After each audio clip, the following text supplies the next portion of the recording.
Now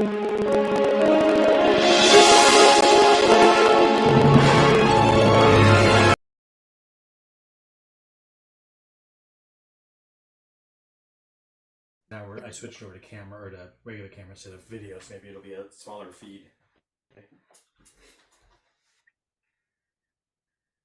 Hello, my friends. Happy holidays and Merry Sithmas to you all. We hope you are enjoying the 501st Telethon. What a lineup we've had thus far.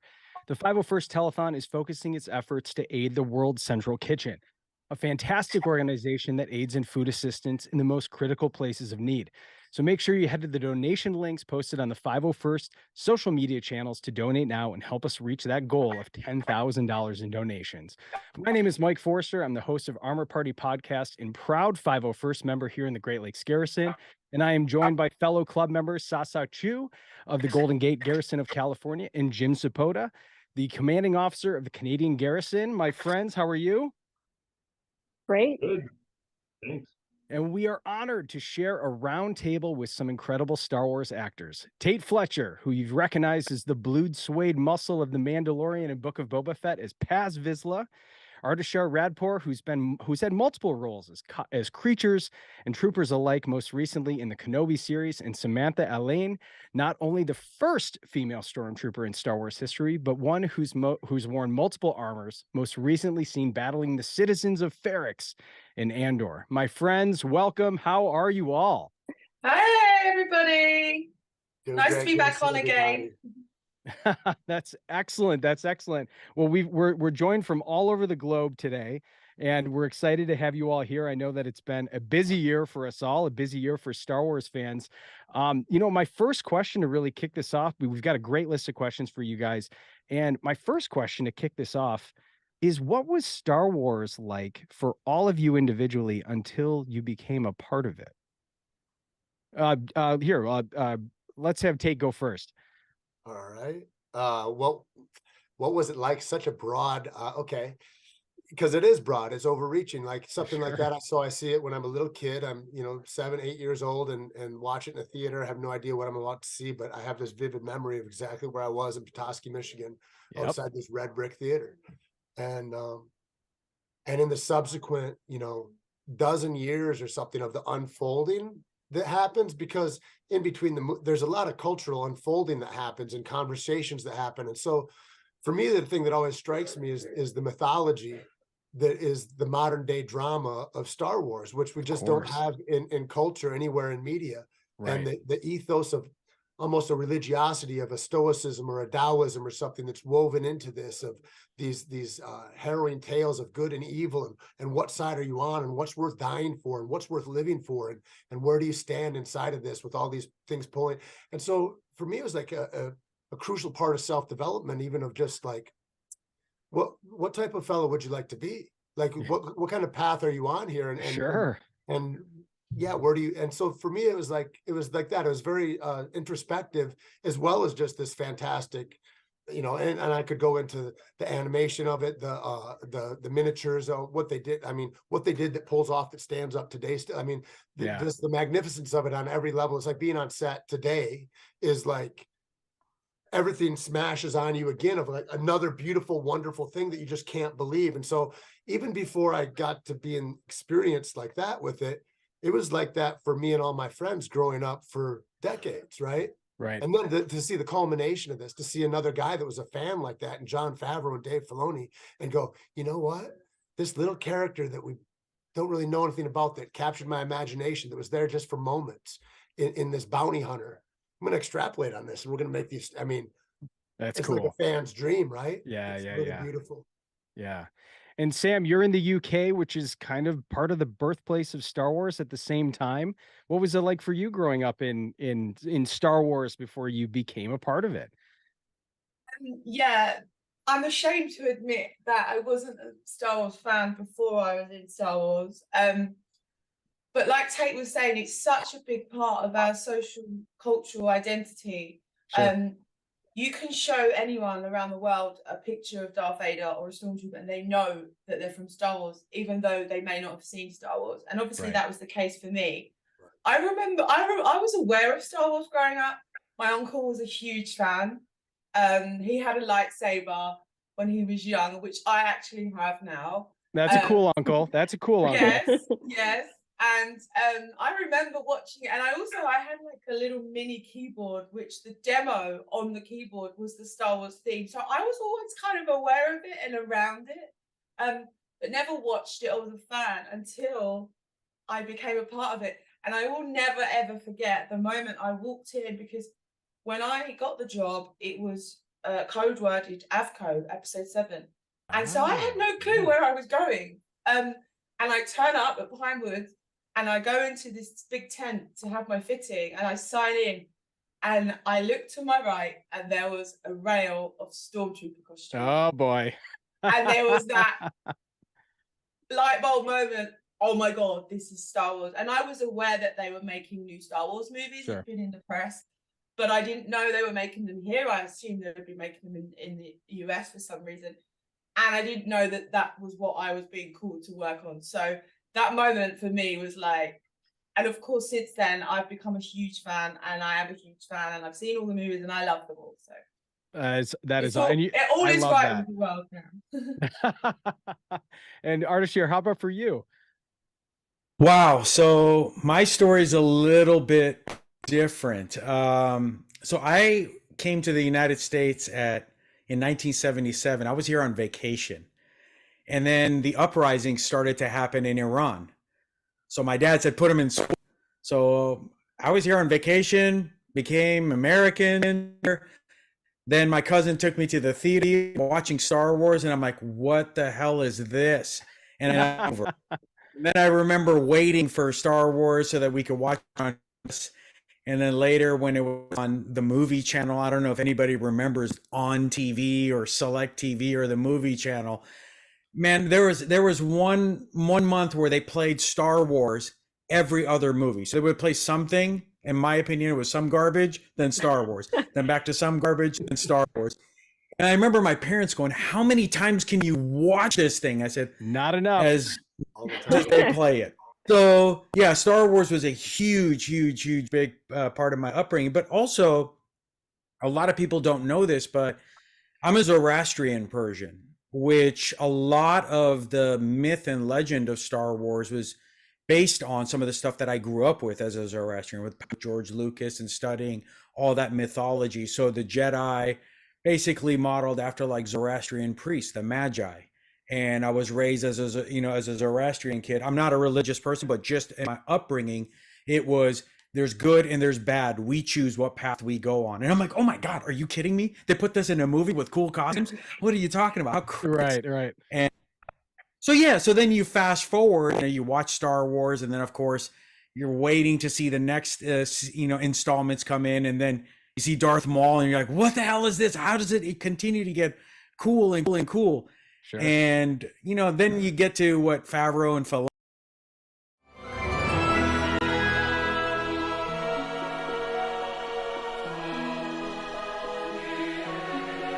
Hopefully I'm in the stunt business. Hopefully I'll get a chance.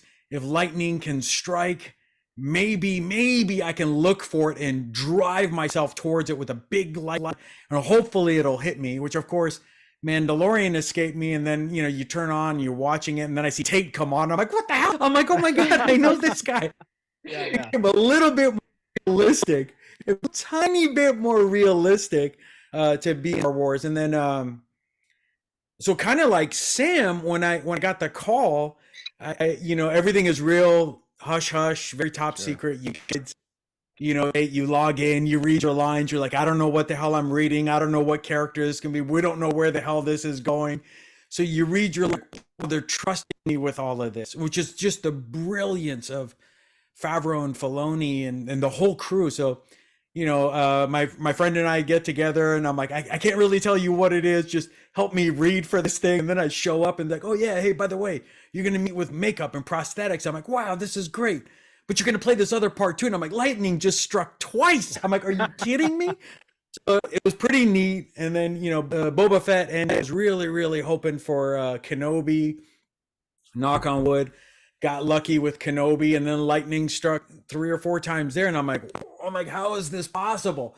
So just, I kind of like to rewind it back to me being a kid in Iran, watching cowboy movies, you know, with my dad, watching Clint Eastwood and them. You come here and you're like, holy crap, I'm working on American Sniper with Clint Eastwood. Fast forward a bit and you're like, oh my God, I'm on Star Wars. I would have killed to have been the little plastic dude 300 yards in the back, Right. get shot and Right. fall over a bush. They never even see. I would have been like, oh, that would have been enough for me. Yeah.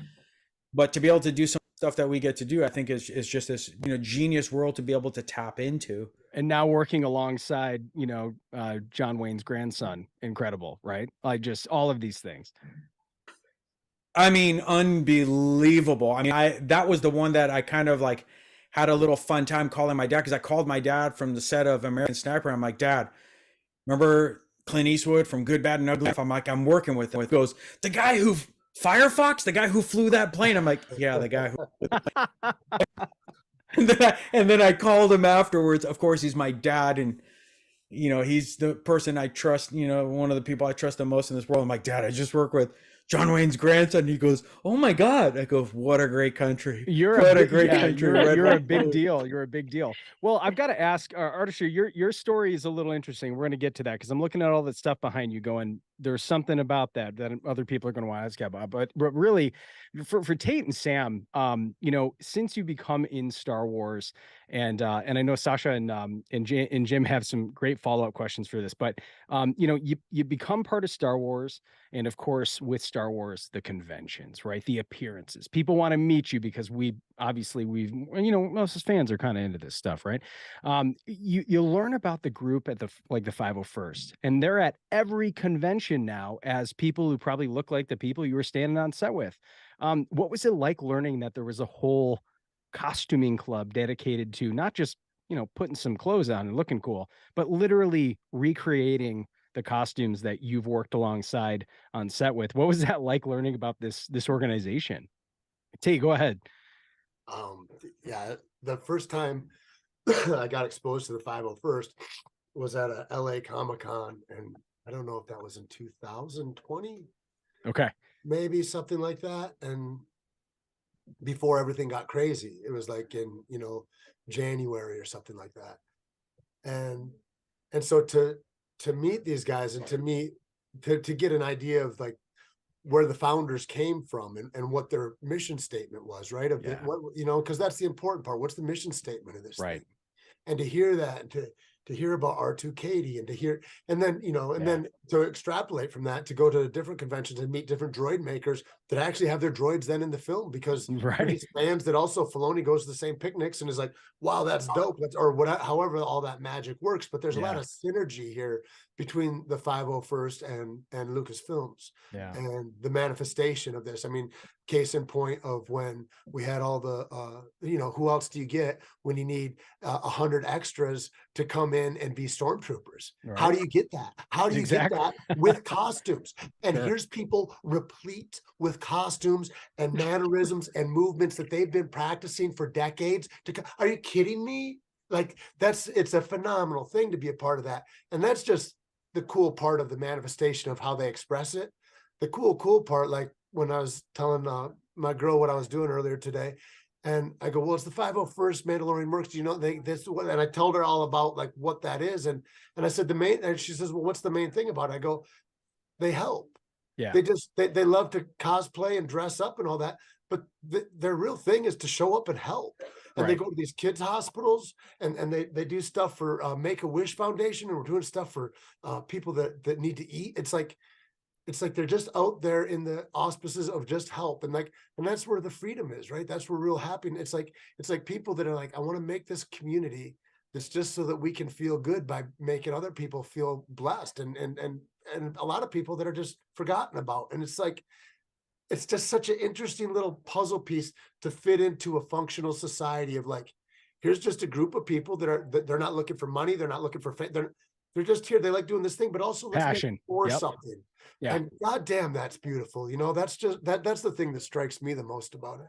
Yeah. Yeah. Sam, how about you? I had a similar experience. The first time I met them was at Star Wars Celebration London, actually. I think I'd finished Force Awakens and maybe had started to shoot another movie, but I'm not sure. Anyway, I saw all these guys walking around in costume, and I was like, huh? What's going on? I was a bit confused. And then I went over to their booth and I found out about the 501st Legion. And then ever since then, I was just like, I got friend requests from members of the Legion, and I started to have a sort of a relationship with the 501st in this country. And then it wasn't until Star Wars Celebration Orlando, because obviously I'd heard about Albin and R2KT. Sure. And I was at the VIP bash for the 501st. At the Oh, hotel. yeah. At the hotel, and I was outside with my friend who was smoking a cigarette, and I saw Albin with Kathy outside in the smoking area, and I was just like, and I was fangirling really hard. And my friend I was with was like, "Have you not met Albin?" And I was like, "Oh, are you crazy?" And he goes, "Oh, he's a good friend of mine. Let me introduce you to him." And I was like, "Oh my God, this is crazy." So he goes to introduce me to Albin. Albin was amazing, as we all know, was very gracious and told me how much my contribution to the franchise means to him and to his daughters, because he only has daughters. And then he proceeded to induct me there and then, outside the hotel in the middle of the night, and I was so emotional, and he was holding my hands. Dave Anderson was there and Dan Rodriguez, and they inducted me there on the spot. And Awesome. I was an emotional wreck. That's awesome. There's photos online of that moment, and afterwards when we posed for photos with R2KT, and he had me sign inside R2KT's dome, which was for me a huge honor, of course.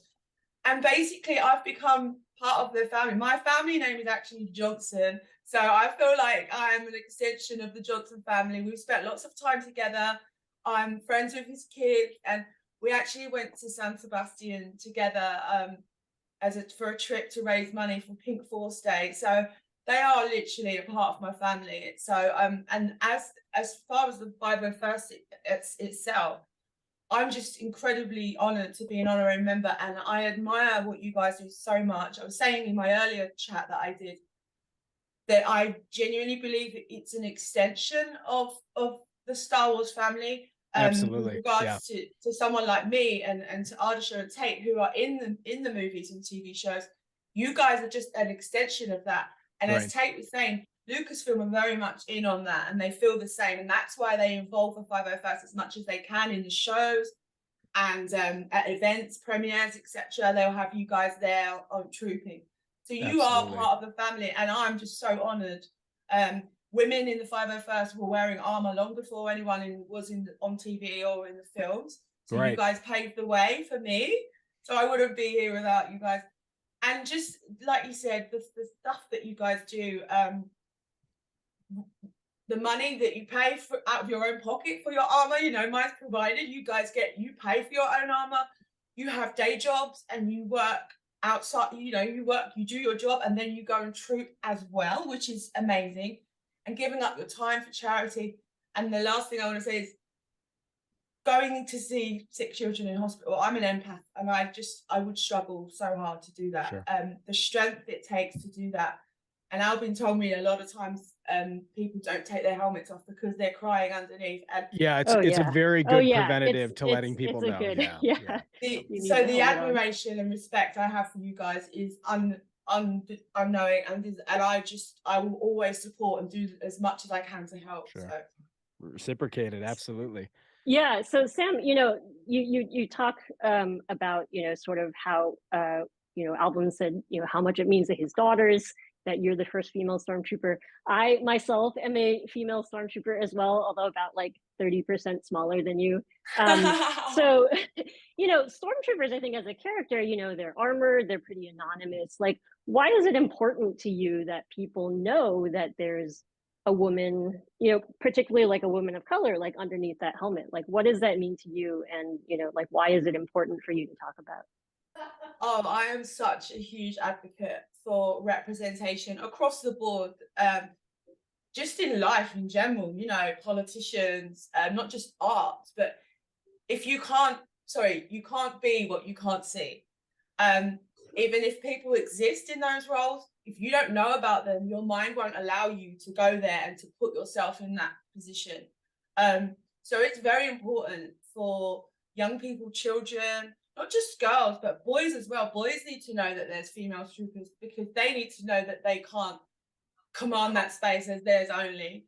And so I take a great pride, and it's very important to me to bang that drum and to let people know that I'm here. Having a following on social media, etc. Yeah, it's great and all, but really the reason I do it the most and put myself out there constantly is because there's still people that don't know that there are females in that armor, and that needs to be known. Because one of my friends said there's females literally on the front line in war zones, fighting for real. Right. So there needs to be that as well in the world of art and TV and film, because that's what life is. And you know, being a female doesn't restrict you from having a job like that, or you know, we're just as capable. Some of the stunt women I get to work with, I'm sure Artisha, you know that there's some really fierce stunt women. I mean, I'm not a stunt woman myself, I'm an actor, but I've seen stunt women do some amazing things. Agreed. So yeah, there's no limitation on what you can do. And I think the more we push that and channel that to people, the more we can achieve as a society in general. Because I feel like if there were a lot more women in places of power, then things could be maybe a bit different. That's what my grandma always said. Yeah. And that's so well said. I hate to interrupt, Samantha, but so well said. If you can't see it, you can't be it. And God bless. Yep. Thank you. It's one of my most important, often overused phrases. And I will literally, I'm on set and I'll get a guy tap me on the shoulder and say, "Excuse me, fella," and I'll go, "I'm not a fella." And like I said earlier in my chat, they're always really embarrassed, to their own credit, because we all do it. We just assume that they're men, all men. Right. And I will always correct people. I don't say it in a rude way, and they're always horrified that they've made that mistake. But then they don't do it again, because they go, "Oh, I didn't know there was a female stormtrooper. Now I know," and it's great. And the title is Trooper. That's it. Just call him Trooper. Exactly. That's your T-shirt. If you can't see it, you can't be it. That's it. Yeah, guys, if you don't mind, I'd like to add. Nice, I like that. I'd like to add something to what Tate and Sam were saying about this, because it's important to me as well. You know, there's a divide in history, and people can decide where that was. I'm just going to tell you from my own personal understanding of my history, my culture, and bring that to America, which is now my history and my culture. I'm proud red, white, and blue, but I come from a Persian background. And there was a time where women were our admirals, our generals. They fought in the cavalry, they fought in the infantry, okay? And they were viewed as soldiers. You do not ask where that arrow that saved your life comes from. And you carry your weight. I can guarantee you, if you guys have never met Tate in person, he's a big dude. I guarantee Tate and I were standing looking at a couple of the stunt women that we've worked with. I'm like, "Tate, you take her." And he'd say, no, you take her. No, I don't want to go with her. Okay. So, and having been a coach and coached hundreds and hundreds of women, I always tell my friends and everybody and all the girls that I've taught, if played well for a woman, I screwed up. They should just view you as the athlete that you are. Right. So it bothers me when somebody says that a stormtrooper is a man or a woman. And just like it was said before, it's just a trooper. Mm-hmm. They should immediately assume that it is a trooper. We need to get past this point where we're saying, "Hey, this is a man or this is a woman." And I'm sorry that we're in that form. So the fight that you guys do, Sam, and some of the stunt women that we work with, it's hugely important, because as long as we still, "Oh, wow, that's a female trooper." I'm like, well, no, it should just be a trooper. That's all there is to it. You know, we don't know who came through the Tantive in Star Wars. I'd like to assume that there were a couple that were coming through the Tantive. In reality, maybe not, but in the world, probably. So, you know, I think it's really important what, you know, troopers like Sam or Amy or Vanessa or some of these other female stunt performers and actors have Joanna come in Bennett. and been able I to mean, do is they please. Joanna I is mean, incredible. In and, like Book of Boba Fett, she was a highlight, right? And just say it amazing, more. Say it amazing more. human.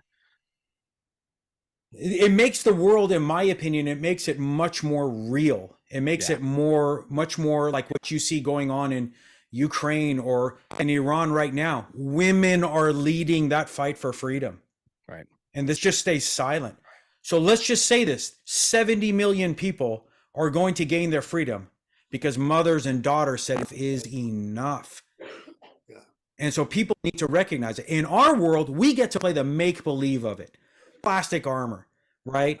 I've been hurt not because of plastic armor or somebody shooting a laser beam. I've been hurt because I hit the ground hard and I was like, oh crap, I need to rethink that. Same thing with the rest of the performers, actors and stunt people, but it's still make-believe. But in the real world, it actually goes on, and women do have those struggles in those fights. Right. So yeah, I think that's what the 501st does. That's really important, because before I got into the 501st, and as I got into the 501st, let me just tell you right now, in this interview, Shasha was one of the people approving my stuff. She was giving my commands. Yes, no, change this, do that. There is a man right there taking direct orders from a woman, telling him, fix that, tune that up, shave this down, trim that over Get here. yourself in line. Come on, man. Yeah, I think that, I mean, at the end of the day, it's like the manifestation of excellence is genderless. Yeah. And only the very ignorant or inexperienced would think that wasn't so, right? If you've only seen a very small part of life, but like the breadth of life is just not that way. I mean, Exactly. Right. Well, Artisha, I know and I've got to ask this because, like, as you said, when you joined the 501st, and I'm looking at all that stuff behind you and I'm going, see, there's a great story here that I think people are gonna wig out when they find out exactly how hard you've gone at becoming a 501st member. Jim, you had a question for him that I know you want to ask. Yeah. So Artisha, I know you've been acting professionally for about a decade, and you joined the Legion in 2019. And I mean, you've gone to town. You've built 11 costumes, which is huge. So, what got you so invested in this? And as a quick follow up, when are you gonna do your own CRL?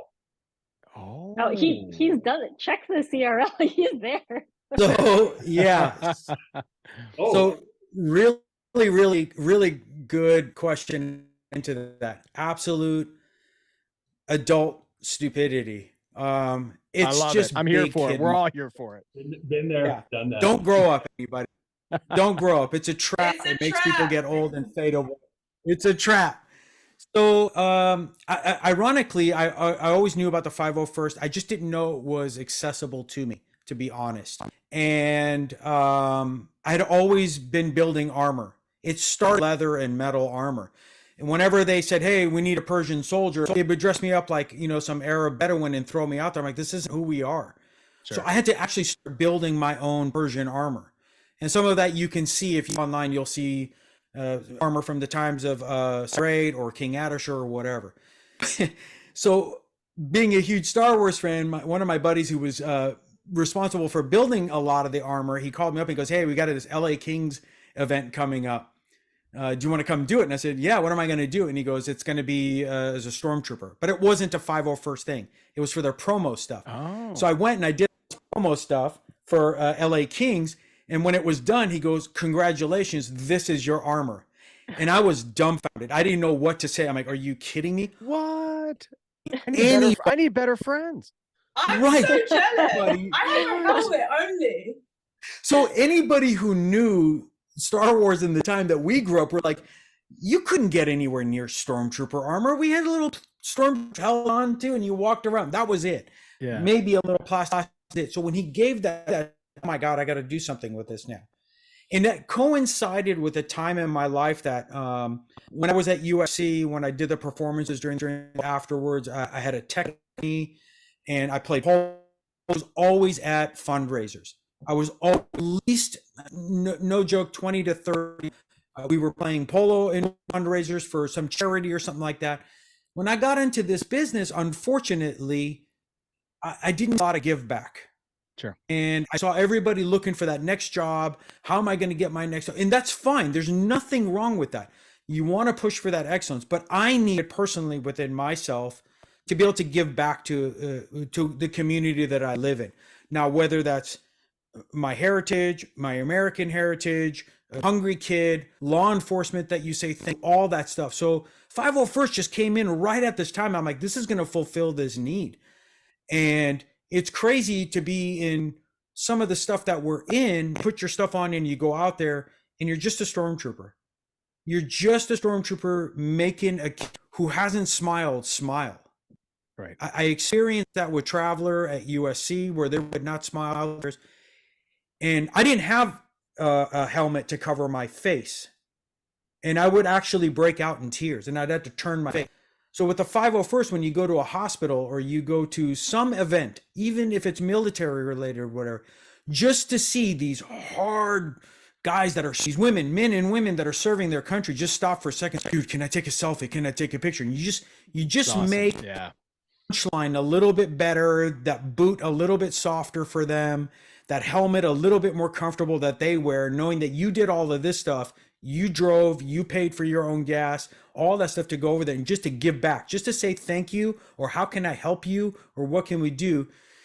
That kind of, that all came together for me. And then, of course, I'm so OCD, I started building some of my own suits of armor. And then, of course, I would research what's here, what can I do? Instead, I'm taking mental notes of everything. I have a photographic memory, so I'm just like snap, snap, snap, snap, snap, snap, just like, oh my God, how can I replicate this thing? And you can see some of the TKs that are back there, but like this clone, it's one that replicated down to the scratches, every little scratch of what I wore. So it's on it are identical to it. And so just a little bit of my OCD. But at the same time, we're here for it, Artisha. We're here for it. Like you don't have to apologize to us. Actually, we're very grateful for it. Exactly. So the other thing is that then I kind of told myself, I said, well, you're gaining this experience and this knowledge from the 501st to do this job better. And even when we're on set with 501st, but at the same time, I can take some of that and bring it back to the 501st members and say, hey, I did it this way. This is how I built it. It'll help the armor. It'll help the armor survive it a little bit more. So you think that's what it is like on screen? It's not like that on screen. It's actually like this. It may look like this, but it functions this way. Or this is the thing that we wore on screen this way, but it functioned well because it's urethane armor versus ABS armor. Sure, right. There's all these little nuances and differences that you learn that you can bring back so that I can use 501st and that knowledge to help out film. But then I can use the film and that experience to help out 501st, because if I help out 501st, say, for example, I can help out 50 501st members. I guarantee you those 50 501st members are going to help out 5,000 members. Those 5,000 members can go out there and be a better stormtrooper or whatever, and then help out all the police stations or hospitals or whatever they're doing. Then, oh my God, I mean, that just multiplies exponentially for me, the reward I feel like I'm getting. Well, and that's a great point, because we're all, everyone here is used to wearing armor, right? And a question that I had for Tate, Tate, you're a physical guy, former MMA fighter.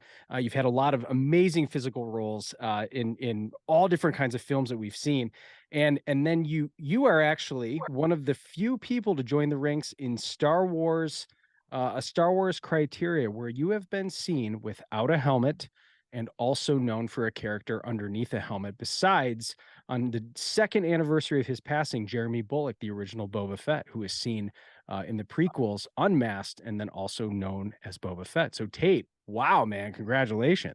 But what I wanted to ask you is you're Paz Vizsla, you're this big blue, like this kind of hulking muscle of the Mandalorian, and you can't emote because we can't see your face. So what is your physicality like speaking through body language? What was that like for you to kind of get in that role to still be able to have, those outbursts of frustration with how Din was carrying himself? Like, what was that like to not be able to show emotion through your face, but needing to do so in physicality?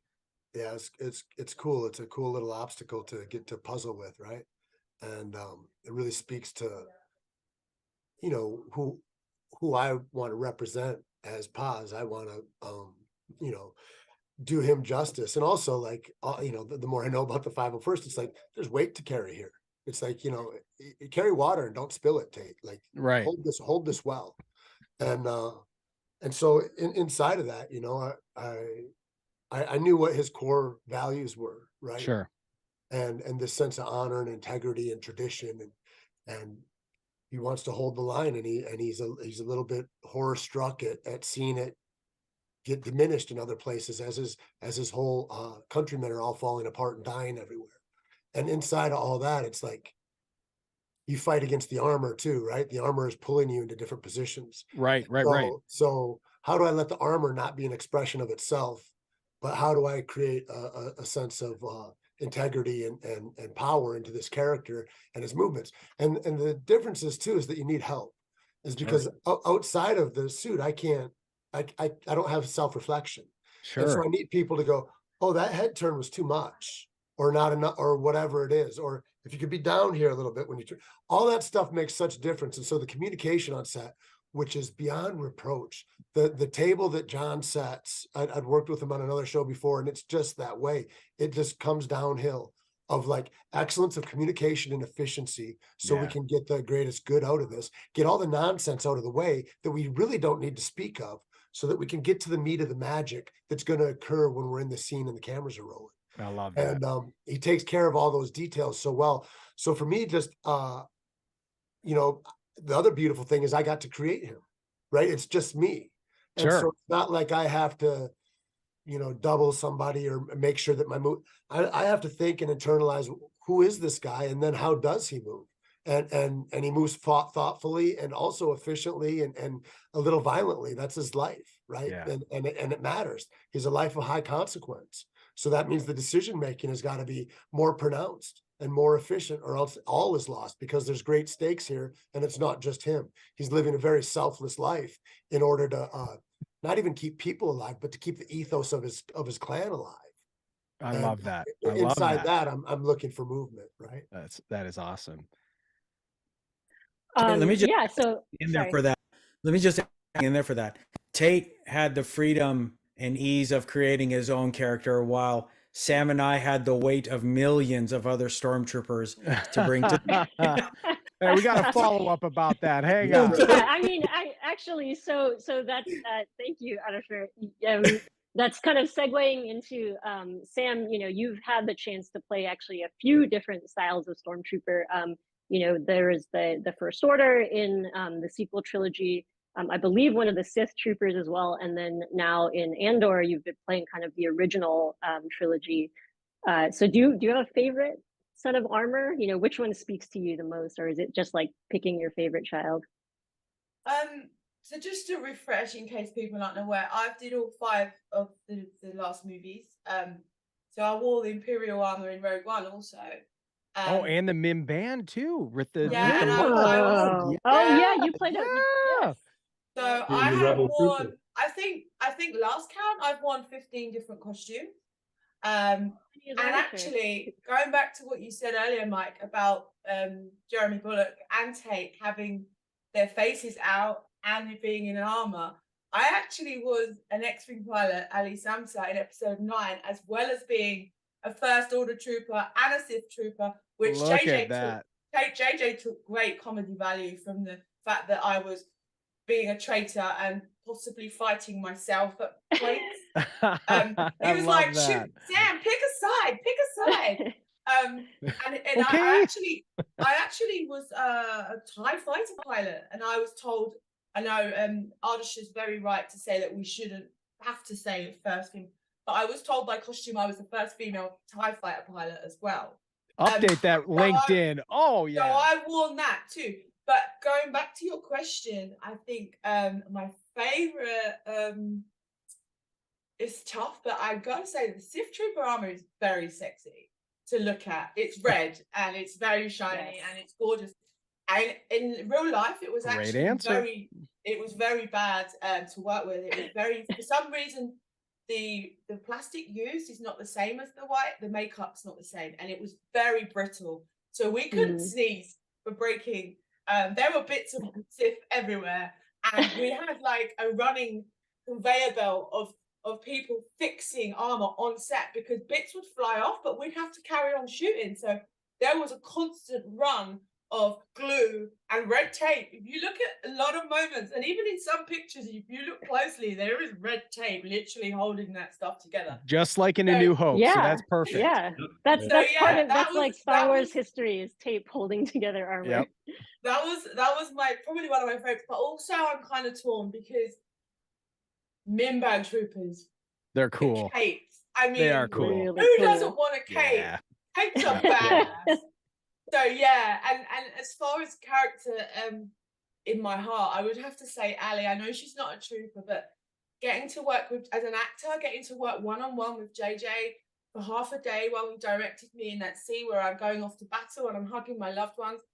He even auditioned me for a line, and I had a scene with Faye and Ray and Finn. Unfortunately, it was cut, but I had lines, so I got to work so closely with JJ as that character, and that will always forever stay in my heart. But yeah, I'm gonna have to say Sith and Nimban, my favorite to look at.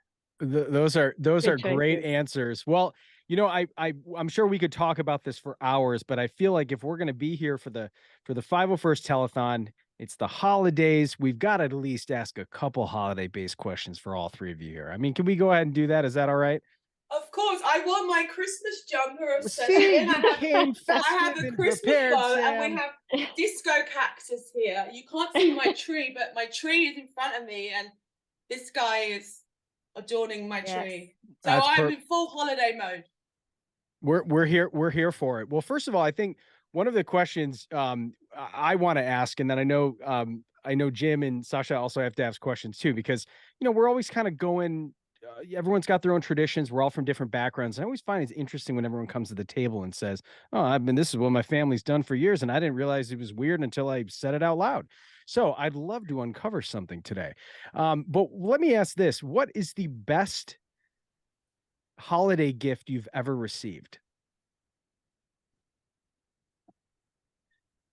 Artisha, go first. I feel Okay. you're smiling, so there's got to be something that you're like, oh, that's a good one. Oh, the Hoth playset. I about lost my shit when I saw that. I was kidding me, in a full complement of Hoth snow troopers. I was like, you could have just thrown the tree and the rest of the gifts away. Oh my God, I got it. Well, I'm glad they didn't, because then I had an AT-AT as well that I got. And I'm like, God, are you kidding me? Yeah, Star Wars gifts for me were always the best. Oh, you're in a fitting crowd here. Tate, how about you? Yeah. Man, you're muted. There we go. Damn. What a question. I mean, I think of the gifts of like chances I wouldn't have gotten that I did. It's like something else. It's not about a gift at Christmas. It's about the people around it. And Yeah. For me, it's like I look at it, especially towards the end of the year, and there's fractures that happen throughout the year, throughout years, sure. And to look at those and to have chances to reconcile those seem to be the greatest gifts for me, and coming together and with family members in particular is what I'm thinking of. And and I just had a woman that helped raise me. She passed away last week, and it's like those things of like carrying those people on well. Like, to me, Christmas is about that. It's about that whole energy of life and nourishment, and how do we go out from here to maybe impart those that have passed, so that they're immortalized by our footsteps in the future. Sure. Yeah. I love that. That was beautifully said. I agree with you, Tate. It's all about family. And especially when you have young children in your family. I have a niece who's 10, and she loves Christmas, and seeing the joy on their faces. But in terms of presents, I always remember, like, when I was young, I loved Barbie dolls. Oh, and I have remember, a 6-year-old, so does she. And I remember at one Christmas I got like the newest Barbie that I really wanted, and that sticks in my mind. Also, another one where I got the gay mousetrap that I'd wanted for years, and I was really, because it was always on TV. I always wanted that.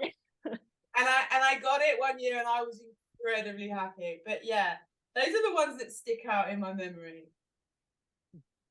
Yeah, I wanted to follow up actually with a question for Artisha, actually, and what you said, Tate, kind of made me think of this. Artisha, I know that you lost your mother earlier this year, and so the holidays can be really a difficult time for people who are experiencing a loss. Yep. So I guess a couple questions. Number one is like, can you talk a little bit about her and like her impact on your career? And then second, whether you have any advice for people who are like also working their way through grief, during a time that's really, supposed to be kind of about joy. This is going to be a tough one for me to talk about, so I'm going to try to bounce back and forth between something positive so that I'm shielding some of the other emotional stuff that I feel. Sure. My mother and my father are not my heroes. They're my superheroes. Okay. Mothers are sacred territory for me. So anytime I see disrespect paid to a woman, a girlfriend, whatever, I'm like, she's someone's mother. Someone's going to be someone's mother, sister, or whatever. So I get that from my mom, that kind of compassion, that type of care for that. That woman was always supportive to me, no matter what happened. It didn't matter. She was just always there like a lion. So last year I went to, right after I finished Kenobi, to, which by the way, she watched Book of Boba Fett. I'm jumping forward real quick just for my own sake. She watched Book of Boba Fett and she's like, why they make you so ugly? Wait, Mom. That's the king. Wait till you see the ugly guy. So this is kind of the joke that we always had. But, she knew I was a big, fan of like horses and knights and Star Wars and all this stuff. So after I finished Kenobi, I went to see my girlfriend. She's in the Air Force. And I got a call that a routine procedure found cancer. And so that kind of hit me, but a little bit of her voice spoke to me. And I said, no, we're going to beat this. And she was beating it. So she was at a rehab, and so I set the whole house up. She lived with me. I set the house up, got the Christmas trees and everything all set up for her. And I brought her home, and she's like, I'm tired. I want to go to bed. I go, why don't you just walk with me for a second? You need to sit upright for a second. She goes, no, I don't really feel like it. You need to sit upright. Just come to the living room. She came in the living room. The whole house was all lit up, the Christmas tree and everything. And it just kind of warmed her heart. I didn't know that was going to be my last Christmas with her, which I could have easily said, let's not set everything up. Let's let it relax. And I'll just let her be who she is. And there's a significance to this. If you can do something tomorrow, that tomorrow comes away from you. So live that life like it is your day. Think about tomorrow. Plan for 10 years from now. But live it right this minute like it is, because it did turn out to. So New Year's, we're going in and out of treatments, and she's doing well. And, May the 4th, I get a call from a lot of friends. Hey, come here. We got to do this 501st thing. And I said, I can't. I'm busy. I'm doing something already. I'll celebrate 501st. Well, what do you mean? What could you be doing this first? And it's May the 4th, and we got to do this May the 4th thing.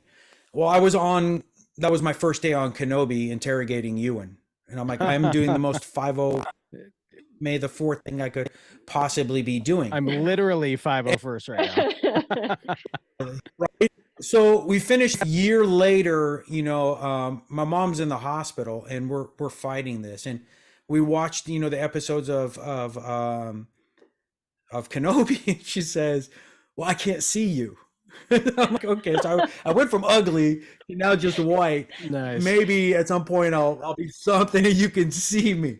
My luck will paint me like Darth Maul, and she'll be like, you're even worse. So she passed away on June the 6th.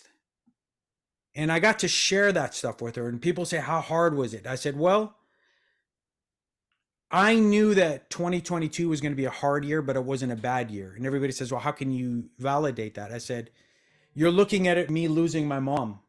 I'm looking at the doctors giving me 9 more months with her. So I had her for 9 months extra.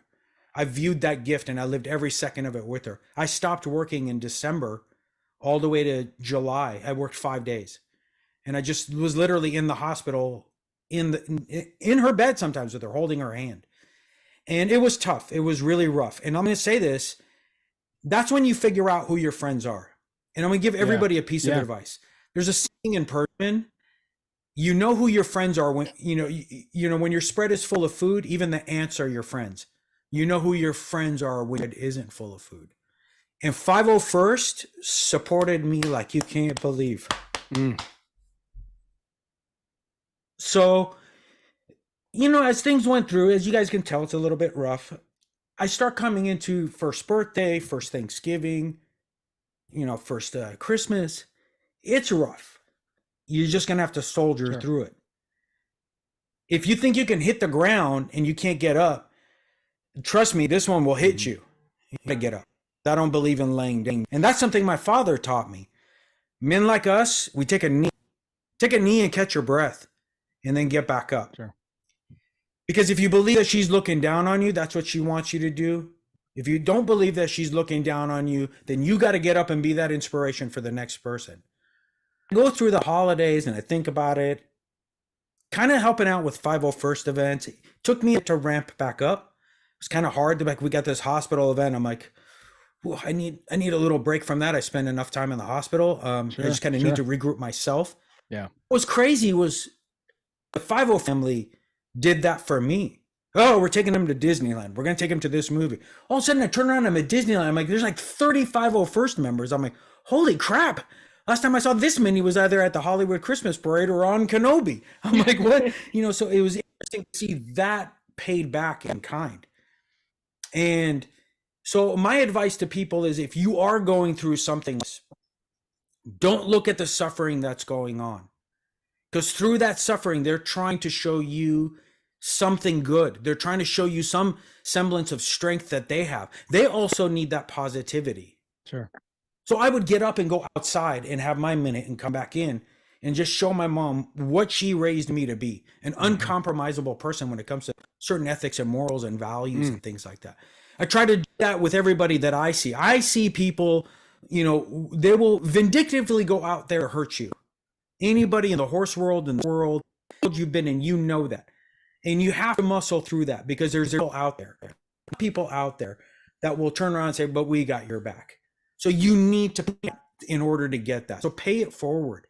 And, I paid it forward quite a bit. And I never did it with any idea that I was paying it forward.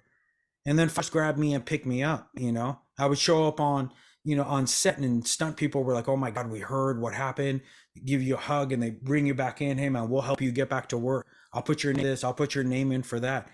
And that was the first time in my life that I've experienced that. I will say that to you honestly, because I've always been on the other side of it. So I didn't know how to thank people. I mean, I did it properly, but you never feel like you're conveying that enough to people. You see somebody and you're like, I am not used to thinking that somebody else is going to do me, because if you're in the business of giving, you don't think of receiving in that capacity. Sure. So my advice is muscle through it, be that source of joy, because you might want to sit there and hold their hand and grieve with them, but they've only got that small window of life maybe available. Or if they're not fighting for life and they're going through something tough, they've got that window. They need you to be happy. They need you to be the good person in there, that source of strength in there. Be that for them. Nobody needs to have their hands held. And I get tired of this one. Don't worry about it. Let's cry together. Screw that. Nobody wants to cry together. Make them feel better. Make them do your part. They already have enough miserable stuff going on. So my advice is, when you see someone who needs help, be that source of, good and inspirement. Now, you guys can chime in on this, but if my food is crappy, I don't go, here, taste it. If my food is good, I go, hey, try this. This is really good. If somebody says this tastes like shit and they give it to you, that's not the person you want to be around. So do the same thing when it comes to people's life. Be that source of joy for them. They may have a small window, a much smaller window than you think. Yeah. So and just that little bit of light. Well, I think most of us would agree that, for the small little break that we give people when you put on the armor, when you're walking into you walk into a movie theater and you've got this idea that I got to escape for a little bit, right? I want to go be entertained. I want to watch something. I want to tune out. I want to get into another world. And with Star Wars, we can clearly see that means so much to people, because it has become, like Tate said, it's almost mysticism at this point. It's almost like a religious experience for many people. And so for us to bring these costumes to life, it makes that immersion a little bit more, right? It gives you that idea that like, yeah, here we go. You know, I'm stepping away from it. And I think, and like I said, I wish we could, gosh, we could talk about this stuff for hours, guys. But you know, it just listening to everyone's conversation, it is so clear that Star Wars means so much more to all three of you than just being a role. And as people who clearly share this passion, we are so lucky to stand alongside you in this fandom, and we are so grateful for your time. So I know that they're telling us we got to tune out here. So what I want to do is Tate, Sam, Artisha, where can people follow along with you on social media? Go quick so people know to give you a follow real quick and learn more about your story. I'm on Instagram. Sam, go ahead. I'm on Instagram, Samantha Aline 2022. I have a new account. Facebook, Samantha Aline, actress and model. Perfect. And I'm on Twitter as well. You can find me there. Awesome. Tate, how about you? Just my name, Tate Fletcher. Anywhere. TAIT is my first name, and I'm easy to find. That's all you need. Artisha, how about you? Same thing. Just Artisha Radpour or Equus Polo on Instagram and Facebook. I'm pretty easy to find. Awesome. Well, once again, I am your host, Mike Forster, TB 93016 of the Great Lakes Garrison. I'm the host of the Armor Party podcast. You know, thanks to my fellow members, Sasha and Jim, for donning the armor, looking bad and doing good. And a reminder, of course, as we push forward in our goal of $10,000 for the donations to support the World's Central Kitchen. Make sure you donate by clicking the links on our official 501st channels. So let's do some good, spread some cheer, and for Star Wars fans around the globe, may the Force be with us. Have a great holiday. Like I said, a Merry Sithmas, and I hope everyone is taking this advice that they gave us and say that 2023 is your year at whatever that's going to be. Let's do it. Thank you, everyone, for spending time with us and being a part of the extended 501st family. We are so honored to be able to share your story here today. Get as strong as you can. Help everybody. They say this May is the Force be with you. Thanks so and much. Donate as much as you can. Thank you. Thanks for putting this together, you guys. Pleasure to be here. May the Force be with you guys. Absolutely.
Telethon. Today, we are celebrating the Spirit of Life Day, where we are addressing one of the greatest challenges across the galaxy, world hunger. We are raising the funds for World Central Kitchen, as well as supporting our local food banks through Global Food Banking Network. My name is Darren Lai, and I'm a member of the 501st Canadian Garrison. I'm joined here by Jeff from the 70th Explorers. Nice to meet you, Jeff. And so what are the stories in Star Wars that really make the universe stand out and come alive? Our panel today is going to discuss how character arcs have grown and changed the direction of the franchise, regardless of their length of time on the screen. We all love a good action sequence, but what really resonates with us is how the Star Wars stories and characters inspire us. Our panel will talk about how the philosophy and message of Star Wars has developed over time and the ways that it's changed us personally and as a culture. So, gentlemen, if you could take maybe a small moment to quickly introduce yourselves, whoever would like to start. I can start. I'm Matt Martin. I'm part of the franchise story group here at Lucasfilm. I, kind of work on Star Wars storytelling from various different mediums, Disney parks, publishing, video games, animation, lots of fun things. I'm kind of part of the lore team, so I'm one of the kind of central Star Wars nerds here at Lucasfilm, as well as just sort of general kind of sort of content strategy and story development. Wonderful. And to you, Brian? Yeah, no. So I write about Star Wars a lot. Matt actually brought me in to write for StarWars.com years and years ago. And have been writing for StarWars.com and Star Wars Insider over the years and done a lot of work for a lot of different licensors right now. I'm doing a lot of work for Topps, writing the backs of trading cards, which is a lot of fun. But just whatever Star Wars comes up, I seem to be happy to do it. I write about Star Wars for Slash Film pretty regularly, and I do the Full of Sith podcast. So that's some Star Wars-y stuff, I guess. Wonderful. And yeah, I guess I'm from the Canadian Garrison. I've been with the 501st for a few years now, since 2016. Jeff, did you want to introduce yourself as well? Yes, my name is Jeff Gorp. I am from the 70th Explorers, more geographically located in the Kansas City, Missouri/Kansas area. I've been with the 501st since 2016, I believe, or 2015. Nice. And that's pretty much it with regards to my relationship with the 501st. I'm also a member of the Rebel Legion and the Saber Guild, specifically Yavin Temple. Wonderful. As am I. I'm with the Rebel Legion Canadian base here. And yeah, let's kick things off. Let's start with you, Matt. I had a question. As a senior creative executive and member of Lucasfilm's story group, could you just tell us maybe a little bit about what a typical day is like for you and what the Lucasfilm story group is about? Yeah, so like I said, I work on the franchise side of things. So it's we're across kind of all the various different Star Wars mediums, less involved in the live action side of things, but kind of touch everything else. And obviously there's a lot of Star Wars storytelling going on at once, and we're there to kind of help air traffic control and make sure everything is as good as it can be, both from just kind of like a granular, deep down Star Wars lore perspective, up to just, are these the types of stories we should be telling, or making sure that one story isn't stepping on another story's toes, because we'll have different creators in different mediums that don't necessarily have the sort of holistic view into all of the Star Wars storytelling that we do. So we're there to kind of help guide all of these other creators to, make the best Star Wars that they can. Thank you. Brian, one of the things that's very interesting about Star Wars is the fact that character development is a strong part of telling the Star Wars story. In some cases, that character development is covered over the course of a few movies, 3 or books or series, and in some cases over several seasons across multiple mediums. When you guys are looking at either original characters, new characters, or a side character that appeared in 5 seconds on a film, when you guys are thinking of stories, do you guys take into consideration how long it will take to develop that character over the various mediums that Star Wars uses? I mean, I look at it from the outside looking in, and am always surprised by how well you can actually get development into some of those side characters, right? Like, there are all kinds of characters that I would not have found myself, I wouldn't have expected to see myself rooting for, right? Like, I mean, we saw, as we're recording this, the new trailer for the Bad Batch, and Sid is in it.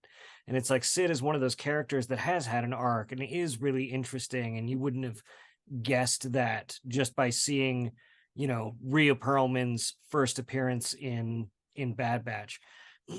So I mean, I'm constantly marveling at how they can spin those stories into characters, and have them develop over time, and have us create relationships with them, even if they're only on screen for a second. Like, who doesn't want to know more about Therm Scissor Punch? But I mean, what about you, Matt? From like the inside, how do you all look at that? I mean, yeah, it's interesting because Star Wars is, we're kind of blessed in that Star Wars is probably one of the very few franchises or stories out there that people really do want to know about every random little character. Like, if a Therm Scissor Punch type character appeared in some other thing, you know, people may not be clamoring for it like we are now. It also wouldn't have had as cool a name because that name is so Star Warsy. But yeah, it really depends on the story and the story that we and that the various creators want to tell. So sometimes we do look at it and we have a really long arc for a character that we plan to develop across, you know, however many stories. Like High Republic is a great example of that, which was something that was developed really from the ground up with a group of creatives all in a room breaking this, you know, multi-year, multi-platform story. So we had a pretty good idea of the general trajectory of each of those character arcs. But there are also times where, you know, a character will be brought into a story that is sort of a, I don't want to say a minor character, but a, you know, not central to the story being told there, but they become, either we become so enamored with them or fans become so enamored with them that we're like, okay, we need to continue that character's story. And because Star Wars has all of these different mediums that we get to tell stories in, we often have an opportunity to do that. So there's stories that we've been able to do that with. There's probably a giant list of characters that everyone on our team would love to see more from, and we're just kind of looking for the perfect opportunity. Yeah, like I said, we're very blessed in that way that Star Wars, Star Wars characters are like the gifts that keep giving. One of the things I love is watching how the characters evolve with every iteration too, right? Like, if you take a look at, and Matt and I were talking a little bit about this before we started recording, like Han Solo.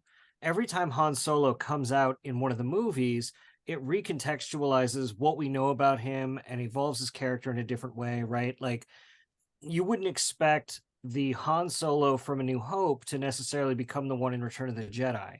And when, you know, in this new era of Star Wars, looking at the bookends between Solo and Force Awakens, you see different aspects of him. And I really love how over time we got to see a real evolution of like the beginning of his character, the genesis of his character, and him learning to do that shooting first.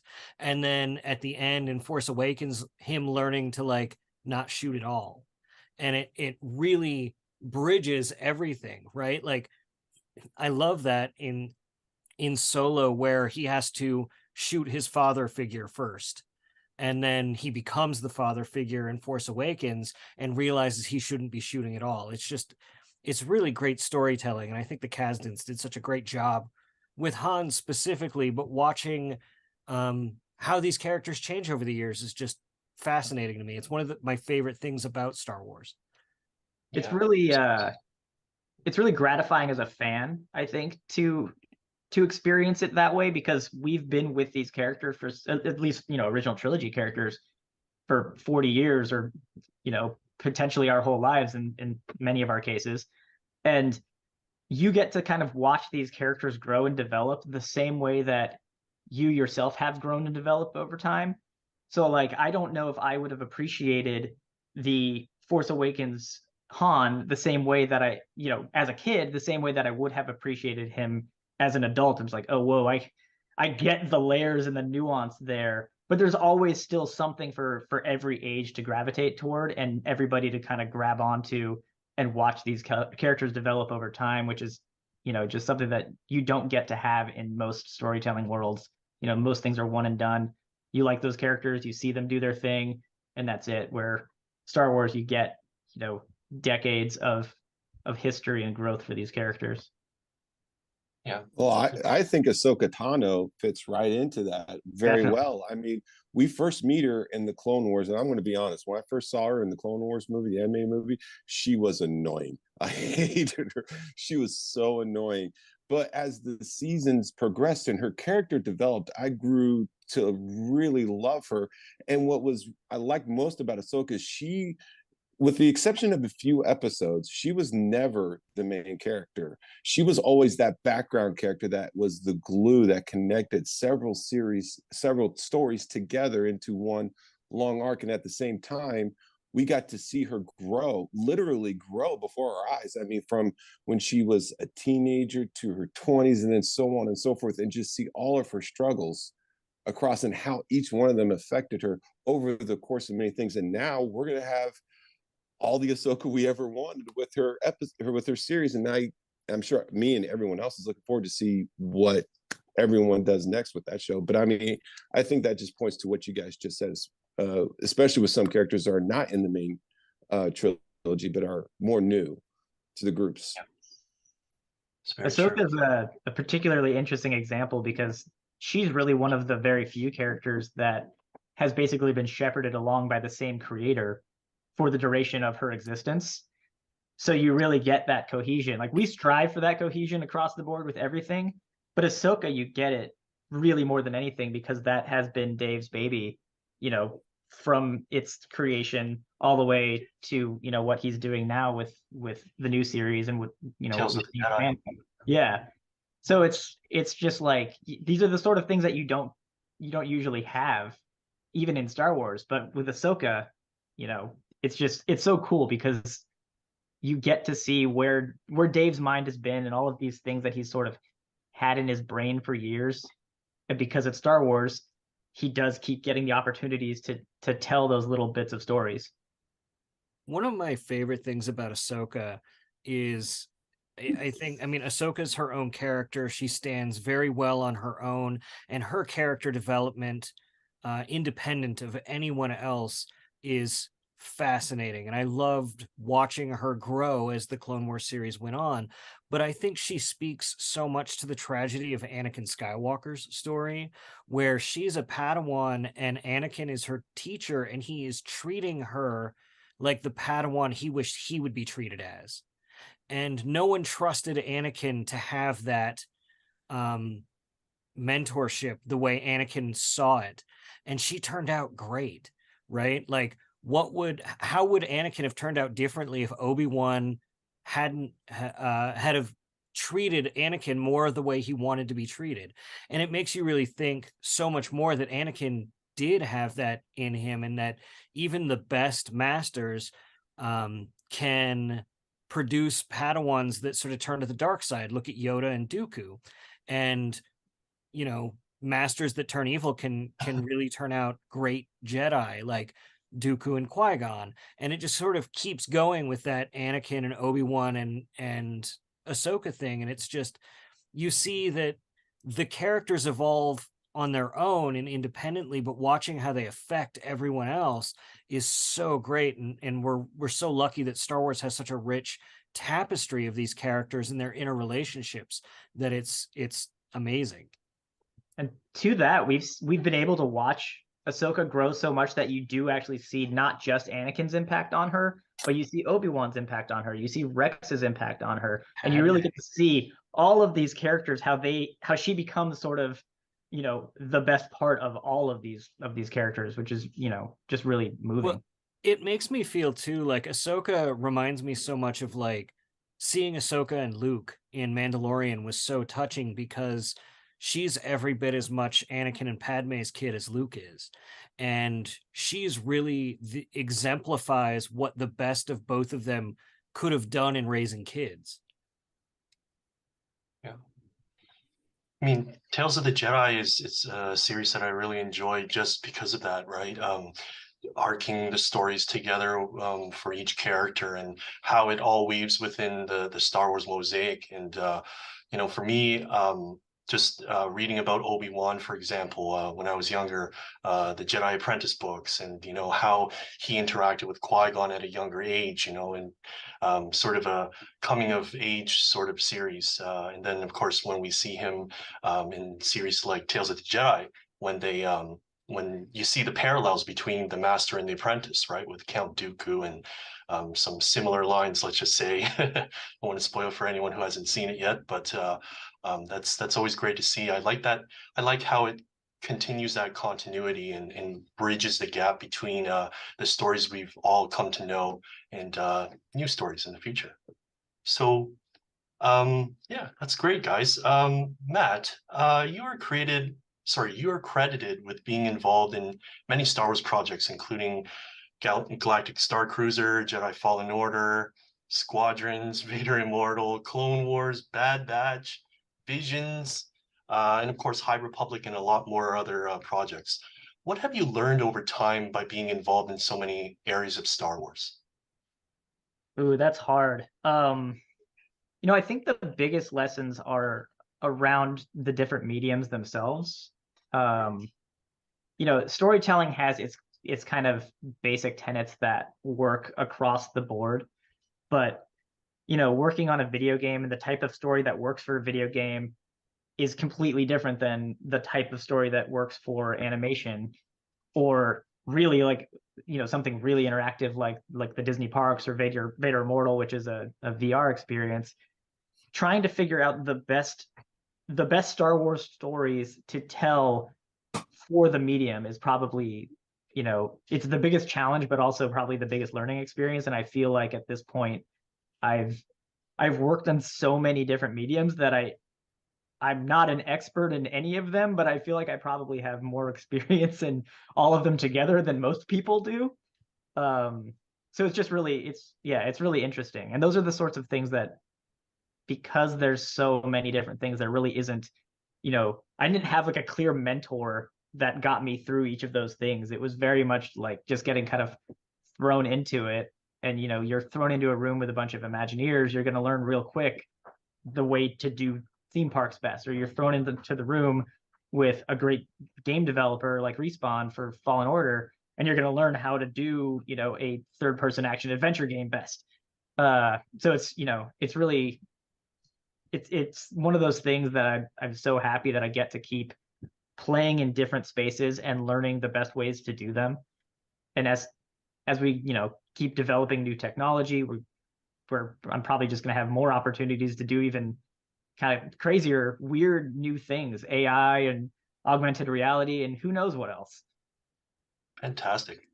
Yeah, I actually I visited Galaxy's Edge in Disneyland just for the first time this year, and I Awesome. was just blown away, yeah, by the immersiveness of it all. And why don't you tell us a little bit about your involvement with Galaxy's Edge? Yeah, so I was involved fairly early on. I wasn't immediately on the project because I was previously, before I was in this position, I worked for StarWars.com.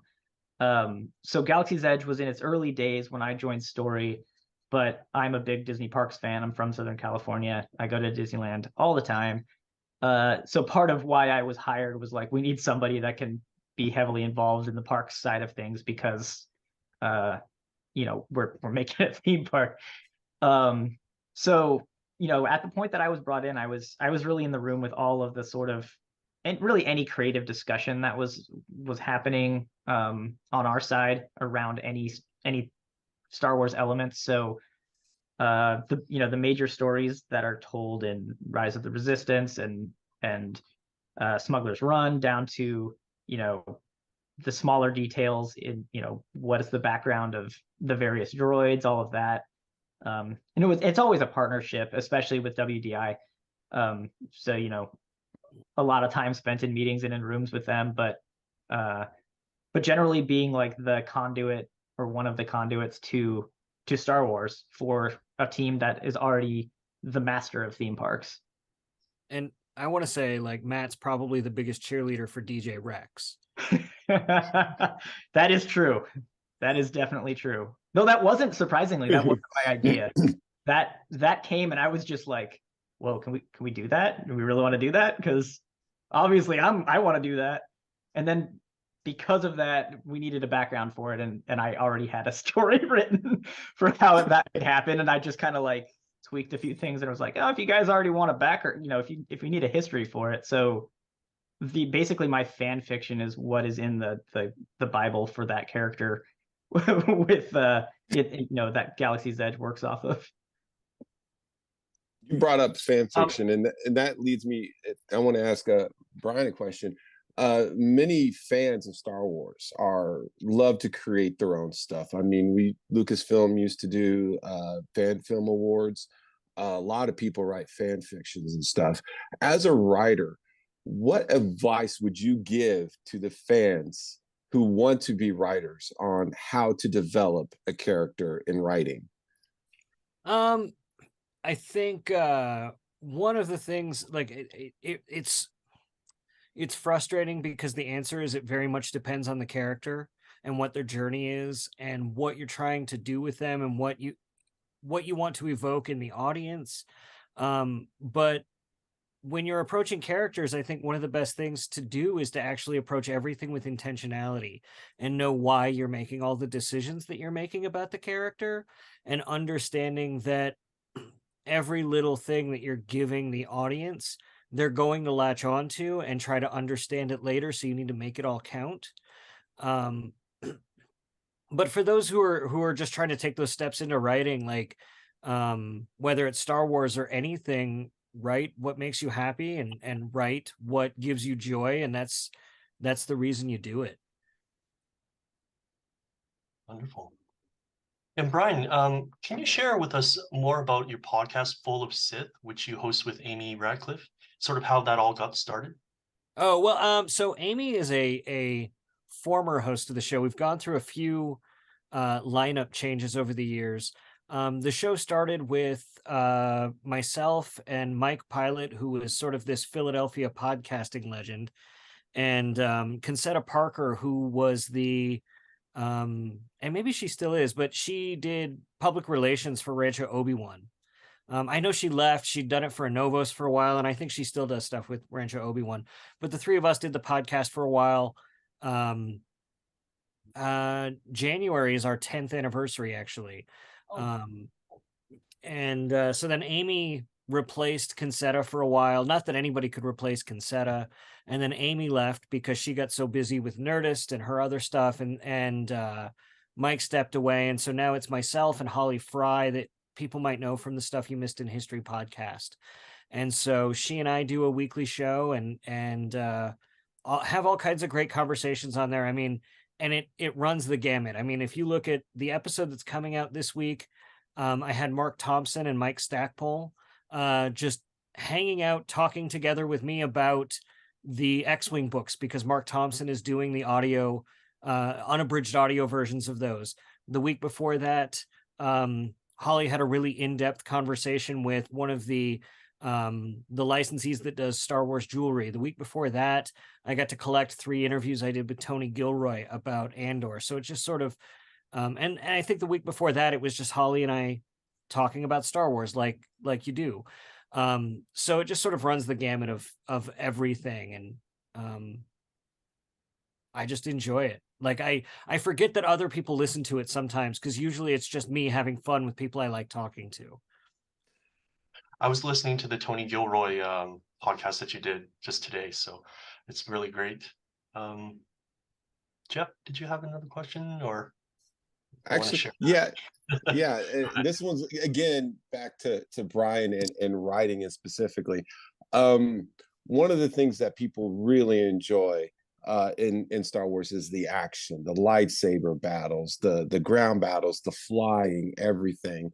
And reading the various Star Wars books out there, there's different ways that the different writers have taken into explaining the action as they see it. Some writers don't go into specific details what's going on. They tend to want to talk about what's going on in the minds of the individuals as they're fighting, or what that character's experiencing while they're flying their X-wings, whereas other writers will go into very specific detail to kind of like create the image in your mind when you're describing the action while writing.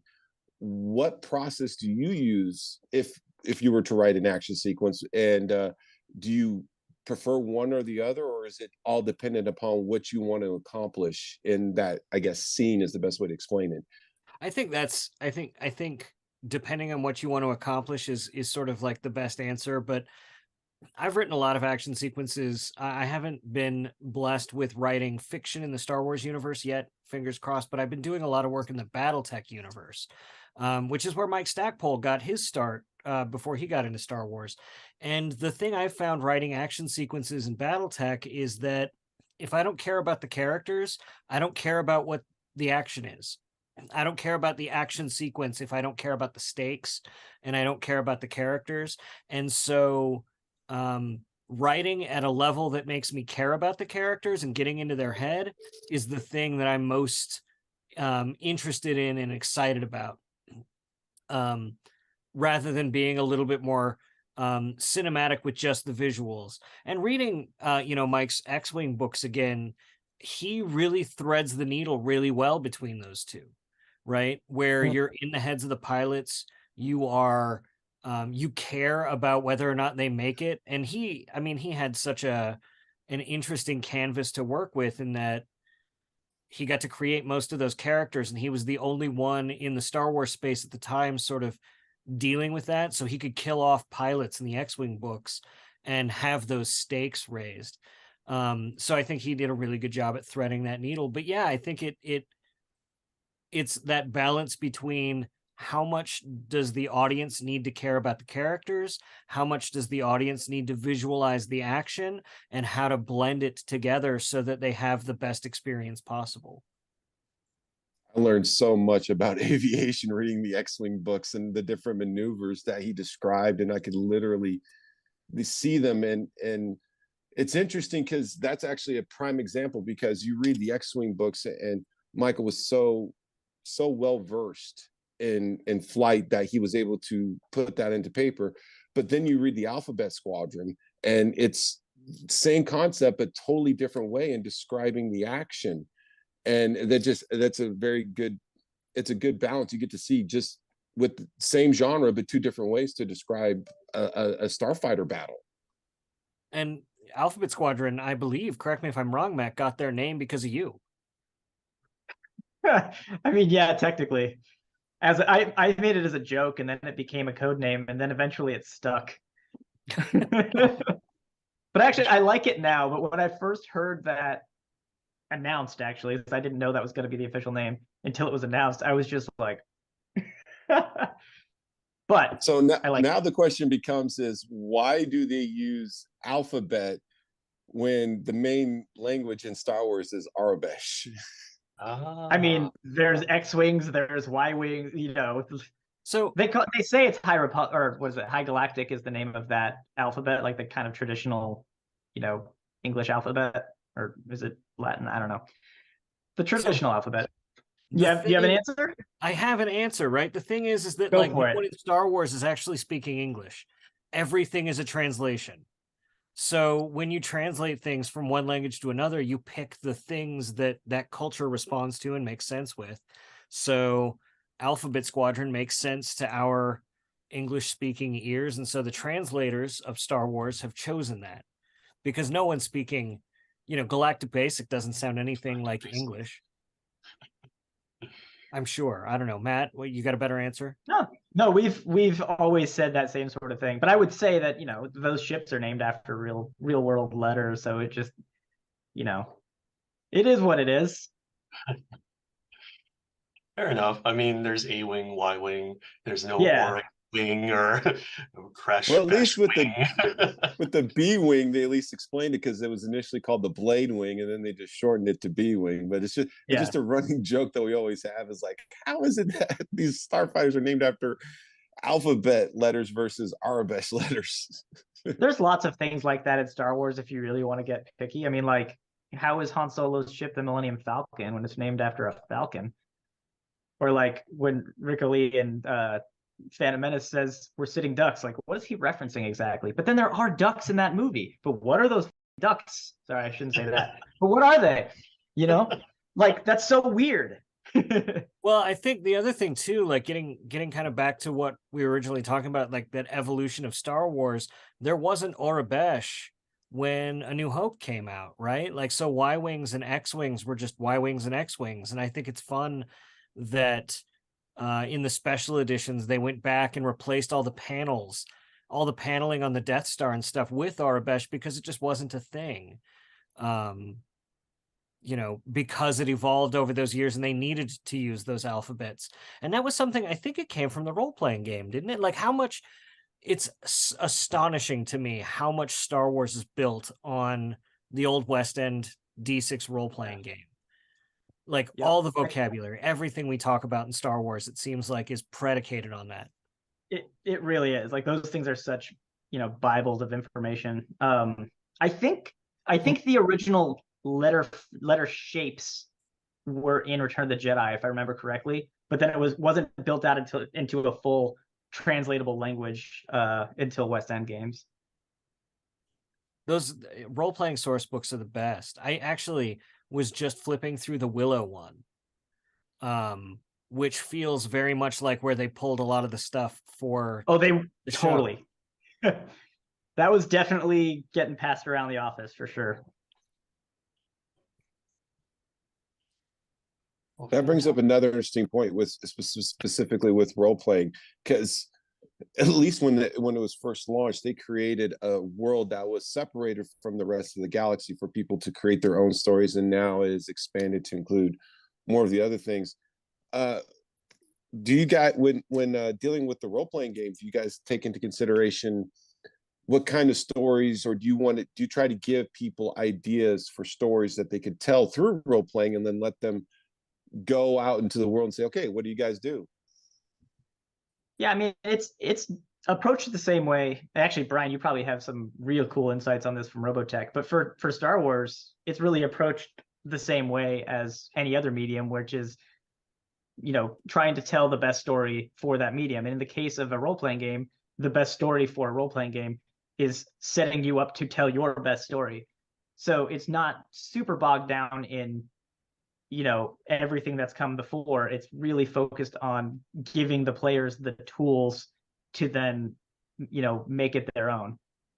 Yeah, like Matt pointed out, like I wrote the Robotech role-playing game, and my job was to create the scenarios to figure out how to allow the players to play either in the world, in the material that they knew, or give them ideas to do things outside of that so that they can have fun. But I wrote a whole series for Fantasy Flight for the Star Wars role-playing games, giving players ideas on how to play stories. And so much of that with role-playing games is helping foster a conversation between the players and the game master to help them figure out what sort of story they want to tell together, because it's more collaborative than just reading a book or playing a video game.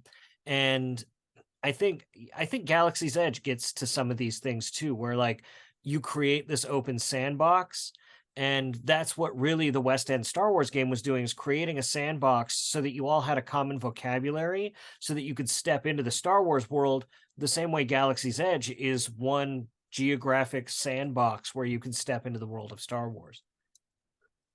It's cool that you mentioned Galaxy's Edge, because, you know, role playing definitely inspired that. But I think really specifically when the cast members, the villagers that work within Batu, when they start that job, they are essentially creating their character in the same way that you would in an RPG. And we use very similar tools to onboard them to kind of get them into that mindset. So RPGs actually had a pretty big role in sort of what, you know, the immersion that we had to create for that. And it just like quadruples when you go to the Galactic Star Cruiser.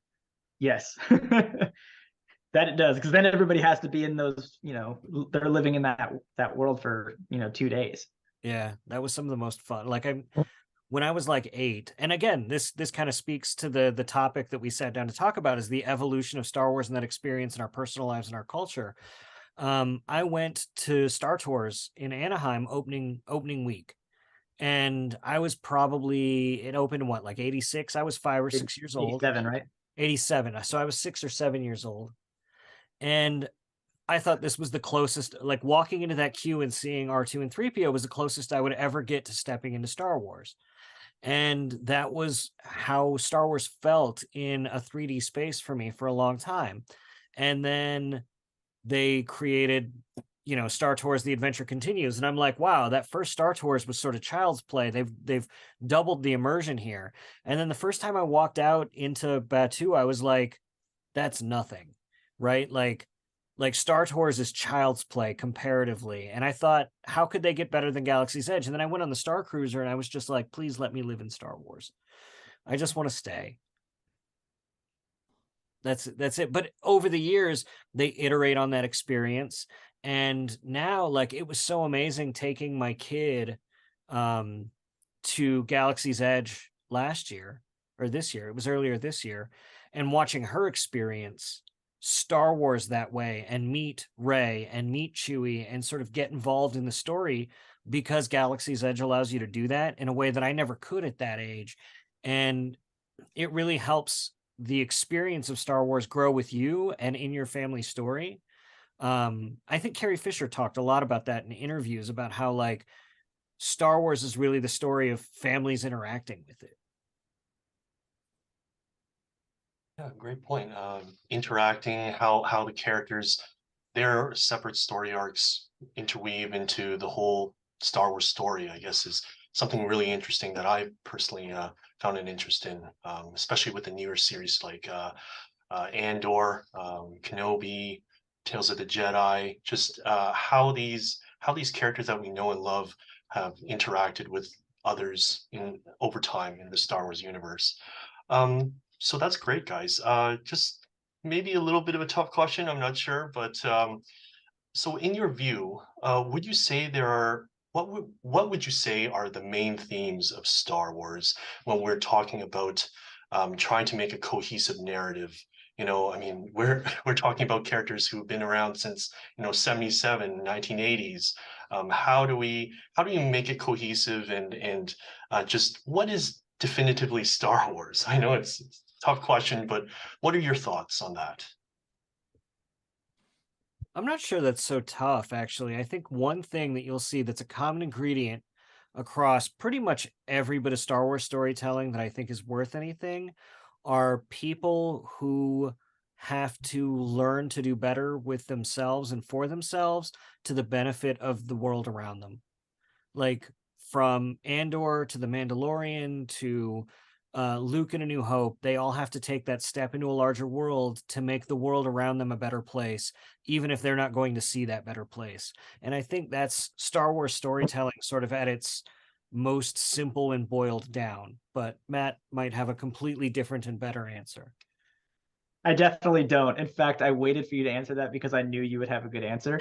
But I think you could take sort of what Brian is saying and boil it down to one word, being hope. And I really think that hope is the core theme of Star Wars, and it takes different shapes in different stories, but I do think that that's always central to what it is. And it really comes down to exactly what Brian's saying. It's characters that are finding a way to be a better version of themselves for the betterment of the galaxy. And that brings up another interesting point with some previous medium that have been released in future medium. Most of the characters that we've come to know and love are the good guys, or they started off as bad guys and they go to good guys, like Asajj Ventress, Darth Vader, even Han Solo, even Boba Fett. But I look at the Captain Phasma book, where it was basically all bad people, and then the Acolyte series that's going to be coming out is going to be all about the Sith. So now we see Lucas, or at least the Star Wars universe, transitioning to say, we want to tell the bad guy story a little bit too. So with that in mind, where we've grown up liking good guys, and now we're going to start delving more into the bad guys, how, as the story group and as a writer, would you approach that to still make that character be admired by the fans, but at the same time staying true to the fact that that character is a bad guy without turning them into the normal anti-hero? I would argue that the hero in Phasma isn't Captain Phasma, it's Vimerati, right? Like, so Vimerati is that thread there trying to delve into what makes this villain tick so that she can make the galaxy a better place. With the Acolyte, I don't know anything about it, and I'm sure Matt can't say anything about it if he knows anything. But my guess is there's going to be some thread of hope in it.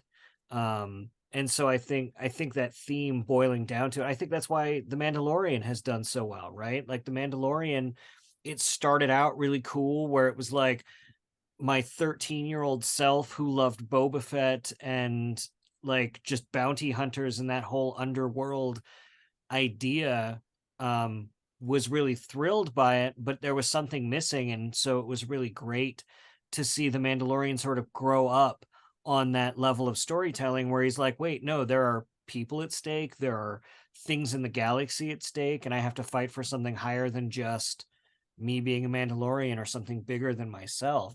And so I think you'll find that when they, and this is just my assumption because I don't know about any of the future storytelling, when they take those anti-heroes, they're all going to sort of take that turn into being a full hero, whether it's as cut and dry as Han Solo, whether it's a longer journey like Boba Fett, or whether it's something like, The Mandalorian, where it's somewhere in between, they're going to take that turn. And I think when you're dealing with a villain as sort of a point of view character, like Phasma is in much of that, it's not about sympathizing with them being terrible.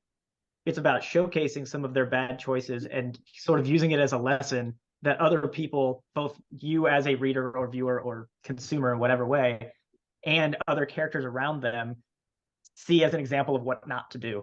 So I think there's still a lot of power and a lot of hope in a villain's story as long as it's done well. Like, I would argue something like Joker may have missed the mark a bit, even though it is, objectively a very well-made movie, but it gets so into the villain's head that you almost sympathize with him a little too much, where I think that's a line that as we continue forward and as we try to tell, more villain-centric stories, that we need to be cognizant of and make sure that we're always showcasing them as they may be bad, they may be cool and interesting, but they are not a role model or an example the way that somebody like a Luke or a Rey might be.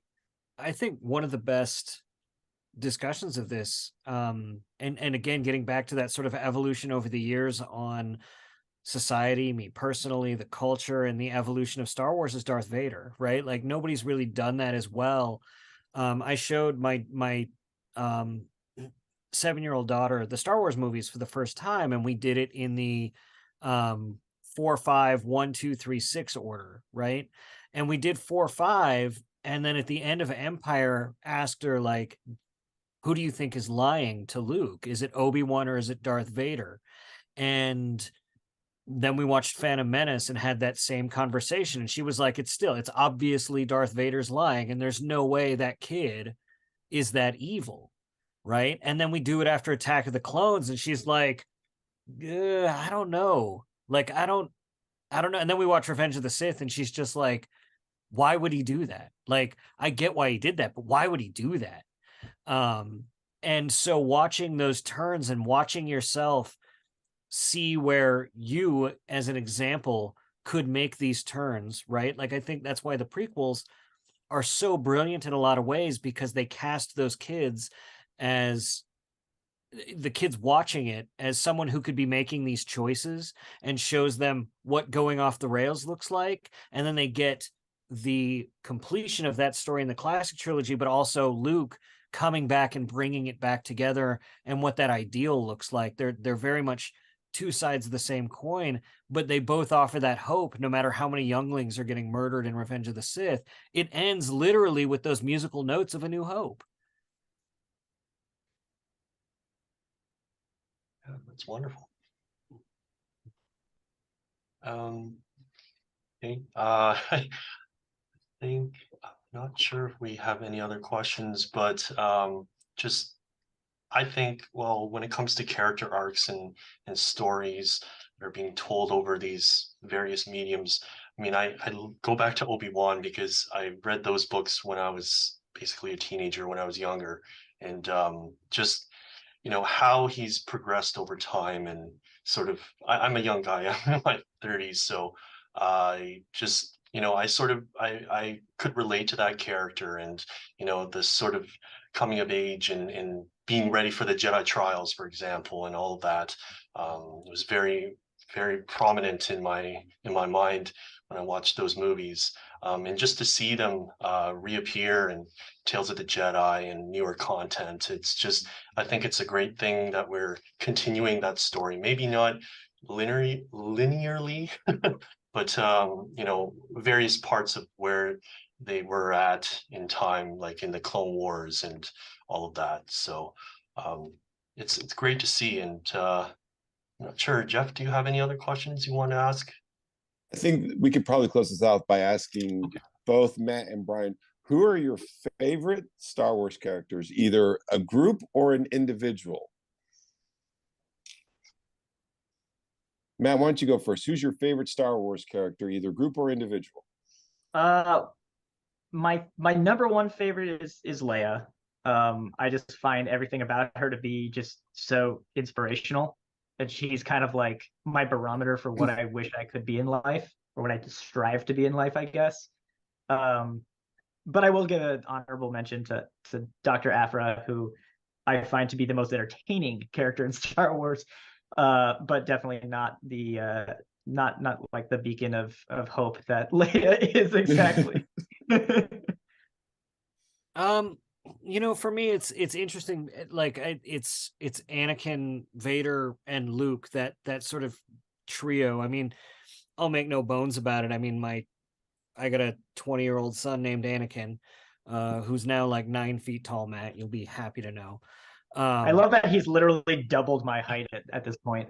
Yeah, no, it's amazing. But no, Anakin and his journey and his trials are so relatable. And you never want to make those mistakes that he does. And Vader's complication in having to figure out how to come back from going so far to the dark is so fascinating to me. And Luke, across the board from A New Hope to The Last Jedi, is just one of the most complicated, nuanced, wonderful characters in trying to bring that hope to people, even when he doesn't understand it himself, and is so selfless that like the dichotomy between Luke and Anakin is so wonderful. And the symmetry in their storytelling, the rhyming structure in their journeys is so fascinating to me. So just as a writer and as someone who really cares about storytelling and character, Anakin, Vader, and Luke, that milieu is really where my love is. But like there's not a Star Wars character that I'm like, you know what, maybe not that guy, maybe Boba Fett. I don't know. Boba Fett never got interesting to me until Attack of the Clones. And it was like, you mean he has to cope with the fact that the face of his dead father is serving the people who killed his father, and he has to deal with that, and then he has to grow up every day with that same face and like chasing his father's idea. Like that's fascinating to me. But like Boba Fett and Empire and Jedi was like, yeah, he looked cool. That's wonderful. Darren, who's yours? Who's your favorite?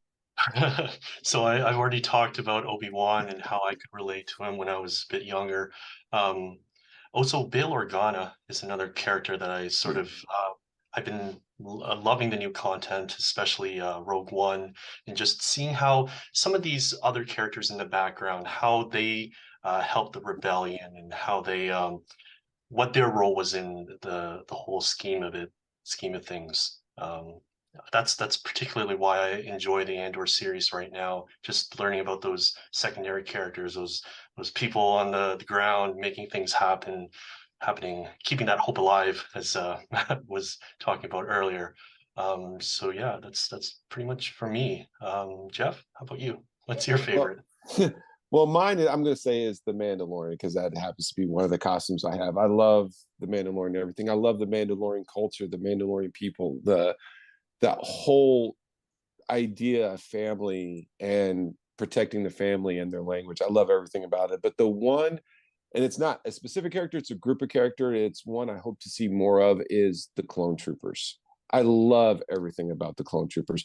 They were such an integral part of before A New Hope, and then to know their story, that they were bred to defend the Republic, and that all they know is to defend the Republic and the people of the Republic, and then in the end, against their will, are forced to betray a group of people, or the Jedi, who also were swore to protect him. And this is after countless battles together. They developed friendships, they developed respect, and then to suddenly, just with the flip of the switch, they have to, kill them, execute Order 66.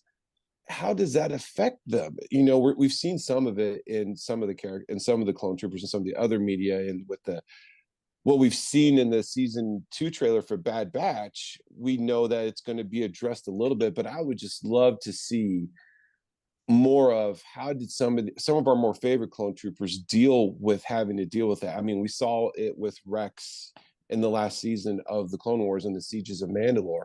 I'm more curious as to, like, how did Wolf respond to it? How did Cody, especially going, after Obi-Wan?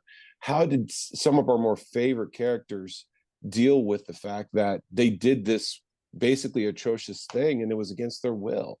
And I just think that opens up a lot of potential possibilities, and it's something that a lot of people can probably relate with, especially some of military service members can relate to that. And I just find it really compelling. I really do. Yeah. I love that we have basically 8 seasons of stories about clone troopers at this point, and you're still like, but you know what we need more of is clone troopers, which is great. I mean, that's why we have a season 2 of Bad Batch. The one I want to see more of, though, Matt, and I know you're out there advocating for me on this every day, is just more Jar Jar content. Oh yeah. Yes. 100%. We are not joking on that. We want the Darth Jar Jar. We want Darth Jar Jar. No, I wouldn't go that far. His character is also. I don't mean to go on a tangent. I know we need to get off here soon, but that is also. You can't start me up on Jar Jar, man. Well, you started yourself up on Jar Jar. Yeah, my favorite part about Jar Jar is not my favorite. But what I found interesting is how we see him at the end of the Galactic Civil War, and how his story was told, and it literally, that one aspect from, I think it was in the Aftermath trilogy. I can't remember exactly which. The second Aftermath book. Yeah. Is that it was just an interlude between chapters, but that one aspect just changed my outlook about Jar Jar forever. It made me reevaluate everything about him, from Phantom Menace to Attack of the Clones to Revenge of the Sith, and it just really made you feel for that character. And then to see how it all ended for him, at least at the end, I'm hoping that's not all that there is to him. So hopefully we can give him a happier ending than what he got. Well, I would say that ending isn't exactly as depressing as many people think. And like, when you think about Jar Jar taking on the weight of guilt from handing the Republic essentially to the Empire, and him working to make sure that Naboo takes in as many refugees as it can, because that's what he was, and him making sure that those kids have someone that they can laugh at, someone that they can identify with. It's just so touching. It's such a selfless thing for Jar Jar to do, and it makes so much sense. And I'm not kidding, like, completely unironic. I want more Jar Jar storytelling all over the place, whether it's animated content, or whether it's books or comics or whatever. I just want more Jar Jar. There's a Star Wars character for everyone, it seems. I mean, with all of these new series and books coming out. So thank you. I just want to say thank you guys for doing this, spending some time with us. Brian, Matt, it was a pleasure. Jeff, thank you so much. Guys, please help us with your support for World Central Kitchen. There should be a link somewhere on this page, so we appreciate all the support. And once again, guys, thank you so much.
Take over from me, yeah?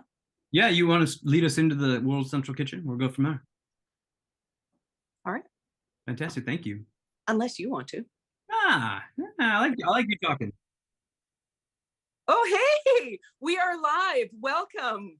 We are here with Sam Witwer, and we're going to get into that right away. First of all, I'm going to start off with saying thank you for tuning in. We had a little bit of a stuff there. We're going to fix that and move into another panel right after this. If you're just joining us, please click the link below. Take a look at the QR code there. We are fundraising for World Central Kitchen. If you guys are out trooping this weekend, anything that you do with your local food bank is also going to be, it's going to count. So please get out there, donate, troop. We are looking to end combat world hunger. That'd be a mighty big feat if we could end it, but we are sure in hell gonna try. So Michael, this is all you. All right, well, thank you all for being here. Let me first introduce the man that needs no introduction, Sam Witwer. We know him as Star Killer. We know him as, yeah, my man. We know him as the voice of Palpatine. We know him as the voice of Darth Maul. I mean, come on, the list goes on and on. We can get into the Battlestar Galactica, the Smallville. We can get into all of these things. Riverdale, like, wow, like it's everywhere. You're everywhere, man. So welcome. Thank you for being here. Really appreciate your time. Thank you. Thanks for inviting me, dude. Thank you. Of course. So let's start off with the introductions. So Deb, I'm going to ask you to go first. Hey, I'm Deb. I am from the Southern Cross Garrison in Sydney, Australia, and I'm also the detachment leader for Underworld. How about I think Chad? that's pretty much it. Oh, that's good. That's good. I'm Chad, SL6876 from the Midwest Garrison. I'm also the Sith Lord Detachment merchandise officer, one of the merchandise officers. I live just outside of St. Louis, Missouri, on the other end of the state, so not Chicago. All right, Derek. Hi, everyone. Derek McDonald, SL13550 from Ottawa, Ontario, Canada, part of the Capital City Garrison and the current detachment leader for the Sith Lord Detachment. Fantastic. And I'm Michael Bender, TK6682 from the Southern California Garrison. I'll be your host tonight. What we're going to do is we're going to talk with Sam about the holidays and traditions, Star Wars, and everything that we like about this time for our Life Day celebration. So we'll start off with one quick, great question. Sam, do you have any special holiday traditions you have every year that you do that you like to participate in? Anything that you do through the holidays? No, unfortunately, no, not really. I mean, I see people. That's about it. So you know, I just failed your first question. What else you got? Not a problem. Well, I guess I'll go into a different one. Did you ever, as a child, peek at a present or run downstairs, do anything like that with Christmas? Did you ever look or try and get a sneak peek or anything? Yeah. No, I didn't. No. Yeah, no, I did. I did once, but it was. I mean, if I ever saw something that was there, it was always by accident. I was kind of on the honor system. You don't go in that stuff early. You don't do that. So that, yeah, I stayed. I'm a square. So I'm really striking out here on the questions. What else you got? I mean, this is good. Really good. Well, I'll let Deb chime in with some questions. See what she's got. Okay. I visited Illinois for the first time back in 2019 for Star Wars Celebration. So I do know that it snows there. But do you reckon that the Zabrak as a species, Dathomir, how would they go with cold weather at a festive season time of the year?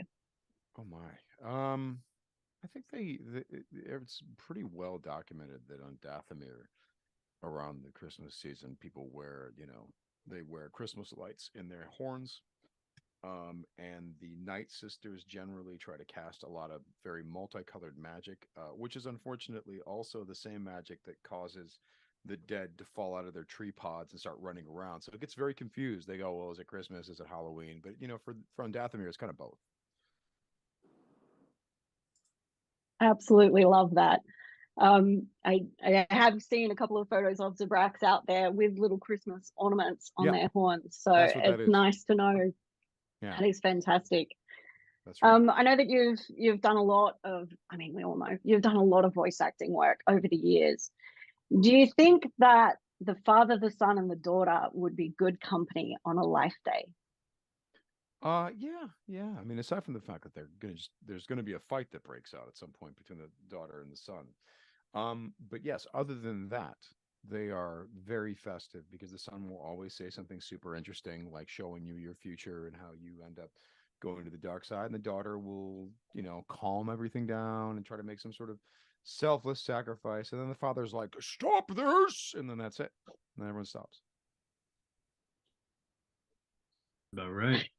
And that sounds like probably a lot of people's Life Day celebrations some years. Yeah. You know how people get, families sometimes bicker. It's that kind of thing. Yeah. One last question from me, if I may, Michael. Of course, absolutely. Take it away. Would you reckon the Shadow Collective would throw a fun party, Sam? Always. They often do, in fact. Yeah, they do. I mean, you saw Dryden Voss's party. It's that is a very chill, boring, low-key version of what Maul gets into. But then again, the best parties are always on Dathomir, as we discussed earlier. Thank you so much. No problem. All right, Derek, I'll let you take it away. Okay. Well, as you know, Sam, a lot of our members really try to embody the characters that we portray. Like I've seen Chad in Maul in person, and like once that makeup goes on and suit goes on, he's locked in, he's in character. As someone who portrays Sith Lords professionally, do you have any tips or tricks on how to get into the right headspace for our members? Oh yeah. Concentrate on evil. That's very, very key. If you're not evil, then you're not doing it right. And greed. If it's not about you, it's not important. That's the whole key to the Sith. Just think about yourself, really, constantly, because you're the only one that counts. That is the Sith spirit right there. There you go. It sounds about right. Yeah. Yeah. So Sith when, Christmas parties are super like, oh my God, this guy, Anyway, go on. I was just going to say, well, you voiced some of the most iconic Sith characters. Do you have a different prep when you're going into voice Maul versus the Emperor, let's say? Well, at this point, I don't really need to prep either one of them, thankfully, because I've done them enough to where it just kind of happens. It used to be that I would go off and practice in the bathroom. They would call, oh, can I go to the bathroom? Oh, a bathroom break. And then I would go and practice more because I was just like, I sort of kept a white knuckled grip on what it is that I was working on. But at this point, the characters have been with me for so long that I can just do them and it seems to work, type thing. So Very nice. Yeah, not a lot of prep anymore. Used to be. Of course, if there's some sort of script that I need to prep or think about, that always happens. You need to know what the hell, what story you're telling, but I don't need to work on the character beyond that these days. Just second nature at this point. Well, it is second nature. And then the other part of it, I mean, the part that you do need to think about is that if you're going to bring the character back, you have to do something new with him. That's important. So you think about what pieces or what parts of that character's personality we haven't quite seen yet, that type of thing. So, yeah. Right on. I guess just tying it back to the holidays, holidays are a time for wishes. What would be your wish this year for the Star Wars universe? Revenge.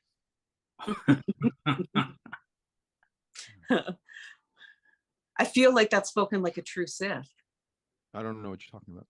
No idea what you're talking about. So the Christmas spirit we're talking about. Can you guys please get with the program? I would really appreciate that. Thank you. Thank you. All right, fantastic. Derek, do you have a question? Oh, we did Derek. Chad, do you have a question? Sam, what is your most memorable gift growing up for Christmas that you received? I don't actually remember it. No, I don't know. I'm not really sure. I really don't know. I truly can't remember it, but I'm sure it was memorable. I'm sure it seems like it really was. Super memorable. Yes. All right. So, sorry, Teresa, I cut you off. Go for it. Do you play RPG games?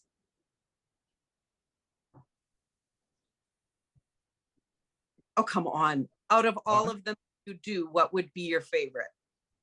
Oh, okay. You didn't ask that. You got to ask. You said, well, I was like, do you play them? I expected you to be like, yes, Teresa, I do. But I did. I said yes, didn't I? Guys, are you bear witness to me? Did you telepathically say that? Yes, I got that. Oh, did you not hear? Oh, I'm sorry. The mic has a gate. Yes, I do. I play all kinds of RPGs.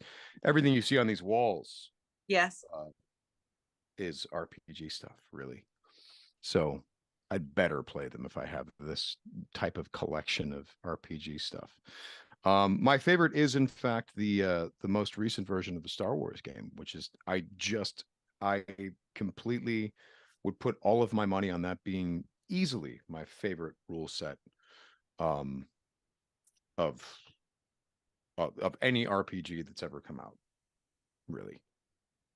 Cool. Have you checked it out? Like the newest Star Wars role-playing game is fantastic. It's so good.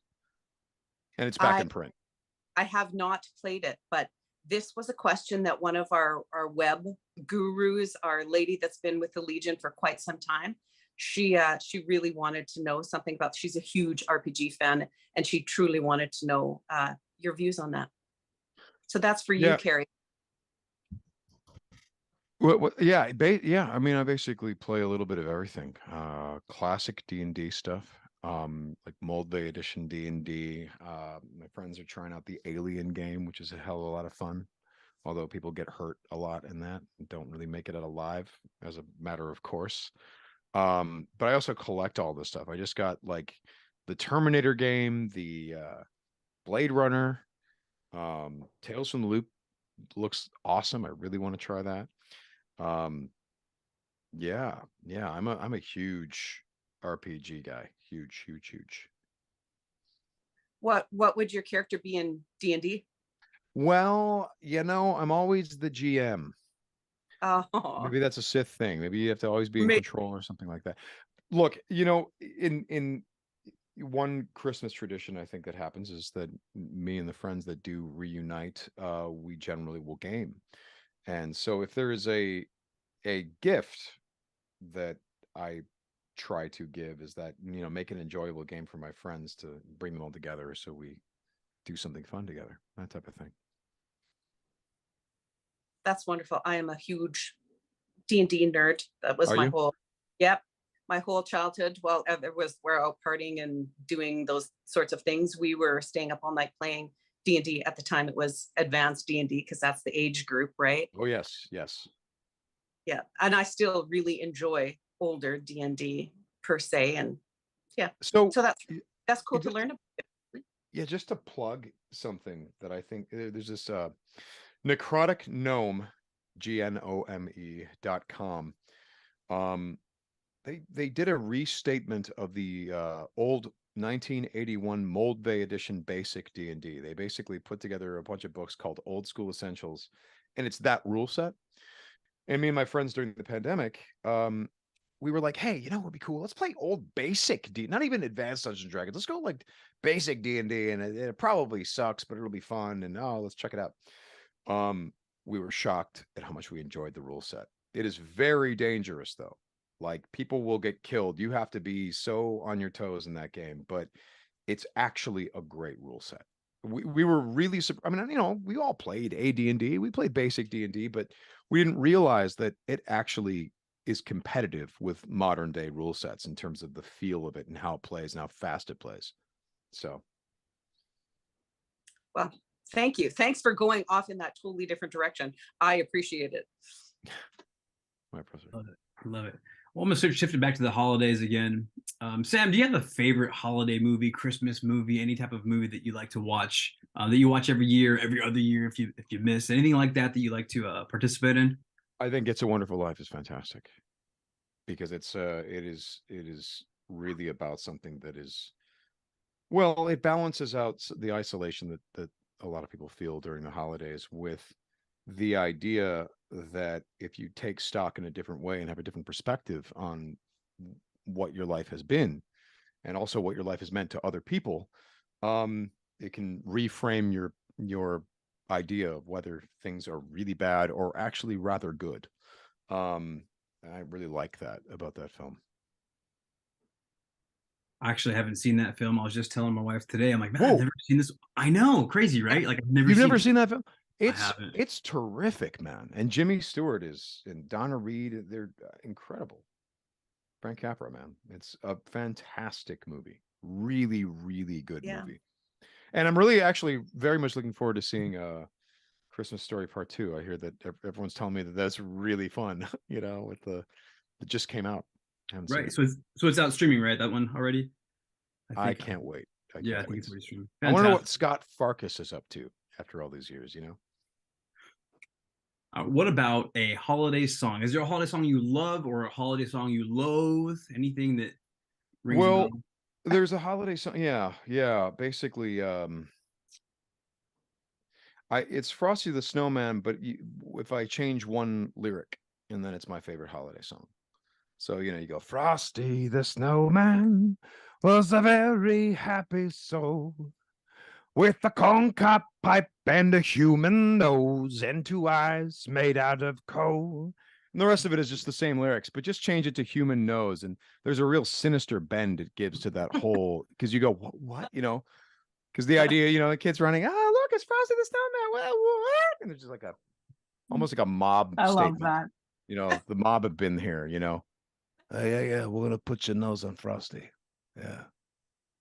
I don't know. I'm in a very silly mood, as you guys can tell. No, it's fine. We welcome it. It's Life Day celebration after all, right? That's right. That's right. All right. Derek, do you have any more questions for Sam? Been a while since we've seen you up in the Great White North. Any plans to come visit in 2023? You know, I don't even know what I am signed up for. It's possible. I don't know when and where I go at any given moment. I'm in kind of a perpetual state of confusion. That's pretty much where I live. I don't know what's happening, and ever. So the answer is eventually yes. It's inevitable. As for, will it be this year? I don't know, or this next year? I'm not sure. So there you go. That's totally fair. We do hope to see you, whether it's Toronto, Montreal, Alberta. I'll tell you what, Montreal, holy I mean, all of Canada is wonderful, and I have spent a lot of time all over Canada. But boy, Montreal is really, lived there for 4 years. It was really fantastic. I really liked it. And I've lived in, Vancouver several times for stretches of time. I like Canada a lot. Well, Canada likes you. I like Canada too. That's where Derek lives. You better like it. Yeah. Right? I love You it. have to. On the list of places to visit one day. Eventually I'll get there. Beautiful. Yeah, you know what's really nice is train rides in Canada. Really like that. Really fun. Fantastic. Actually, I'm heading to Canada. When are we going? I think we're going second week of January to go visit the Nova Squad out there and see some of my Garrison mates. That should be a lot of fun. Yeah, that should be a lot of fun. Cool. Haven't been in I was a kid. Chad, do you have another question for Sammy? Yes, Sam, if a genie hops out of a lamp and says you get to pick one of these two, a series with Starkiller with you in the lead, or another series with Maul with you doing the voice. Don't do this. Oh, Don't do this. damn. You can't do that.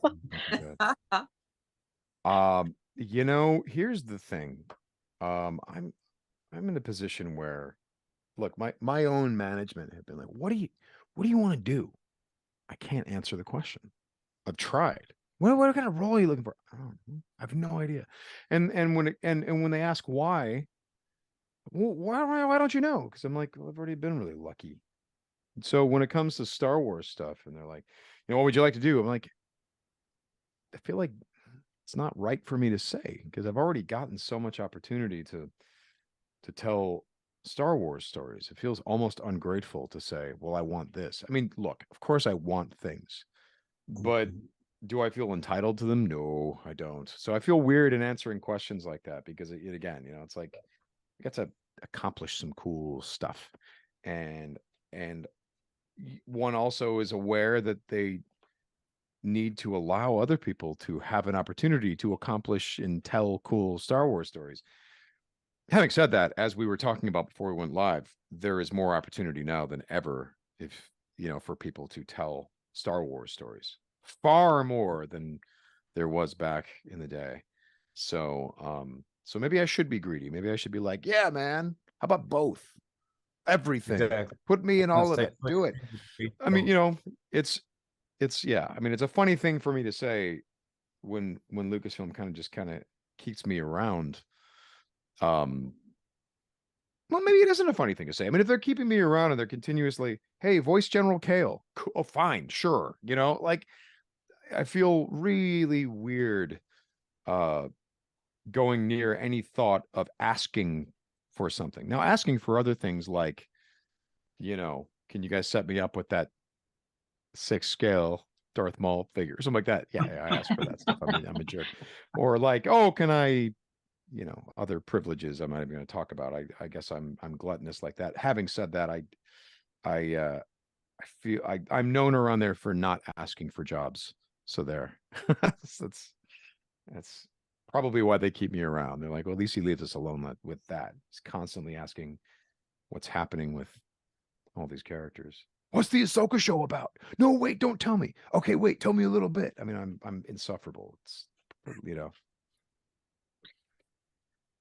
I kind of have a follow-on question from that, because you have been around Star Wars for quite some time now, and you have 15 years. participated in so many projects.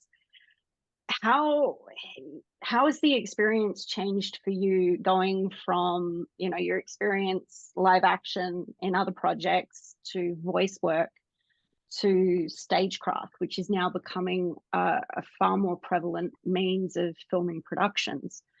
Do you see, like, how has that been for you to watch that change over the years from the mocap work that you did to kind of what's available now in projects?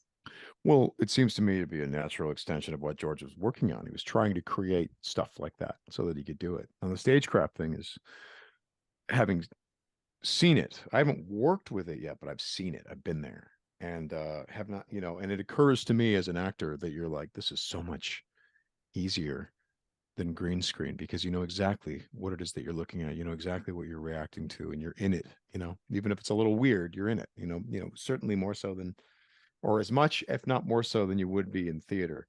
In terms of the technology, I've definitely seen it change a lot over the years, and I've gotten to work with some over the 15 years cutting edge technology. Boy, do I say this.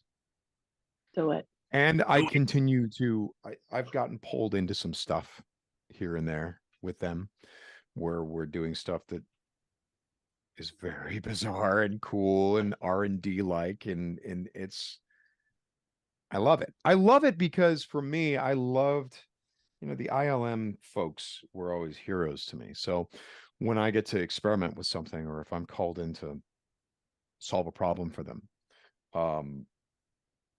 I feel like one of those bearded, long-haired hippies, you know, who were on a slip and slide, you know, back in 1976, 5, whatever, you know.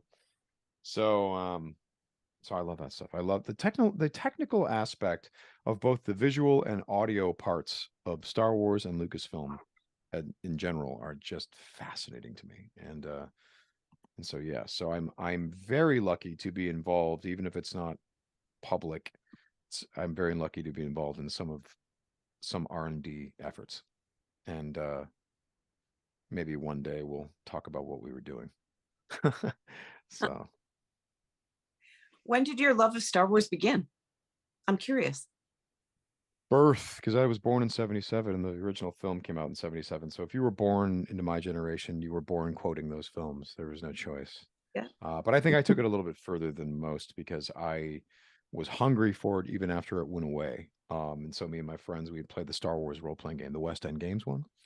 And that was how we scratched that itch. And that was also how we learned all of this Star Wars lore, which has served me well as I, you know, started working and stuff. So yeah, that's how that works. The West End Game Star Wars role-playing game is still a wealth of information. I mean, you know, you watch the Andor show and you're like, well, these guys are fully looking through those old books. Fully. ISB is all over those books, and Corsec and all kinds of crazy stuff. And to see it dramatized when you're like, oh my God, I was reading about this when I was like 10, 11, 12. And now there's a TV show about this? Wow, this is insane. So I feel very, very lucky. I'm perpetually excited by all of the cool things that I'm seeing come out of Lucasfilm. What was your favorite moment in Andor? Oh my God, name one. I mean, how do you? It's hard. It is It's so hard. really hard. First of all, I think what's interesting is, and again, you know, if I can indulge in my own opinion on this, Diego Luna, I thought was great in Rogue One. It's like, cool. He wasn't necessarily, say, maybe my favorite character. I thought he was great, though. Good job, right? And movies have a certain framework and a certain pace, so scenes have to move fast and detonate.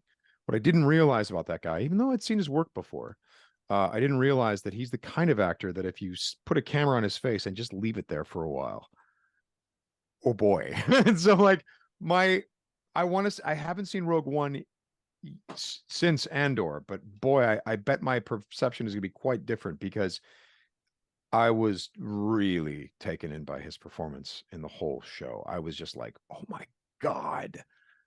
Talk about a show playing to an actor's strength, right? I mean, he's absolutely terrific. Absolutely terrific. And so yeah, I might go back, watch Rogue One and be like, okay, it's my favorite now. Okay, well, all right. So wonderful thing about Star Wars is that you get to flesh out certain things that enhance other works. You know what I mean? It's an important part of the job, I think, that it's important to consider how this story that you're telling informs on another story. And I've certainly been involved in those conversations. And when you do it right, you can make you can make everything around that story just a little bit cooler, and I think that Andor, like in the same way that Rogue One made Episode 4 cooler, Andor makes Rogue One cooler and makes Episode 4 cooler, and it also reaches back to the prequels, and it's just like I'm just so pleased. I think it's really, really cool. That's fabulous. So I have a question. A friend of mine brought this up to me. He's like, man, I'm gonna say it. Andor better than Han Solo. And I was like, whoa, what do you think about that? I think everyone here's the interesting thing. Do I agree with your friend? I don't know. Maybe not. But the thing is that when you're doing these things, I mean, aren't we trying to make things that could be someone's favorite thing? Like a buddy of mine was telling me that Andor was his favorite Star Wars, and me being the traditional George Lucas guy, I'm like, my sort of knee-jerk reaction was like, Star Wars is the best Star Wars because George, I mean, he made it out of nothing. He made it out of styrofoam, and he created all these things, and it's like it's the crawl rule, right? Like the movie Crawl, which I love, and they're just like, hey man, I got an idea for a movie. Oh, what is it, dude? Well, you've seen Star Wars, right? Yeah. So what if we put it in medieval, but they shoot laser beams every now and then? Oh my God, we're going to make $1 million. No, wait. How do you feel about boomerangs? I love boomerangs. What if I told you that my movie has a boomerang that's made of knives? What? Yeah, it's called The Glaive. So you're telling me, wait a second, let me get this straight. We're going to make a movie that has The Glaive and it laser beams every now and then? We're going to make $2 million, dude. This is amazing. Cut to 1974. So there are space wizards that can control the Force because Han Solo is flying around with Chewbacca and the Millennium Falcon because Darth Vader is a character and he kind of looks like this. And then there are TIE fighters and he flies a TIE fighter. They chase the X-Wings and they look like that. And then I have this other idea that there are these Jawas and they harass C-3PO and R2-D2 who go around on the planet Tatooine where they meet Obi-Wan Kenobi. And he has a lightsaber, which is a laser sword that the space wizards use, along with in conjunction with the Force, where they meet Luke Skywalker and Princess Leia. And he just like, it's not just the glaive and laser beams. He has like 75 ideas for Star Wars. And he has tons of information, the Galactic Empire and the Death Star and all. And you're just like, wow, it doesn't make any sense, George. Yeah, but when you see the movie, it's all going to feel very breezy. You're just going to go right through it. You're just not even going to know that you're learning this stuff. You're just going to go through. And it feels breezy and inevitable and cool. So that's why I'm like, dude, Star Wars was the hardest to make. Of anything ever, it's the hardest to make.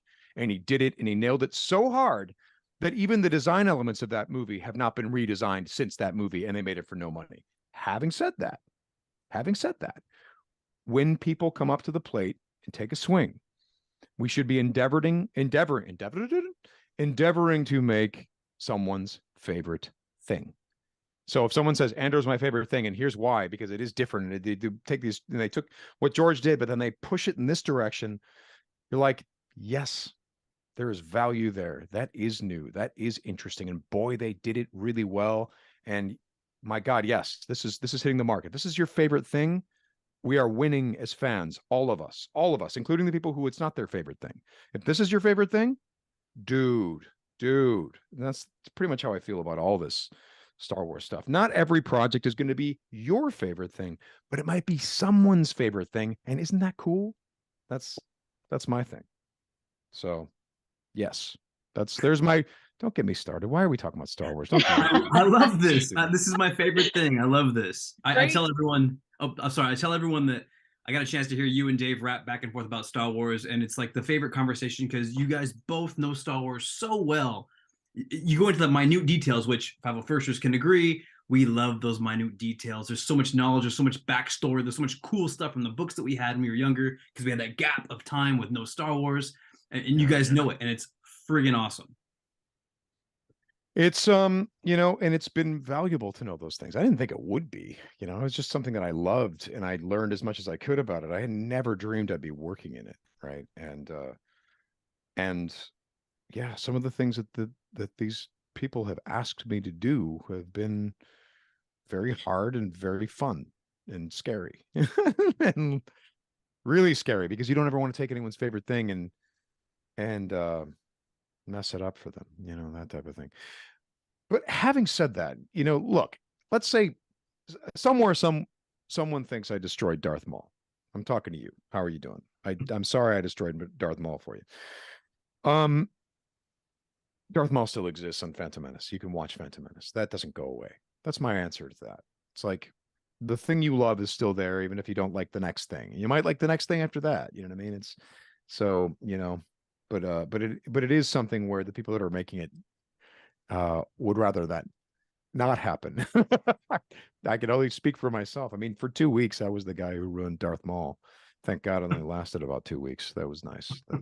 We knew that was going to happen. Like the backlash is going to be intense, but if we planned for it, me and Dave, in fact, I remember saying to Dave, I'm like, okay, so here's the thing. As soon as he gets his mind back for at least an episode, I better damn well sound like Peter Serafinowicz from Phantom Menace. And then we can start doing the character that we know he is.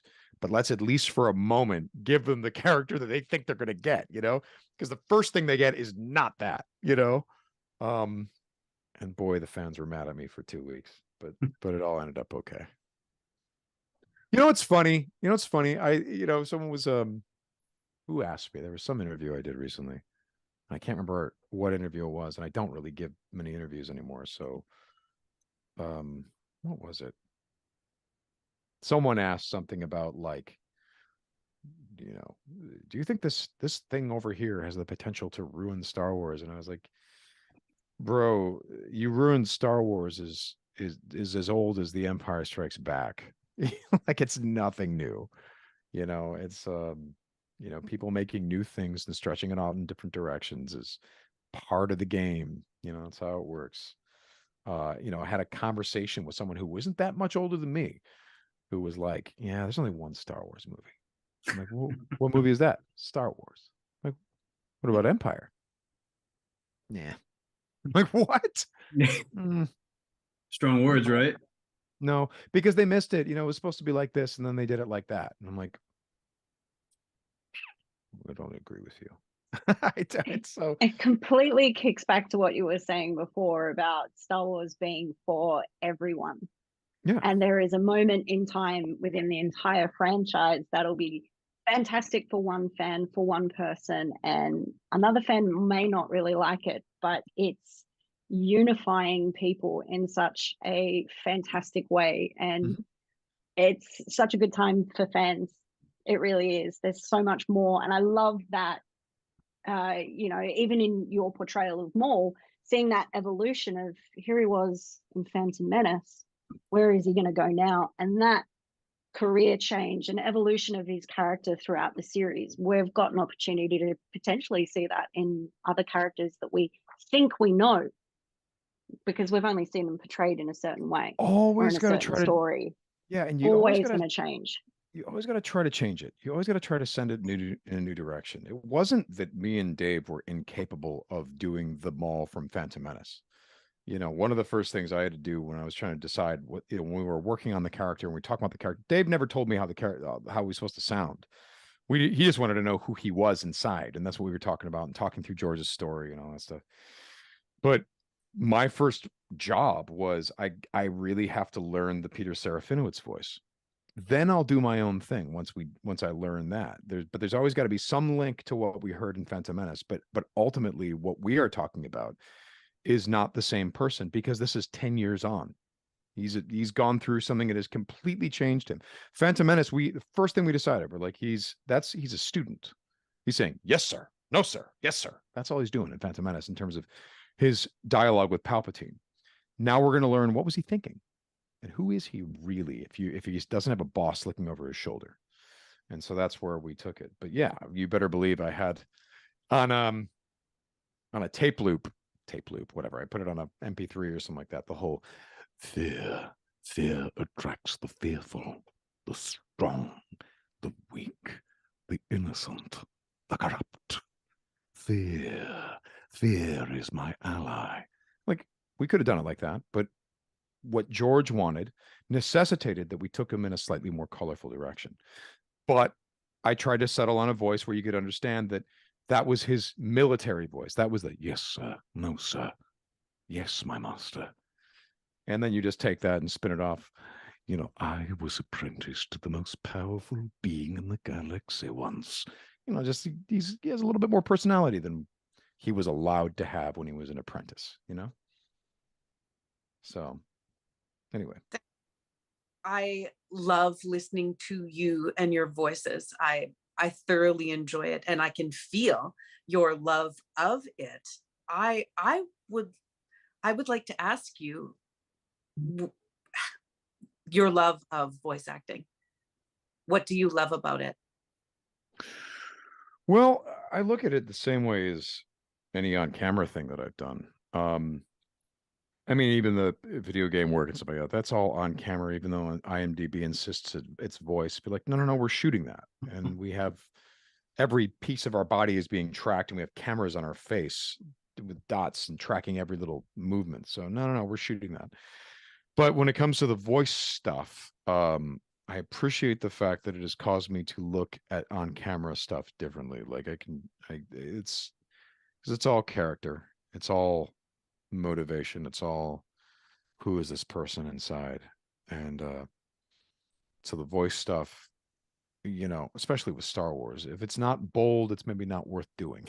You know, you better do something interesting and big and, you know, and something that catches your attention.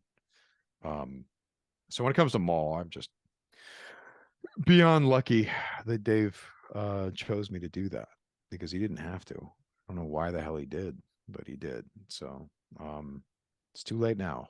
It's too late. It's probably because he knew that you would get the character.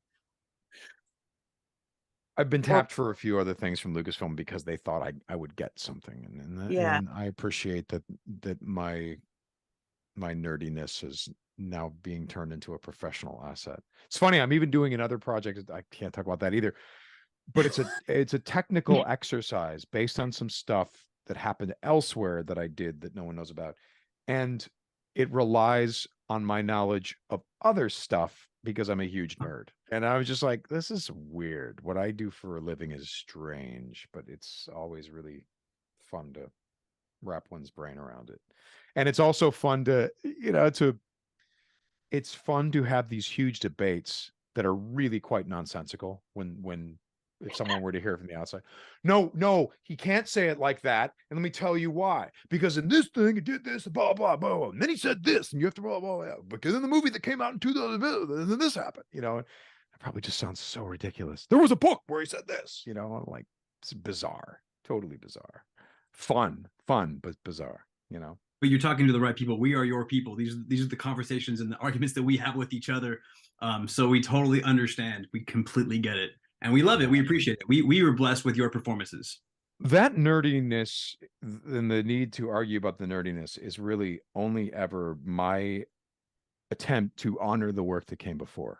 I never, ever want to, you know, mess with or denigrate or, you know, hurt in any way any piece that came before. Only ever enhance is my rule, which is why I pay a lot of attention to detail. And there are times where you on purpose disregard something, but you better be making the right call, because someone might love that thing. You know what I mean? So, you know, we've taken great pains. You know, that's one of the things I love about Dave is his willingness to grab a bunch of old expanded universe stuff and reincorporate it, because he accepts and loves the fact that someone loves those things, you know.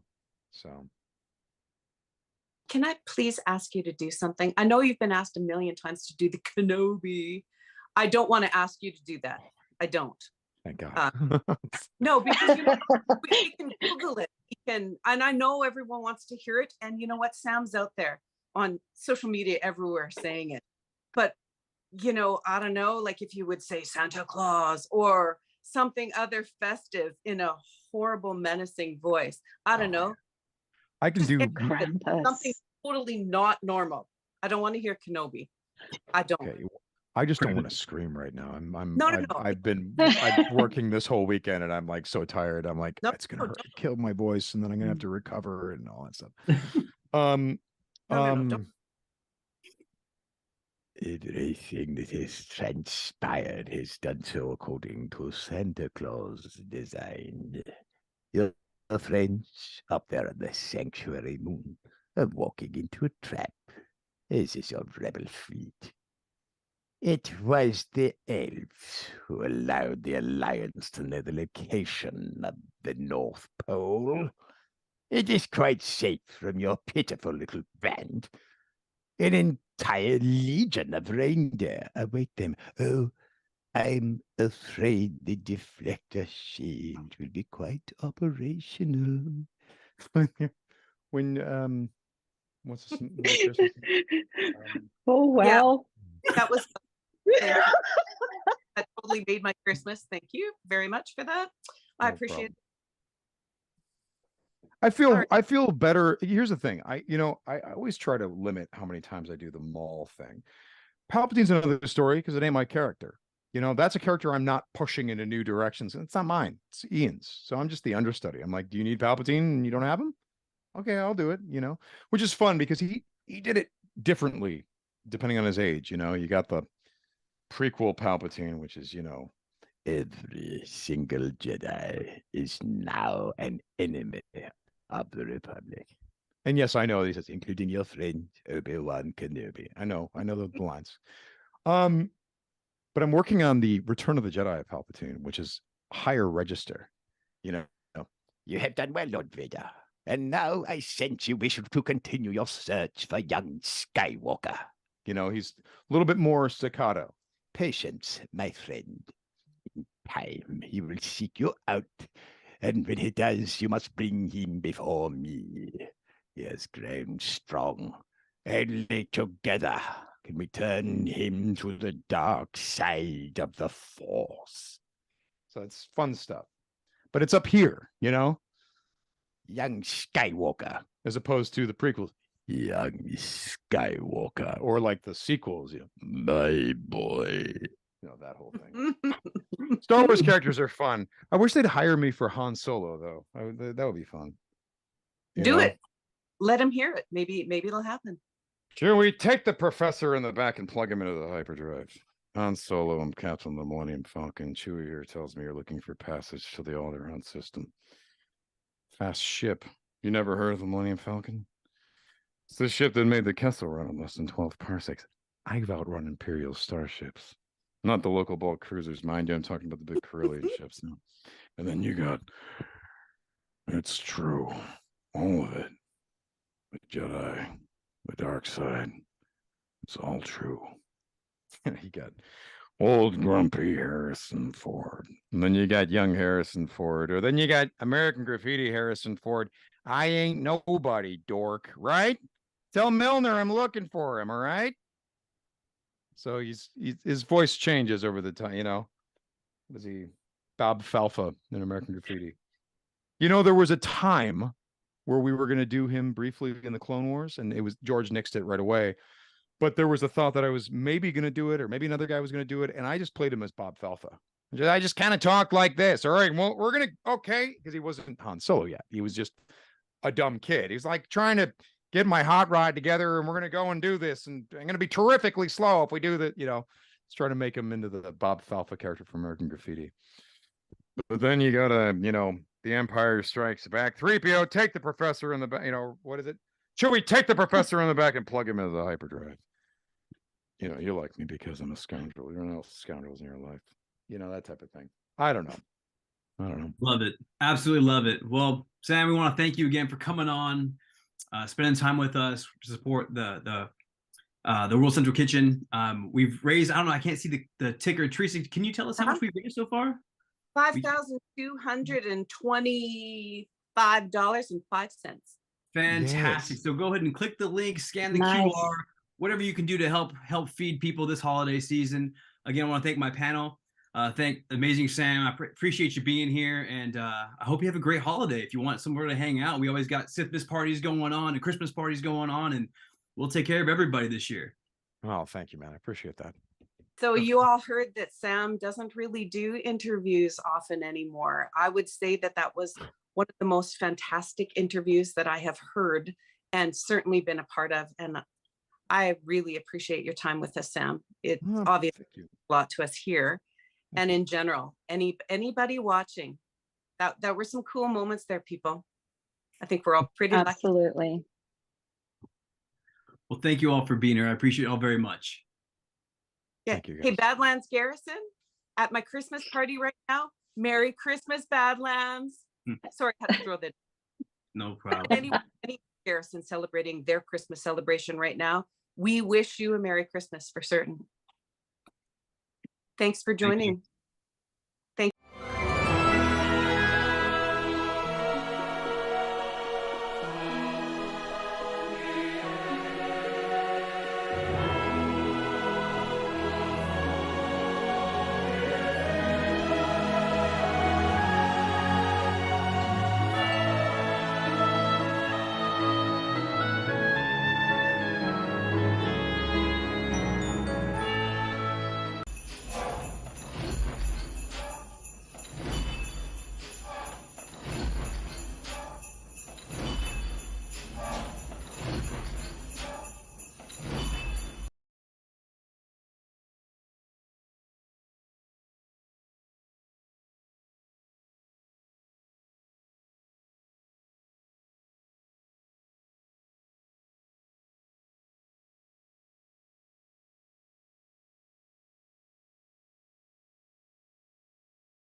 Thank you for joining us. Today is the Life Day Telethon Diversity Panel.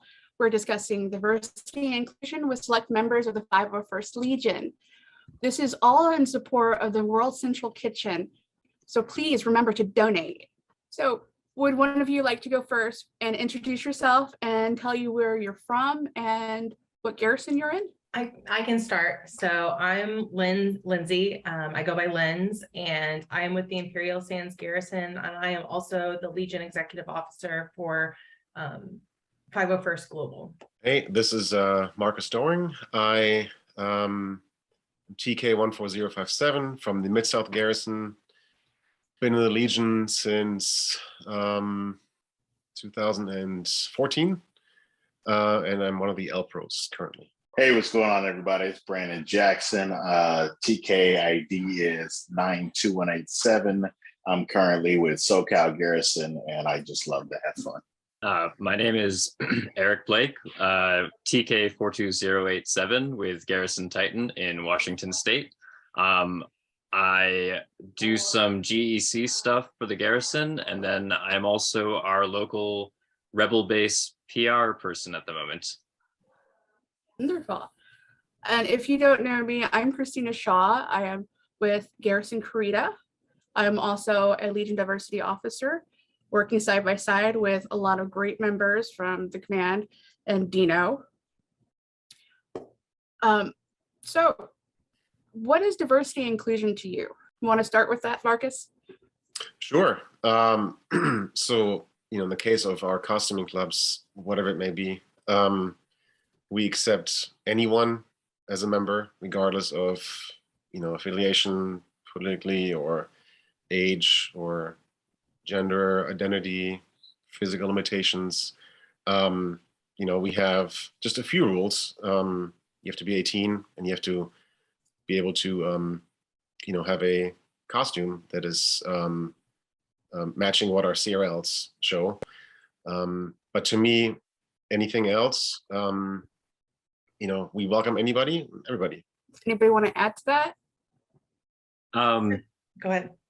To me, diversity inclusion as far as a practice goes is about, for me, having as many points of view from outside your usual status quo within whatever collective you're trying to found, especially so that whatever you're doing as an organization or a company, you're trying to, represent everybody within the communities that you can reach, and represent aspects of those communities as well. Yeah, so I think what's, one of the things that I think is really important is that we spend a lot of time working with the communities, out the public, and we work with a lot of kids. And for a long time, Star Wars was, for lack of better, it was a lot of white older men.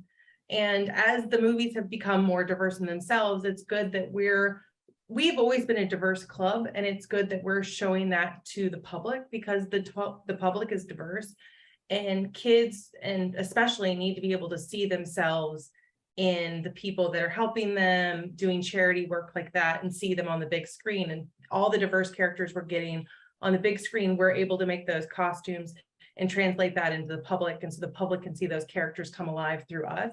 And I think that that's also another great thing that's happening now with the added diversity within the movies. We're getting to add that diversity within the clubs as well. And myself, the biggest thing that we can do for inclusion to make things more diversified is to put out there how diverse we are, to put out there how welcoming we are to all different communities. We're not just, one type of people, as what Lindsay says, but we're a very diverse culture. We want everybody of all genders, backgrounds, disabilities, no matter how you look or how you are or how you identify, to know that you have a welcome place, that we're here to cater to our community in the best way we possibly can. Talk about, the community. I was wondering what you do outside of volunteering for the 501st. I mean, I volunteer with search and rescue now, and I do a lot of other work outside with a lot of local community work. What else do you guys do? Well, for myself, I just like to be a nerd in all aspects I can. And so I actually am in multiple different charity costuming clubs. So to get my fix, because I don't just, at one point for almost 10 straight years, all I did for costuming was nothing but Star Wars, but I decided to break out and go into other communities and do DC and anime. So I also volunteer with Kids Can Cosplay, and also with the Avengers Initiative too, which is a Marvel cosplay charity group. So, and also the Sci-Fi Coalition and San Diego Star Wars Society every now and then. So I just like to get my geek on, dress up, be silly, and help out the best way I can. I'm kind of curious, what other costumes do you have in your, like, the DC? Because I mean, we always focus so much on Star Wars, so I'm really excited to hear I'm only laughing because I know how many costumes Brandon I guess that's why the face. Yeah. Just because, like, as you see from my collection, I'm kind of obsessive. So if I like something, then I record, there's no holding back. So as DC is kind of new, I only have like 3 DC. I have Black Adam, Black Mask, and Bane. Those are my 3 DC cosplays. Nice. But I'm also working on a couple others. So far as Marvel, I have about 4 different Captain Americas plus Sam Wilson Captain America. I have 2 different Wolverines. I have 2 different Wolverines. I have Deadpool. I have Thor. 3 different Thors. 2 of them I haven't premiered yet, but they're already ready. I just haven't worn it yet. Afro Samurai, Shonuff. I have 2 different T'Challa cosplays and 4 different Killmonger ones. None of these I've revealed yet. I just have made them, and as events come by, I'm gonna start wearing them. He Who Remains, and that's for my non-Star Wars, and then I have like 13 other Star Wars costumes too. I probably have more, but I'm just not remembering. Lindsay, do you do anything outside of the 501st? So I do a lot. Actually, cut me right now, but come back to me because my cat's using the litter box. I can go. The kind of volunteer work that first got me into doing this kind of thing was in college, where I was training with basically as a printer and graphic designer. And what we would do was go to schools, a program that had some basically lower income schools, and kids from those schools would come to us after school, and we would teach them skills that we were learning in college, but for them to apply to, basically they would make this book of poetry. So they were doing this one class where they were learning English skills, one class where they were doing photography, and then they'd come to us and learn the layout part of it, how to, you know, set your text, put your pictures and make them look nice. And that was basically the first sort of, you know, using some, you know, using skills and privilege that, you know, I had access to, and giving it to somebody who wasn't going to have that access for quite some time. And at the end of the year, they would put this incredible book together. So I've always kind of hunted for that kind of thing where, you know, you're inside of a community doing stuff. It just feels a little more personal than simply donating, but of course, don't forget to donate. WCK.org. WCK.org. Happy Life Day. I guess to round it out, I'm also in the Rebel Legion. That's kind of my fun club, just based on the costumes they have. I have a Jawa, which is also one of our first costumes, but I also have a Wilbur hood, and yeah, and Hello, Wilbur. And we're working on collectively on a running of the prisoners Andor jumpsuit, I guess. That's incredible. So yeah, so that's going to be another fun one, which is also going to be a Flower First costume. So if you want to join, the CRL should be available soon, if not already out. And then I have a which is not official because that's not going to be official, like a pink shorts costume, like a boom mic. Those are fun. In our hearts. If you don't have to pack much, you just pack that one. They're essential to the running of the hoods. Yeah, they're recording. But yeah, so the that's kind of what I do outside the Power First is what I just mentioned. Yeah, and I do a lot of costuming as well. I'm really big in the costuming scene. I used to travel a lot more for conventions, but I'm trying to slow down for that. And I do a lot of diversity, LGBT panels at conventions to try to talk about diversity on video games, comic books, things like that. I used to be heavily involved in doing video game panels and things like that. So I have a lot of video game costumes, a lot of TV costumes as well. I've been on a very big Stranger Things kick lately. Nice. So I've been slowly getting together every one of Steve Harrington's costumes, which has been a lot. I like his hair a lot. It's just getting to wear those nice wigs. But yeah, and then I'm also in the Rebel Legion, so I do charity work through that as well, which is great. Like it's nice to be a good guy sometimes. Yep. Especially my main costume in the 501st is General Hux, who is grumpy 24/7. And so it is very nice to be a character that gets to smile and doesn't have to be a grumpy person constantly. Awesome. Marcus, you brought up the prisoners run, and there's actually been some controversy and discussion over that, about how it's prisoners and how that might reflect towards children. And I know there's some pros and cons. Do you think that it's a negative impact, or could it be a positive? Because the way I see that is that a lot of the prisoners were falsely accused and falsely imprisoned. Yeah. Well, the prison run is, you know, the it's a good thing because we're escaping. It's not the prisoner workshop. We're not building stuff while in prison. We're actually escaping. So, and we're shouting one way out. That's the plan. So instead of save the ice cream, we shout one way out, but we do the same run.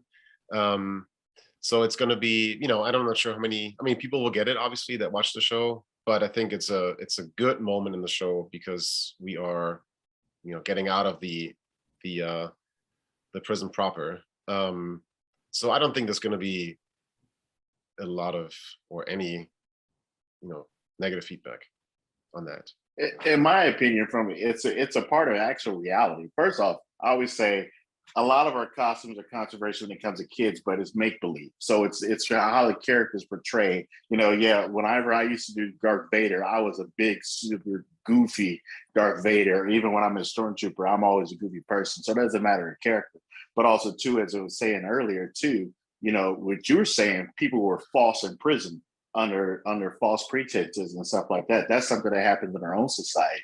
So the fact that they're rebelling against a cause so they're getting the freedom which was stolen from them, I feel like it's a great thing. Yep. I agree.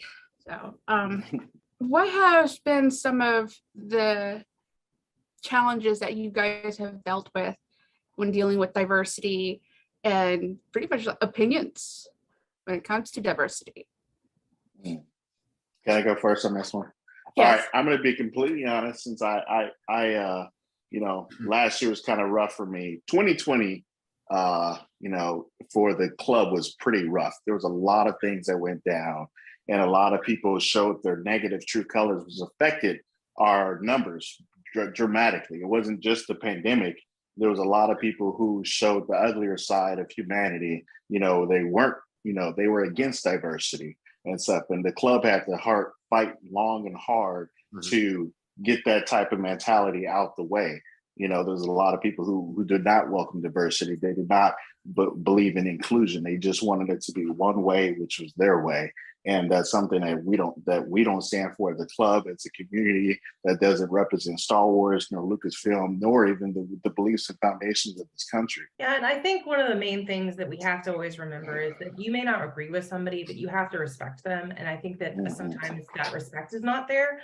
And especially with dealing with, one of the things that's been big in our country and some other countries is gender issues. So gender identity and things like that. You may not understand how someone's gender identity presents or what their pronouns are, but you need to respect them and use what pronouns that they're asking you to use. You would expect somebody, if your name is Bob and someone keeps calling you Sam or something, you would get upset at that. And you need to be able to respect what somebody else is asking you to call them. And I think that it's one of those things that you may not understand, you may never understand, but that's okay. You just need to show the respect to that person as a fellow human being.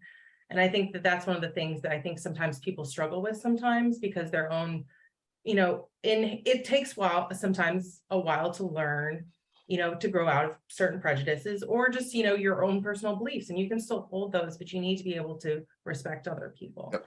And I think that's one of the main things that we always have to remember is respect is key, even if we don't agree. We have so many members in the Legion, all over the world. There's, it's I'm not going to say it's easy. It's to accept everybody for their, whatever their beliefs are. But this is, you have a choice. You can stay or you can leave. It's really not, you're not forced to be here. But so, like Lindsay said, you even if you're not accepting or understanding what the other person is all about, at least respect it. Pronouns. And that is actually one of the things that has become a very big, I would say a hot button with some of the people I talk to, especially about not understanding. Have you ever had to handle a situation where trying to get people to understand the use of pronouns? So I can just speak on my personal level. So I use any pronouns. I prefer them, they, them, but I also, I am pretty loosey-goosey on my pronouns just because of how I my gender identity presents. But one of the key things that I always try to remember to tell people, especially people who are well-meaning or trying to remember people's gender identity, especially if it's changed recently, if the person's come out to them. It's okay to make mistakes. Like, just don't worry about it. Just remember, correct yourself and move on. Like, those are things that people often get really like nervous about. And I think that that's where a lot of, hesitation comes, where it's like, oh, well, what if I mess up and I forget their new name, or I forget their new pronouns? I'm gonna mess up and it's gonna be really bad. People mess up all the time. I am so bad with names. I forget people's names constantly. Like, I can't remember a lot of people's last names. I'm lucky if I remember first names. So it's always about just acknowledging, oops, sorry, I didn't mean to do that, and doing better in the future. And again, it's all about respect. If somebody tells you these are my pronouns and this is my name, you need to respect that. And if you don't, we need to have a discussion about that. And if you feel, excuse me, if you feel embarrassed when you make that mistake, know that it's not the first time that it's happened. And the fact that you are embarrassed that you made the mistake shows that you care, that you did want to actually make the right address there. I've basically kind of just, as I'm meeting people now, just sort of in my mind, just it's they, them across the board for everybody until they express otherwise how they prefer to be addressed. And I think we've got a pretty good culture in our local garrison because, we had a member, I was just at a little meet and greet get together, and I, greeted them, and they were so comfortable telling me, I've actually changed my name and these are my new pronouns, and it just got logged, note made. And yeah, I'm really glad that, and they're younger members, so I was really glad that they felt comfortable enough with our group to, just be cool and reach out immediately as soon as we started talking. So if you provide that culture for people, it just makes it so much more comfortable for everybody involved. And one of the things that I always try to remember, especially within the clubs or, out when we're dealing with the public, anybody can be any character. We could have, I'm sure that there's a very tall lady Vader somewhere out there, somebody who is a Vader in a costume. You wouldn't, even if that person goes by she, her pronouns, if they're in their Vader costume, you wouldn't refer to that person as, oh, she's right over there, because that would break the immersion. You would refer to them as he. And if you can get the correct, pronouns of that character that you're doing, it's not that much different with a person. And I think that really helps, especially when you're thinking about what we're doing, dressing up as these characters. And I think that's a good gateway to try to get people to understand sometimes. Mm-hmm. I think it's definitely really important. It really warms my heart to see so many people willing to make a change, to make people feel welcome. Because me being in the military for so many years, like when I came in the military, don't ask, don't tell was what was currently law. And then don't ask, don't tell was repealed.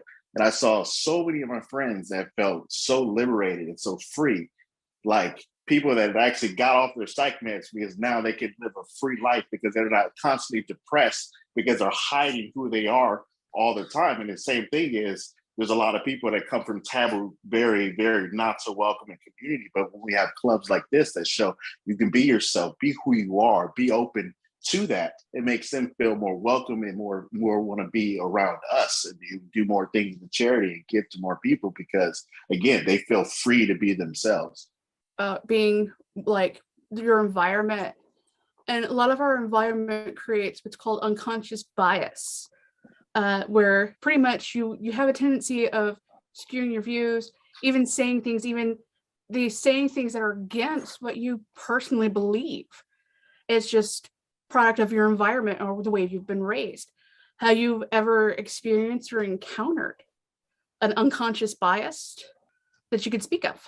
I definitely have. I because me growing up in a predominantly Black and Latino community my whole entire life, when I went into the military, I had a lot of unconscious bias that I didn't know about. But being an empathetic, caring, understanding person, becoming friends with people, listening to people's backgrounds, listening to their differences, and being able to connect with individuals that helped me in life, period.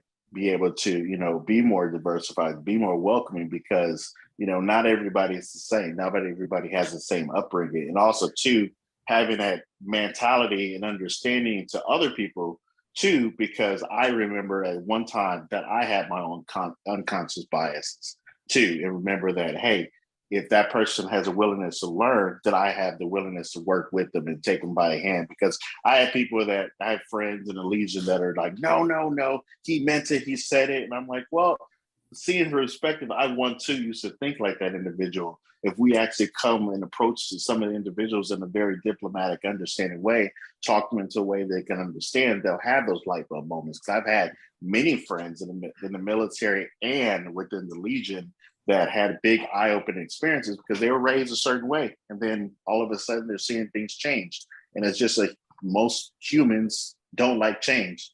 And so, but if you could actually, like I said, talk to them in a diplomatic way, teach them, have teaching moments to tell them why diversity is important, why, identifying people's genders is important, making people feel welcome, they'll be a lot more responsive in a positive way instead of just, you're wrong. Well, I mean, I'll speak on something that it was my own unconscious bias that happened. It was many years ago, but it's something that I still always remember. And it was something that I try to do better on now. But I was in a group, we were doing a group costuming group, and one of the people in our group was Black. And the character, the way we had like 6 characters and there was a Black character. And I immediately was like, okay, well, you're going to be the Black character. Well, because, you're Black and you be the Black person. Well, no, you allow someone, just because you're Black doesn't mean a Black person's going to want to be that character. But that was my unconscious bias. And, that happened years ago, but I still remember it. And I go, okay, I made a mistake and I apologized for it. And I've learned from that. But that's an immediate unconscious bias. I wasn't trying to be, bad, but that wasn't good. And those are simple things where you go, wouldn't you want to be Fenn? Wouldn't you want to be this character? As opposed to allowing the person to express what character they want to be. They might want to be Fenn, but they might want to be Han Solo, and that's fine. But that's an example of something that I had to learn about myself and grow from that. Right. Did that kill you when that exact thing happened in Stranger Things when they're all choosing Ghostbusters? That absolutely slayed me. I thought that was great. I felt that. I've been there before. Yeah. I had to deal with an unconscious bias of my own when I first joined the Legion. Because I recall I saw a picture that I had seen in the past, and it's a big guy in a TK. And I remember in the past having kind of like laughed at that, like, haha, he's like a big TK. But after being in the Legion, it occurred to me with more experience how much work went into that, how much love goes into that, the huge heart that person has to do that charity work and be a part of this. And I just immediately, it was just like, wow, I really had sort of just a body normal image that just was really unhealthy when I first saw that image. But seeing it after, like, I just realized that I'd kind of had this semi-dehumanizing bias against an entire group of people for so long. I think we all have had those moments. It's like when I first joined, one of my big things was being completely new was, okay, well, where are the girls' costumes? And because, coming in, it was like there was mostly hearing as a young girl, Star Wars is for boys because it's all boys. And if you want to be in the 501st, you have to be a bad guy. Well, all the bad guys are men. And so for you, Lindsay, I'm curious to know how people have received you as Hux with a lot of that unconscious bias, or just straight up bias, girls should be girls, boys should be boys mentality that some people have. I work really, really hard to present really, like when I'm in Hux, like I change my body. I actually work really hard, and this is not required. This is not something anybody is required to do within the 501st. You're required to just wear your costume and wear your costume.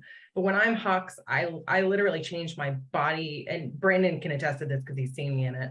I changed the way I walk. I changed the way I hold myself completely. And I really try to present myself as Hux would be. I get into character, and because I'm in character, people kind of forget what my gender is. They see me as Hux. The only problem is I'm really short. So they just see me as a pocket-sized Hux. So I'm just a really tiny Hux. But given that like Kylo's really tall, it kind of works. But yeah, so I'm just that's by presenting as the character, especially kids like don't think about it. They think I'm, scary Hux. And it works really well. It's just about how you have to feel the character and go for it. So if you're a woman wearing a TK, or a woman wearing, some other character that's not typically presented as a female or as a woman, as long as you like embody that character, and people forget about it. And occasionally you'll have things where people will slip up, but most of the time the kids, especially, which is what matters, like they're really into it and they won't care. They won't notice. And that's great. So one of my funny moments is it was my first Legoland troop, and I was an Anakin, and a bunch of these parents were like came up and was like, "Oh, cool." He was like, "Oh, cool, Mace Windu," and I was like, I had the wig on, I had the Anakin wig on, and everything. But the best redeeming moment, and everybody, all the TKs and everybody's around me when it said the kid was like, "Dad, that's Anakin Skywalker." I was like, thank you. Yeah, I had my little eye roll moment, but it was cool because the kids all saw me. Yeah, the kids get it. Especially with a wig. Nice, Mace. Well, when I was building my TK, that's kind of why I joined the Legion. Is I love stormtroopers, so that was my first natural choice of costume. We had a big build party where we kind of built 7 or 8 TKs at the same time here in the Mid-South, and so one of them was a girl, and so I never crossed my mind, okay, under these masks, what gender is there? Are they just boys? Are they just girls? I mean, not just girls, but a mixture of. So I was it wasn't like an eye-opening moment, but it was like, oh yeah, that's right. I mean, why wouldn't there be female TKs? And then it just kind of like rolled from there. The next one I did was whatever it was, but so we have so many different genders under the masks, where you can't tell necessarily who's under there. So that's kind of like, that's refreshing to see people, members, like Lindsay with the Hux, just kind of like going the other way, trying to, why not, right? I mean, it doesn't really matter. So that's good. I like, that's a good diversity that we have in the club, is people troop as whatever character, despite it being male in the movies or female in the movies. I'm sure we have male Phasmas. I'm pretty sure we have that. So yeah, we do. I know for sure. Yep. Yeah, I'm also building an armorer. I mean, that's literally my favorite Mandalorian costume. So I was just like, you know what? I don't care. Not even a gripe about it, but I want an armorer. I have the helmet and I'm working on the armor right now. So super excited about that one. Good for you, man. Love the armor. That's one of my favorite characters. Just the armor and the Mandalorian, just so awe-inspiring, and so many people have taken a very positive grasp of that. Mm-hmm. Which kind of leads into my next question is, do you feel like diversity and inclusion should reach beyond the 501st? I know some of you are already in Rebel Legion, but do you feel like when we discuss diversity and inclusion, should it be also the Rebel Legion, the Mandalorian Mercs? Should it go beyond that to the other LFL groups? I'm so new to the Rebel Legion that I can't say what they do in those regards, as far as, we have at the 501st a dedicated diversity and inclusion team because we have a ton of members. and I'm sure the Rebel Legion has enough to do that as well. The Mercs, I'm not sure of their numbers, but it's something that eventually needs to get included in every club as it grows, because it's going to help you reach out to your communities nearby and get more people who are interested in Star Wars, but maybe they don't go to baseball games or aren't at a children's hospital, so they wouldn't see us out there either. It's cool that the 501st has this, though, as a dedicated service. Okay. And like, Well, I was just gonna say, I don't know about the Mandalorian mercs because I'm not in them, but I do know that there's no lock on gender when it comes to your armor. So if I wanted to make like a masculine armor or feminine armor, it doesn't matter. You choose whichever armor you want to make and build it from there, which I think is really important. And then the Rebel Legion, from my experience, I've only been in for a couple of years, but you know, working with their leadership, I've seen they have pretty positive representation work as well, as far as I've seen. Yeah, and we do actually have in Rebel Legion a diversity and inclusion team, because I was on it up to last year. But most of the time, honestly, when I think of like Star Wars Costume Club, I think of all of the LFL clubs. And that's literally because all the time, especially when I'm at cons and I'm recruiting people and stuff like that, I ask the person what costume they want to be, and I point them in the right direction. Because a lot of times they'll show up to a Rebel Legion booth and be like, hey, I want to do a Jedi. I'm like, or sorry, they want to be a Stormtrooper. I was like, oh, well, you know what? Maybe you want to go ahead and talk to the 501st people, or the same thing. If someone wants to just do their own custom Mandalorian, I'm like, well, if you want to be in a Rebel Legion or 501st, you know, you either have to do the Jarwin or you have to do one of the actual candidates. But if you want to be creative and do something like on your own, Mandalorian Mercs is for you, and they have their certain standards. And the same thing, if you're art, you love to build droids, you just want to do lightsaber stuff, because we can't do that in 501st Rebel Legion, so you got to go to Saber Kill, you know. So I like to always point people in the right direction based upon their passions and stuff. Wonderful. Thinking about other groups, with diversity inclusion, we've always seen it. We always see it vertically with culture, religion, regions, time zones. But do you feel like we are vertically, as far as financials, backings, and stuff like that, where social status?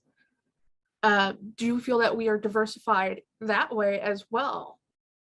I think we are diversified that way to an extent, but one of the things that is hard with this club is that some of the costumes can be very expensive to build, especially if you're, you know, like a Vader is incredibly expensive. There are costumes that are cheaper to build, such as a Jawa, some like the bridge crew costume can be cheaper, but even that can still go up into, you know, over $100, over $200. And for some people, that's just incredibly, you know, that's a financial burden, you know, when you've got other things to pay for, and you can save up for it and then eventually join. But that person may only have one costume. And sometimes there are some people in the clubs who are like costume collectors, which is great. I think that that's amazing. As someone who makes a ton of costumes, I really support that. But sometimes I think people worry, well, that, oh, I only have one costume and it's this basic costume that was not very expensive. Maybe I'm not as good as everyone else. And I think it's really important to let people know that, like, as long as you're in the club, like, you're included and you're important. It doesn't matter how many costumes you have, how much it costs to spend on it, how expensive it was, like, you matter. And it doesn't matter if you can't go to, you know, fly to conventions, if you can only go to local stuff. What you do locally sometimes matters more than going to a convention ever does. And so, yeah, I think that we need to make sure to make people feel that while it can be expensive, there are ways to help people and, you know, save up for it and make sure that people feel included regardless of their financial standing. Yeah, build parties is one of the best ways. Like, literally, like at some of the build parties we have, you have people, literally architects from all over, people who are just been in the Legion forever, or just really sharp, teach and say, hey, you don't have any money to commission stuff. You know, let me teach you how to sew. Let me teach you how to, you know, make your own armor so you can cut corners here and there. And even when I was financially, sometimes it does take to save up to get a costume. And just like, I don't think I've ever admitted to this, but my first Rebel Legion costume, when I joined the Legion, I bought it from online somewhere, and I just did a couple of alterations to make the fit legal standard, and it was less than $100.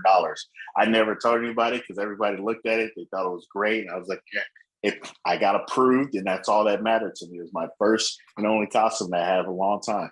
But isn't that all that matters? It doesn't matter how much something costs, as long as if it's approved, it's approved. It's just as good as someone else's who might cost more. So yeah, absolutely. One of my first costumes, I remember freaking out when I was paying $700, $800 for plastic, and I had to put it together, as that was frightening, and I had to save up a long time. And then I went, oh, I should have just built the Jawa. Yep. And that also I remember we used to have announcements or kind of like a how-to or what's required CRL flyers that kind of gave a cost breakdown of items, and I haven't seen that in a while. Am I imagining? Did we used to have that? I haven't seen one ever, I think. Like a cost breakdown. Yeah, it's like, for fabric, for a Jawa, it's usually between, $8 to $14 a yard, and these are the types where you can TK armor can be ranged from this, then it's the soft parts. It was just like a pretty nice little blip that you could throw up on PR, or kind of make like a little flyer for people who are just interested and are not going to be sticker shocked when they sign up. Because I know that's as a advisor for our cadets coming into my garrison, there's a lot of sticker shock when people go, there's how much for what? When I talk to people at conventions or wherever, if people know I'm a costumer and they talk to me at work or something, I give them a rough breakdown. You can be a Vader, like Lindsay said, which is pretty high end, or Boba Fett, or we can be a bridge crew, which is I don't know, I don't want to call it a starter costume, but it's definitely a less expensive version or an option to get your foot in the door, so to say. And so people get, we have 500 costumes, plus. So yeah, I don't know all the prices of all costumes by any means, but it's kind of like to give them a rough idea, because they see a Vader at a convention, they see an officer at a convention. So just to give them a little, an idea, a really, really rough idea of what to expect, I guess. And but just like Brandon said, if there's nothing wrong with buying a costume.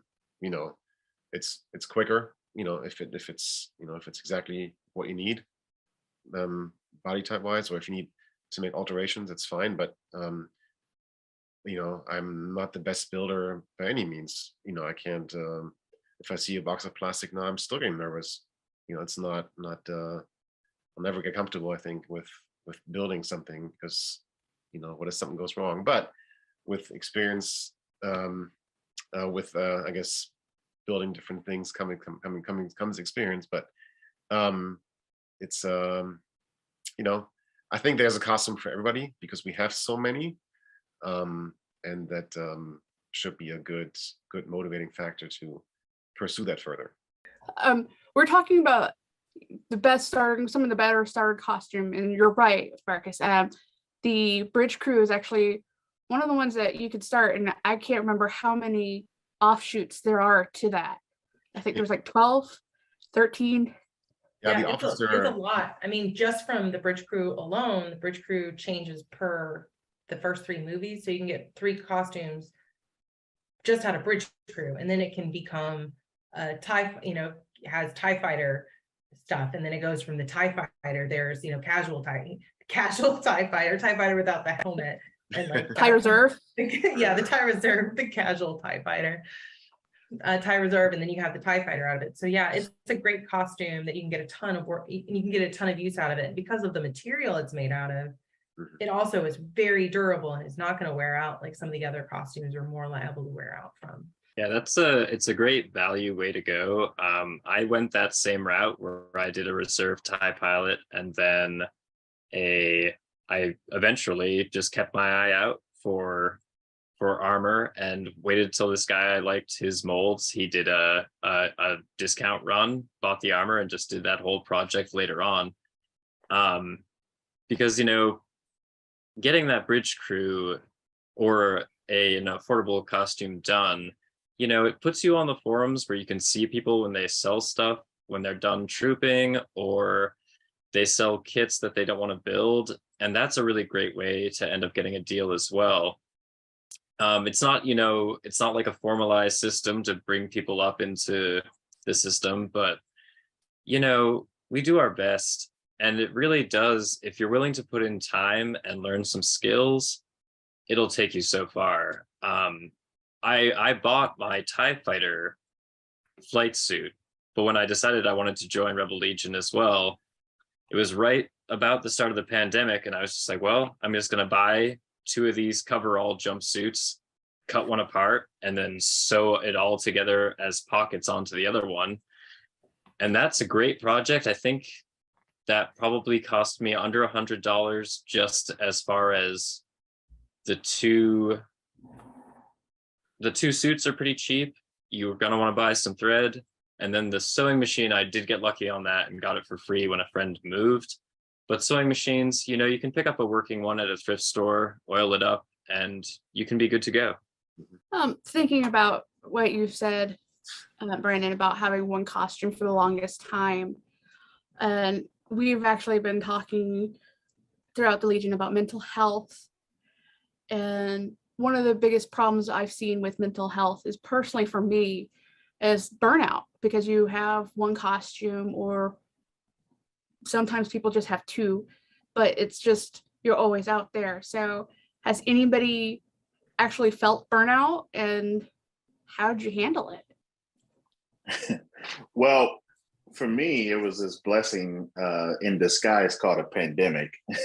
Because honestly, like I got into, I actually forgot what other thing I volunteer for is I do when I often do my photography for charity as well for a lot of organizations. So like I said at the beginning, I have an obsessive personality. When I decided, okay, I'm going to start my photography as a business, I had to be at every single con, every single convention, and then I was still trooping at least 4 or 5 times a month. And I'm an ambivert, but leaning more towards the introvert. So me being around people all the time, plus being at work 18 hours a day as a chief in the Navy, I was burnt out, and I was ready to go ahead and take a whole year off of everything, except for I think Celebration was supposed to be in 2020 and Comic-Con. I didn't want to troop. I didn't want to do anything because I was just mentally exhausted, and I just needed a break from people. And the pandemic hit, and I was like, darn, I get to stay at home and be away from people. Now I don't have to make this depressing post telling people I'm not going to see them for a long time.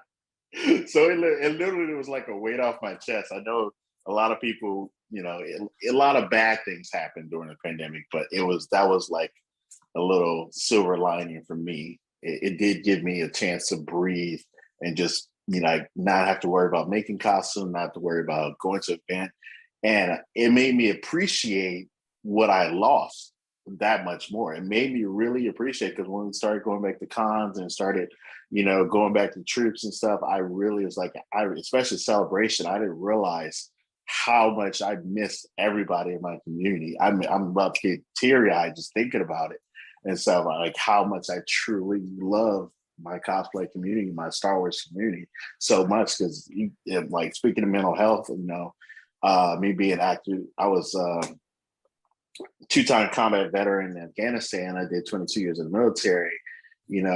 If it wasn't for the Legion, I was on a downward spiral when I finally found the Legion, and being around other nerdy people and other Star Wars fans really, really helped me a lot. And I got to reach out to a lot of other service members and other people battling with PTSD, depression, and other types of mental health, and I'll help them find a way into the community to help them as well. I think that burnout manifests itself depending on how involved you are in the Legion. Like speaking from personal experiences, I have been both a CO and an L Pro for 2 years in a row. And the amount of work obviously is more than if you're just trooping, you know, if you're not involved, even in your on the garrison level. So you know, coupled with your real life job and your family, if you have one, it's become challenging, and it can become challenging.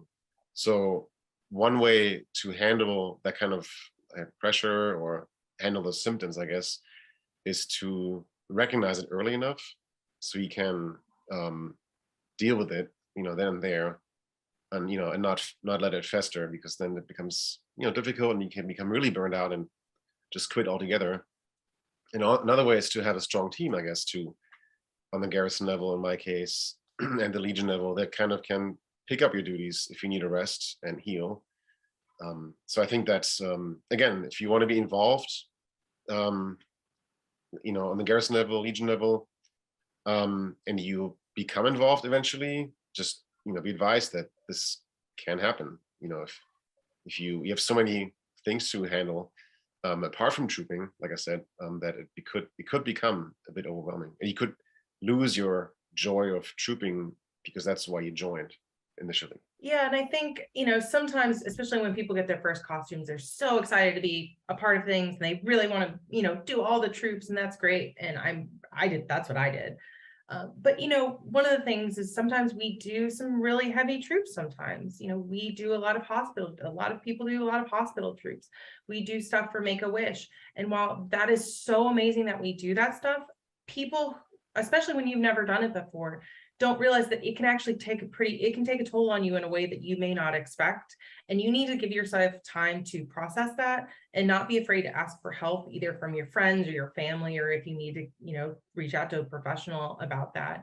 If you're needing to process, sorry, my cat, process feelings about that, because, you know, sometimes we do stuff that is kind of heavy.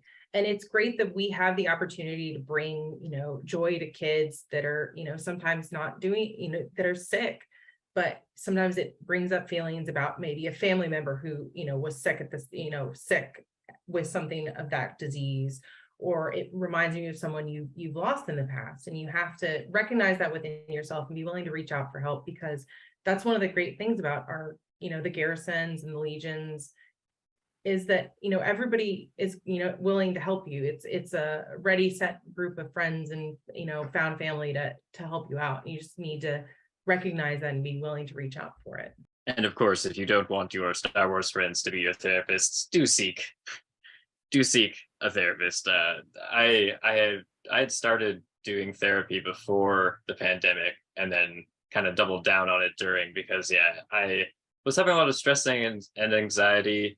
Not from Legion stuff so much, but I just not really understanding my own boundaries with how long I could hang out with people. And, you know, so just as Brandon had to, you know, taking that break from trooping for a while was really good, because it also let me kind of reset and think about how many I wanted to do in a year and what kind of events I wanted to do. And now that we're back to trooping them, I don't have the same kind of, I used to have kind of anxious stress before I'd go troop, just not really knowing how it was going to go. Am I going to forget a piece of armor? But, you know, getting into a more mindset before doing these kind of things, you stop forgetting your armor. You're just more prepared to go see people, and then you get to go make them laugh and be goofy as a TK or a whatever. I'm just curious, I suppose, has anybody else done therapy in this room? Just throwing it out there. Actually, I just started having conversations. It's kind of off the books. My niece is a licensed social worker. Mm-hmm. And I actually had to start talking to her because she kept noticing, she's like, there's something wrong, and having to explain to her and what we do here with the 501st and our charity, and, you know,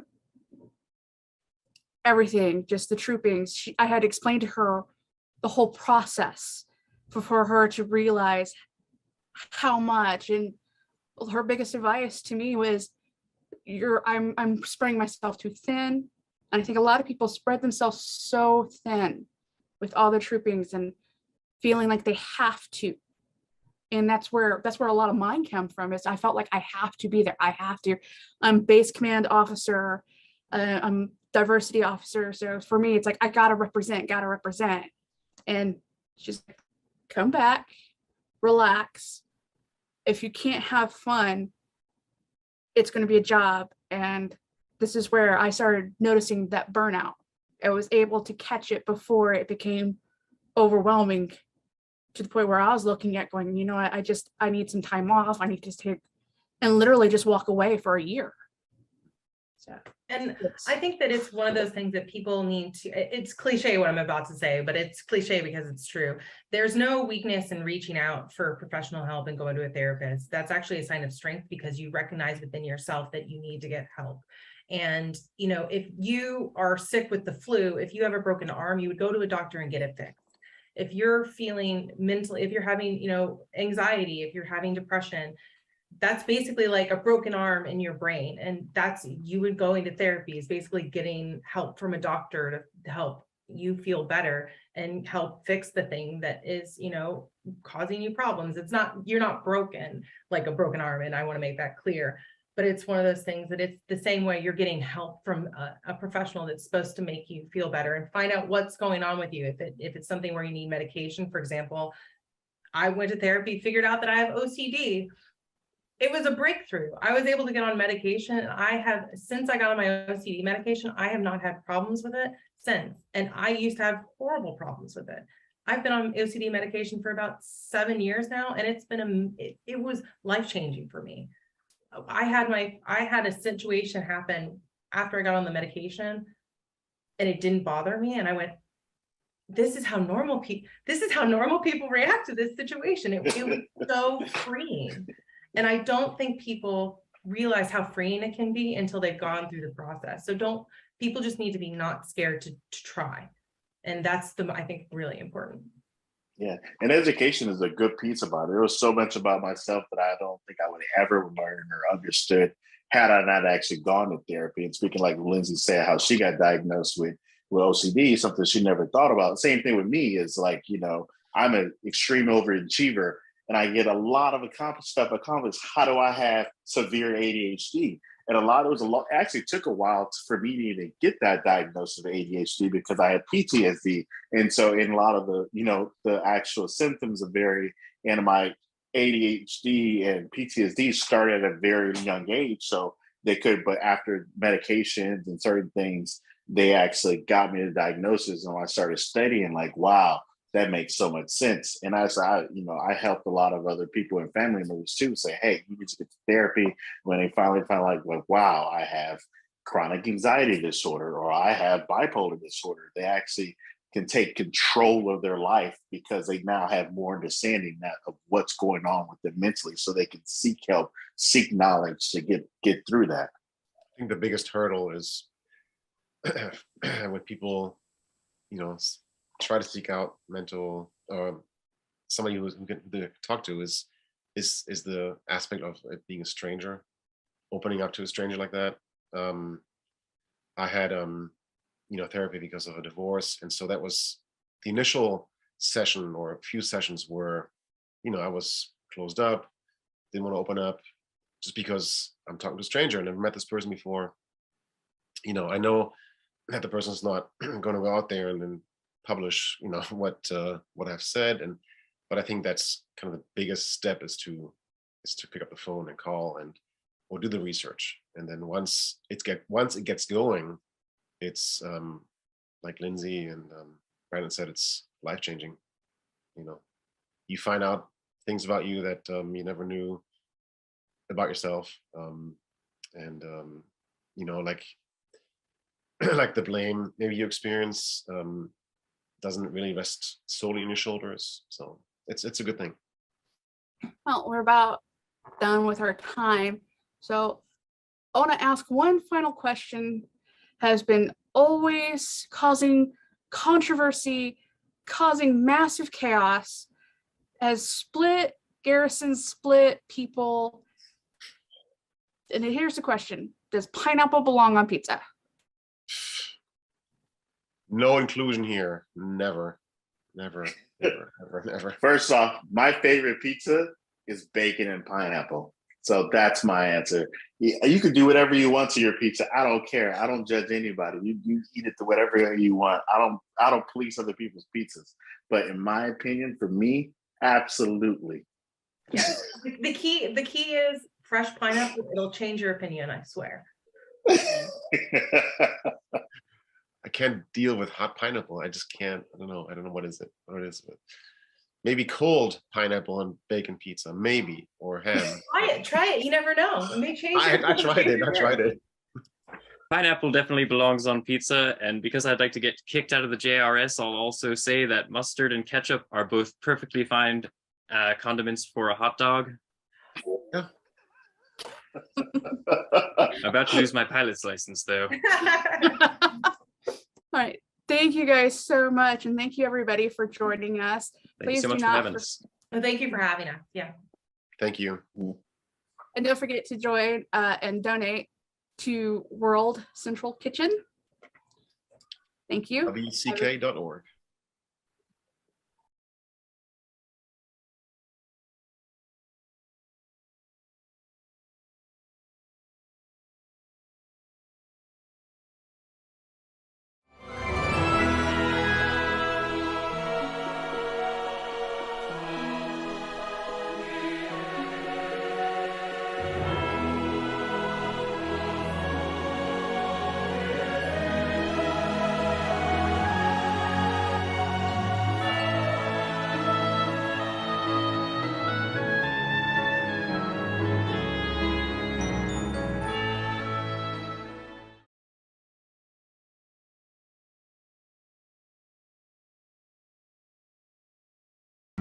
Hi there, Pete Siegel, TI 91254 with the Midwest Garrison, wishing you and yours a happy holiday.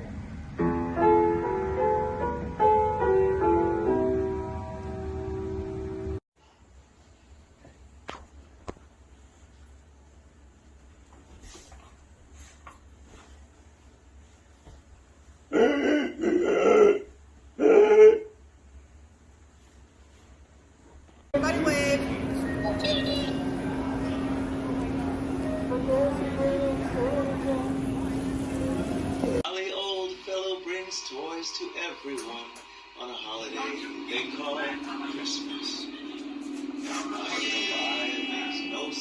Oh, hello everybody. My name is Rex Fett, Commanding Officer of the Midwest Garrison, BH3499. I just want to wish everybody a safe and happy holidays. Do not get on the naughty list because you will have a bun in your head and I will do my job. So Merry Christmas.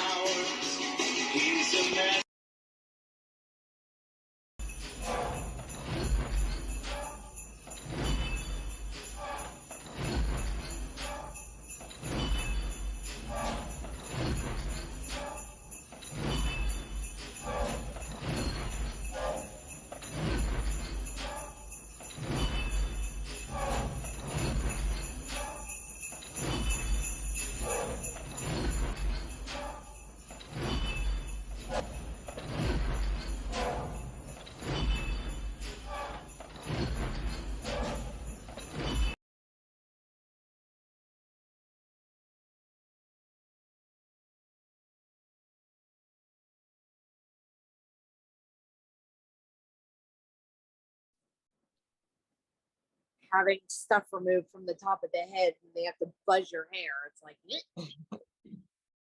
yeah. Nope. Hopefully, all done with it too. Okay. Hello. We got a silent counting completely then. Hello, welcome. I am Dees from Badlands Garrison. And I am joined by the fantastic Misty Rosa and the Helen Kyer. So thank you so much for joining us. From the Legion side, of course, we've got Amanda, we have Erica, and Blake joining us as well. And then we've got Justin, James, and Teresa with us as well. So we are just going to be chatting about creatures, because we've got an amazing creature writer with Helen, amazing creature actress with Misty, and going into some of those topics around that. So I just want to give a shout out again for the 501st Legion Life Day Telethon, raising funds for our World Central Kitchen. So if you can donate, please do so. And if you can't donate monetarily to that, just drop off some food at your local food bank. Just get a meal out to someone this Christmas. So again, so welcome. We'll just jump right out. I got to jump in with a question that I think everybody's wondering, Misty, is how do you feel about Grogu eating your poor children in that episode as the Frog Lady? Because I know it's on everyone's mind. Oh, well, they were in, put in unusual and extraordinary circumstance, and Daddy Mando's learning how to be a daddy. There's like language barriers, and Grogu did, point at the barbecue and was like, "Can I have that? I'm hungry." So, and Daddy Mando is just like trying to get from point A to point B and get that baby to safety. So there were a lot of, things happening and lessons to be learned. I'm always one that's more about, the teaching moments and, what my character brought to both of them, which was for them to know that there, are souls that are going to cross their path that are compassionate and empathetic and loving and giving. And that's the only way that you would ever learn a really important lesson. And, you saw Grogu's little face when, there's the reveal and the little baby, and he's like, and then there was that cute moment where he looked at me, and I know that it was that like click moment of, I'm sorry, I didn't understand, I didn't know what I was doing, and the fact that she's just was never cruel or abrasive, but a mom in a lot of ways, teaching this baby that, love is the most powerful force in the universe. So that's my wonderful. take on it, is just there were a lot of lessons to be learned. So yeah, it's great. That is a wonderful thing about Star Wars, is you get so many really cool lessons from it. Whatever the medium that you're experiencing Star Wars through, right? The movies, the shows, the comics, the games, the books, things like that. But a question for both of you, just in terms of preparing and working on what you're doing, is sort of for Helen and Misty, like how much direction do you find you get? Like if you're writing a book, do they say you have to write about these things, or do you get a lot of creative freedom? And same with your roles, I guess, like how much of yourself, Misty, do you bring into that role? So I guess we'll start with you, Helen, if you want to sort of talk about that. My book came out a while ago, but I'm assuming, Lucas Books operates still very similarly, in that if there is an event that they want an author to accomplish in terms of the longer story arc, they will tell you this has to happen. I mean, we all can think back 20 years ago with Vector Prime and R.A. Salvatore, the decision in that book, the big one, I don't know if it's a spoiler at this point, but Chewie's death was preordained. He did not have the ability to make that decision, but how it happened, he was able to decide. So things like that, if there's something that the ranch wants to happen, they tell you, but otherwise getting there, is all up to the author. My big thing that I was most proud of with the book, and I see that you're all in your Ahsoka gear, is I'm a big fan of Grutens. And we all saw Tales of the Jedi in that the first episode with the Akul and Ahsoka. I got to create the Akul. That's amazing. That was mine. And that Lucasfilm totally let me run with and create. So it's a mix. It depends upon if it's a major story beat, they will tell you what has to happen, but getting there is usually up to the author. And so for you, Misty, how much of kind of yourself and your creative ideas do you put into the characters that you play, whether it's Star Wars or any of the other, you do a lot of work. So, you know, what is the balance do you find? And is it different between productions or directors? With Star Wars, I was, you know, nervous because it's so established and there are, you know, so many fans.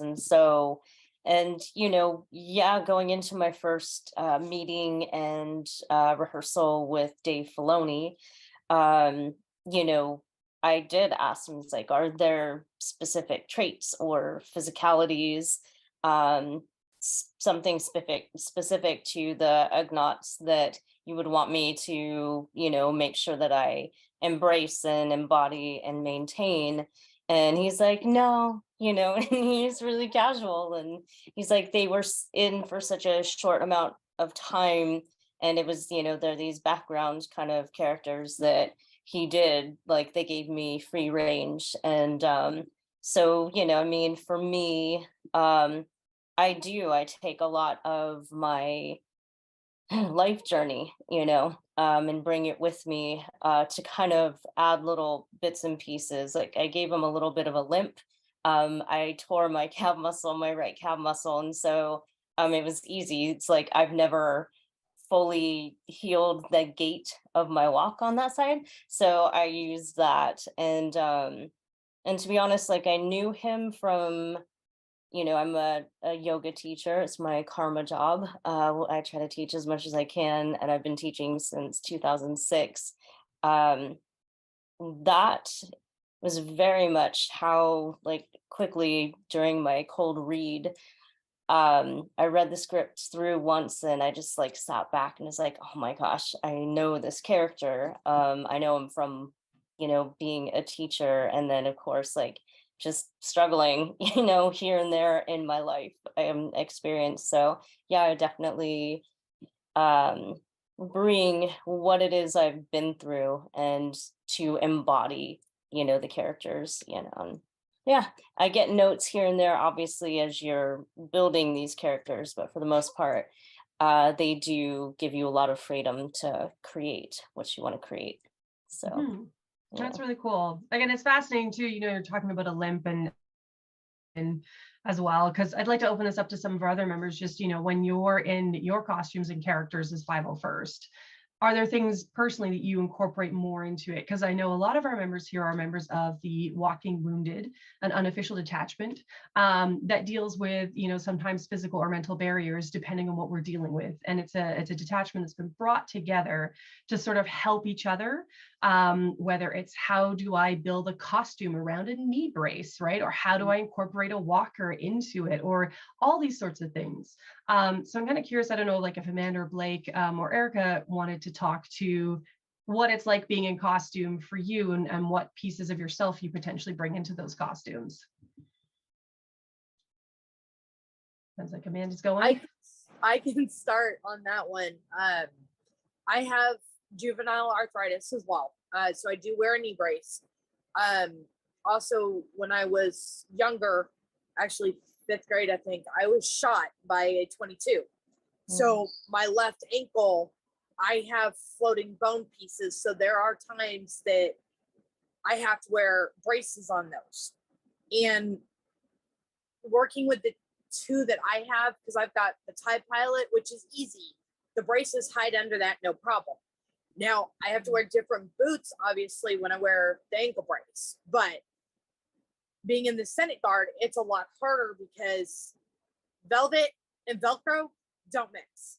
But for me, like, I'll wear a compression brace, no big deal.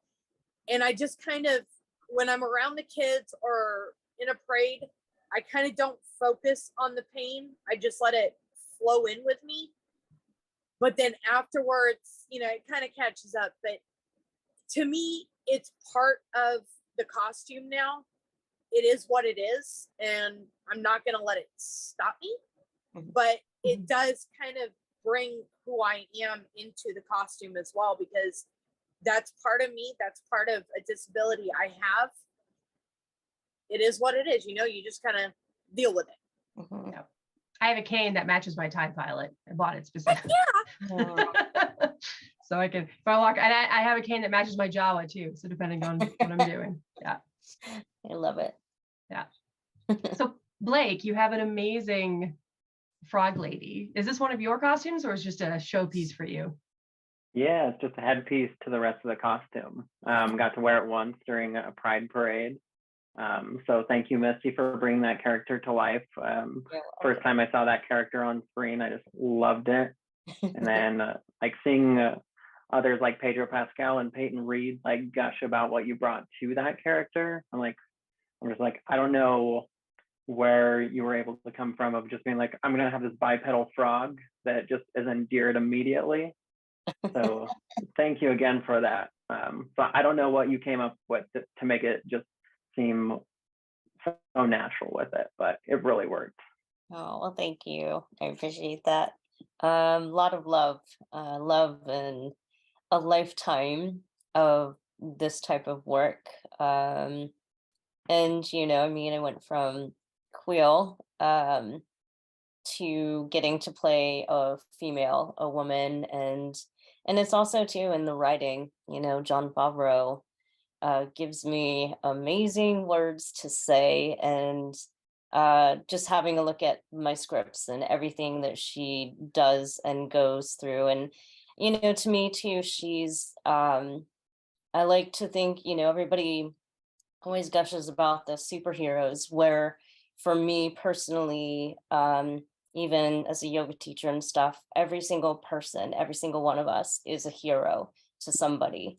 It doesn't, just because you're not saving the whole planet, you may be saving someone's life, someone's moment, with a kind word, or just not having, like, saying hello to them and kind of pulling them out of whatever they may be going through. So that's what I embodied in her. She's kind of just, she loves her family and just wants to get home, and she's not aggressive, but at the same, and she doesn't want to ask for too much, but she will make sure that her family is gonna be a family. So even if Mando has to go searching for her in an ice cave. So I feel like it's Here's to almost hoping this we see very more.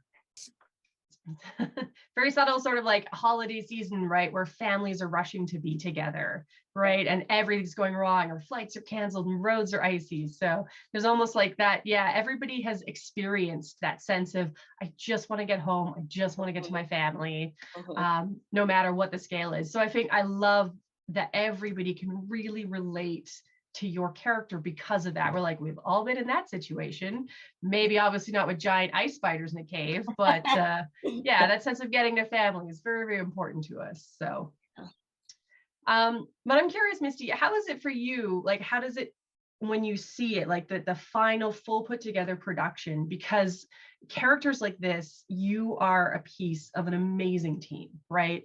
Because you'll have voice actors that come in, you have the sculptors, you have the costumers, the puppeteers, and then yourself. Like, everybody puts a piece of themselves into it. So what is it like for you seeing all of their work and yours come together like that on screen?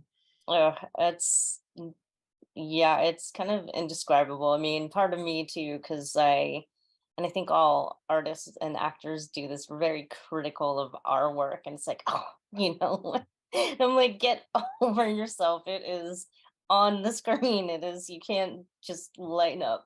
But I always make sure that I, thank all of my puppeteers, and, I'll message them and, share things with them. And yeah, it's a team effort. On set, my puppeteers, they come to me in between every take anyway to help me, and then bring air and my water and stuff like that. And I'll always ask, is like, how's it looking, and is everybody okay with it, or do we need to adjust or shift anything? And we just have a nice flow and camaraderie. And yeah, it's I don't know, I really prefer it. It is special. It is an ensemble, and it's not just my team, it's our whole crew, the people that build these sets, and our camera crew and our DPs, and they work so hard because they're there way before we are. we come in and have fun and shoot things and then leave, and then they're still there breaking down. And so yeah, it is it's amazing to see it on screen. And again, I never know how um, the fans are going to react to some of these characters that are just, it seem like they come from nowhere. They're little background characters, but that's like definitely fills my heart with joy that people really connect with them. So, because I can honestly say they are definitely born of love and a lot of life experience of, not the greatest moments in life, but, I always encourage people to say, go out there and go and try for the biggest of biggest dreams. Trust me, it is not an easy, linear road. You are going to get beaten to a pulp by these dreams, but it is worth it because it builds these characters and it builds your story. So, yeah. So I got another question, kind of, I guess, for both of you, for Helen and Misty, in terms of, for Misty, for you, I know you wrote your book a while ago, but I mean, you did the Essential Guide to Alien Species. And so for both of you, how do you research for roles for fictional creatures, for Misty, and how do you research for writing for fictional creatures, right? Like, I mean, it's not, I know Misty, you did a ton of work like as gorilla acting, and like you can go and watch video of gorilla, but what do you do for acting for that? And Helen, what do you do for writing? We're like, we want you to write about all these species that don't exist. So how do you start? Where's your process, Helen? I had come into it already a huge fan of the existing Star Wars novels. Yeah. And I had read all of them, collected a lot of them. Before writing the book, one of the things that I had been doing actually was working with Lucasfilm as an outside reader and continuity checker on New Jedi Order. So I had read those books largely in manuscript form before they came out. So I'd already had some sort of I was accustomed to, I wouldn't say training, but I was accustomed to reading a manuscript critically. And I find that causes me to remember, you have to pay attention to detail. And I just absorbed a lot of that. But in the actual writing of the book, sometimes you hit that writer's block. And I had my moments when it was 3 a.m. and I was sitting there staring at my computer and I'm like, what am I going to say? Utapauans were horrible to write for because we knew nothing about them. And I felt like I was pulling teeth to write that. But literally, little things like Ben Burt had written the Star Wars pronunciation guide at one point. I would flip through that and pull out little pieces of tidbits and try to build around things. My son was a young teenager at the time, so he actually had to sit there and play through the video games while I took notes. Ah, tragic. Such hard work. Yeah. But someone has to do it. Yeah, but I could not have written anything about some of the species without that detail. Things like there was a weapon in one of the species that came right from one of the video games that gave me background. And that's the research that I did. Other than reading the novels and watching the movies obsessively, like we all do. Yeah. So for you, Misty, how do you start researching, a role for a fictional character that you're going to be potentially, creating from scratch sometimes? For Star Wars especially, I immediately, once I knew that what I had auditioned for was Star Wars, I watched all of the movies again, and had a notepad and took notes of, movement and stuff, because I was like, well, and especially for Frog Lady, I know we had tried to make her walk a little bit more. It's like, well, do you want it to be slightly more bipedal? And then I saw the costume they were building, and it's more like human. So it's almost like in the Star Wars world, yeah, it's all of these different creatures, but everybody is bipedal and walking and stuff. And I think they're trying to blend and absorb into being more human-like. So that's what we decided on, and then again, I was glad that they did decide when we're running away from the ice spiders, that she can't get away unless she does get down on all fours. It's like, cool, okay, so there will be, at least one moment where you see a little bit of where she comes from, but what she's trying to kind of blend into is the human world. So, that was fun. And ILM did an amazing job with that part. So that was definitely one of my favorite parts. I was like, yeah, you go, Frog Lady. It was fun because when we were on set, Joe Bauer from ILM was with me, and he's like, okay, well, we need to, if they're like, if you can you help us kind of, create the transition? And so there was like a long dolly track camera move, and we timed it, and it's like I was like, okay, so I've got to do 4 running steps, like look back, and then as I don't know, as she would, because she's such a boss, like I pulled up my skirt, like hiked it up, because I knew I was going to start to get on all fours and go. And he's like, oh my God, we would have never thought of that. So thank you for adding that part in. So I was like, yeah, she's about to get down and dirty, so she needed to lift that skirt up to be able to get away. So is there any ladies here who have ever tried to run in a dress? We all know. You can't jump like that if you, so it was pretty fun. So, and they were excited, and I was happy to get to work with ILM again. So very cool. So I mean, on the topic of creatures in general, I just want to ask a few fun questions, and this is open for everybody as well. Is sort of like, if you could have any Star Wars creature as a pet, what would you have? Why? I'll go first, as I know mine, loft cat. So, because I love cats. Anyone who knows me knows that I'm a cat person, so a loft cat. For sure. If you go to your Instagram, you have like the cutest pictures of your cat. She's so It's sweet. Charlotte. She hates my camera. She's just usually the side look like, oh my God, get away from me. Very adorable. I think I'm gonna have to go with Misty on that one with the loft cat, just because I love cats as well. And Misty, I don't know what kind of cat you actually have, but my dream cat is a Cerebral. Oh, those are beautiful.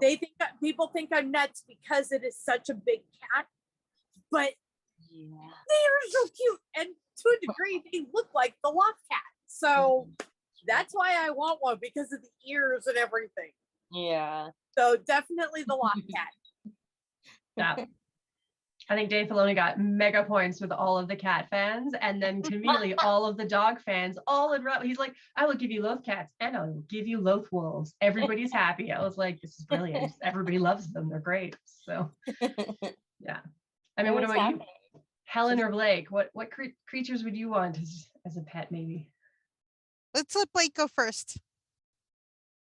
Sure, I'm just going to follow the trend because I'm apparently in good company with being cat people. So I love cat as well. I had to keep my cat away or he would be meowing through this whole thing. Yeah.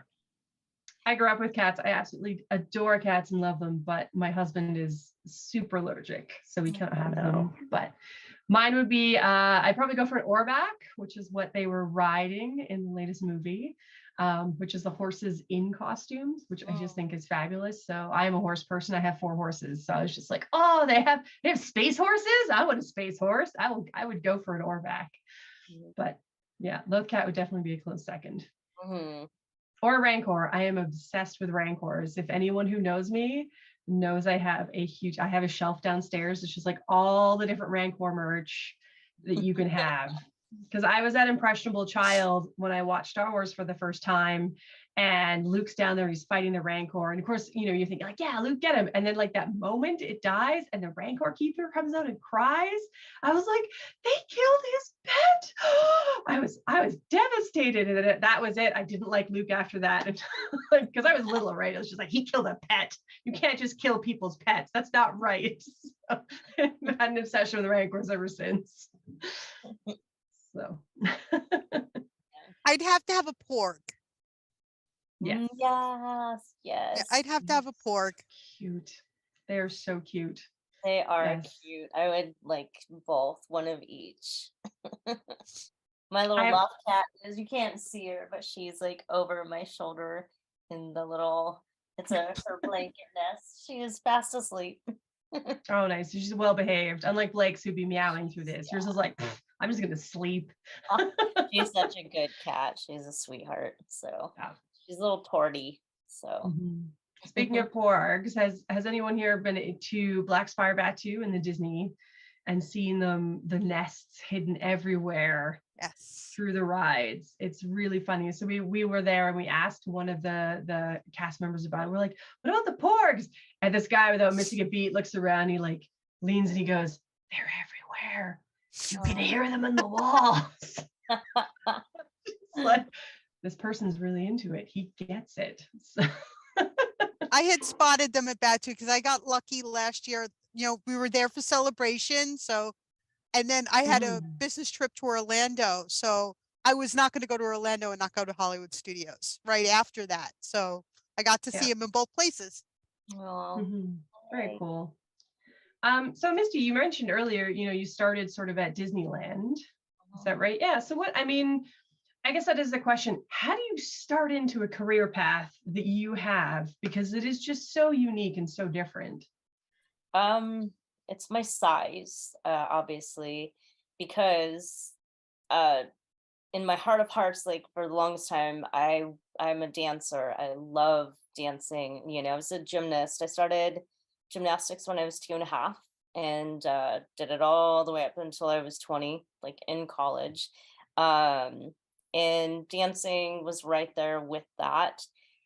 But then once I had finished and I went into just strictly college and performing arts, obviously was definitely where I was headed. I was in the dance performance program there, and there was one of the other dancers. She is already dancing at Disneyland, and she's like, "You should audition."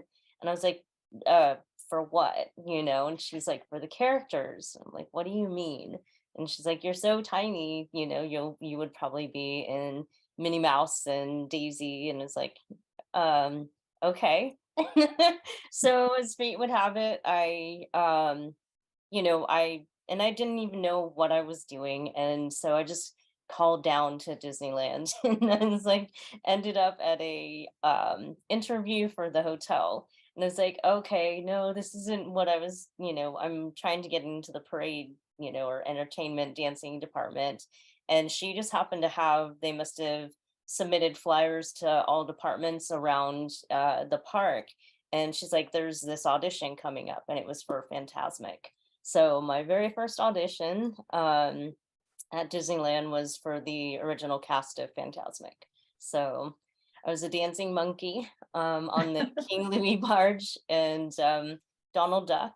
And then I was what is called a swing for all of the Mickey Mouses and Minnie Mouse, just in case throughout the show, if anyone, has an accident or something and they can't especially do their Mickey parts, you would get thrown in, which was very stressful because that happened a few times and they're throwing out their headgear and putting yours in and you're like trying to remember the routine before they throw you up onto the top of the house and you're up there in your Mickey Mouse costume going for it. So but yeah, dancing and gymnastics were the foundation of all of this. And then gymnastics is definitely what got me my first film job, which was Congo.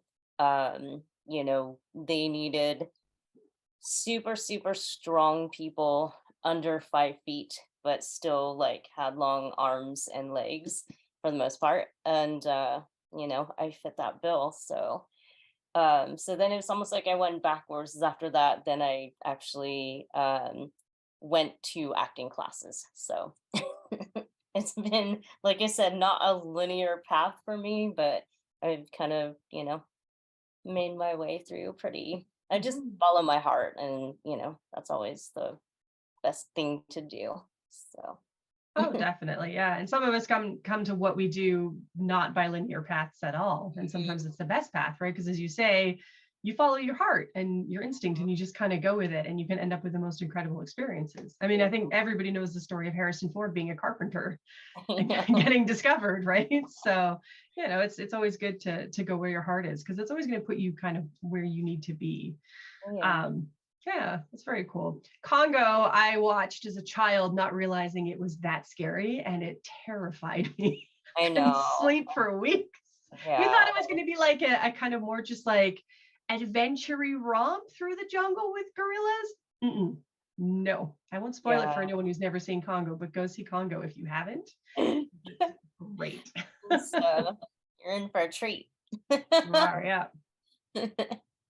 So do you find there's any differences between playing something like a realistic creature, because you've done Congo and Instinct now, you know, and apparently Disneyland Dancing Monkey.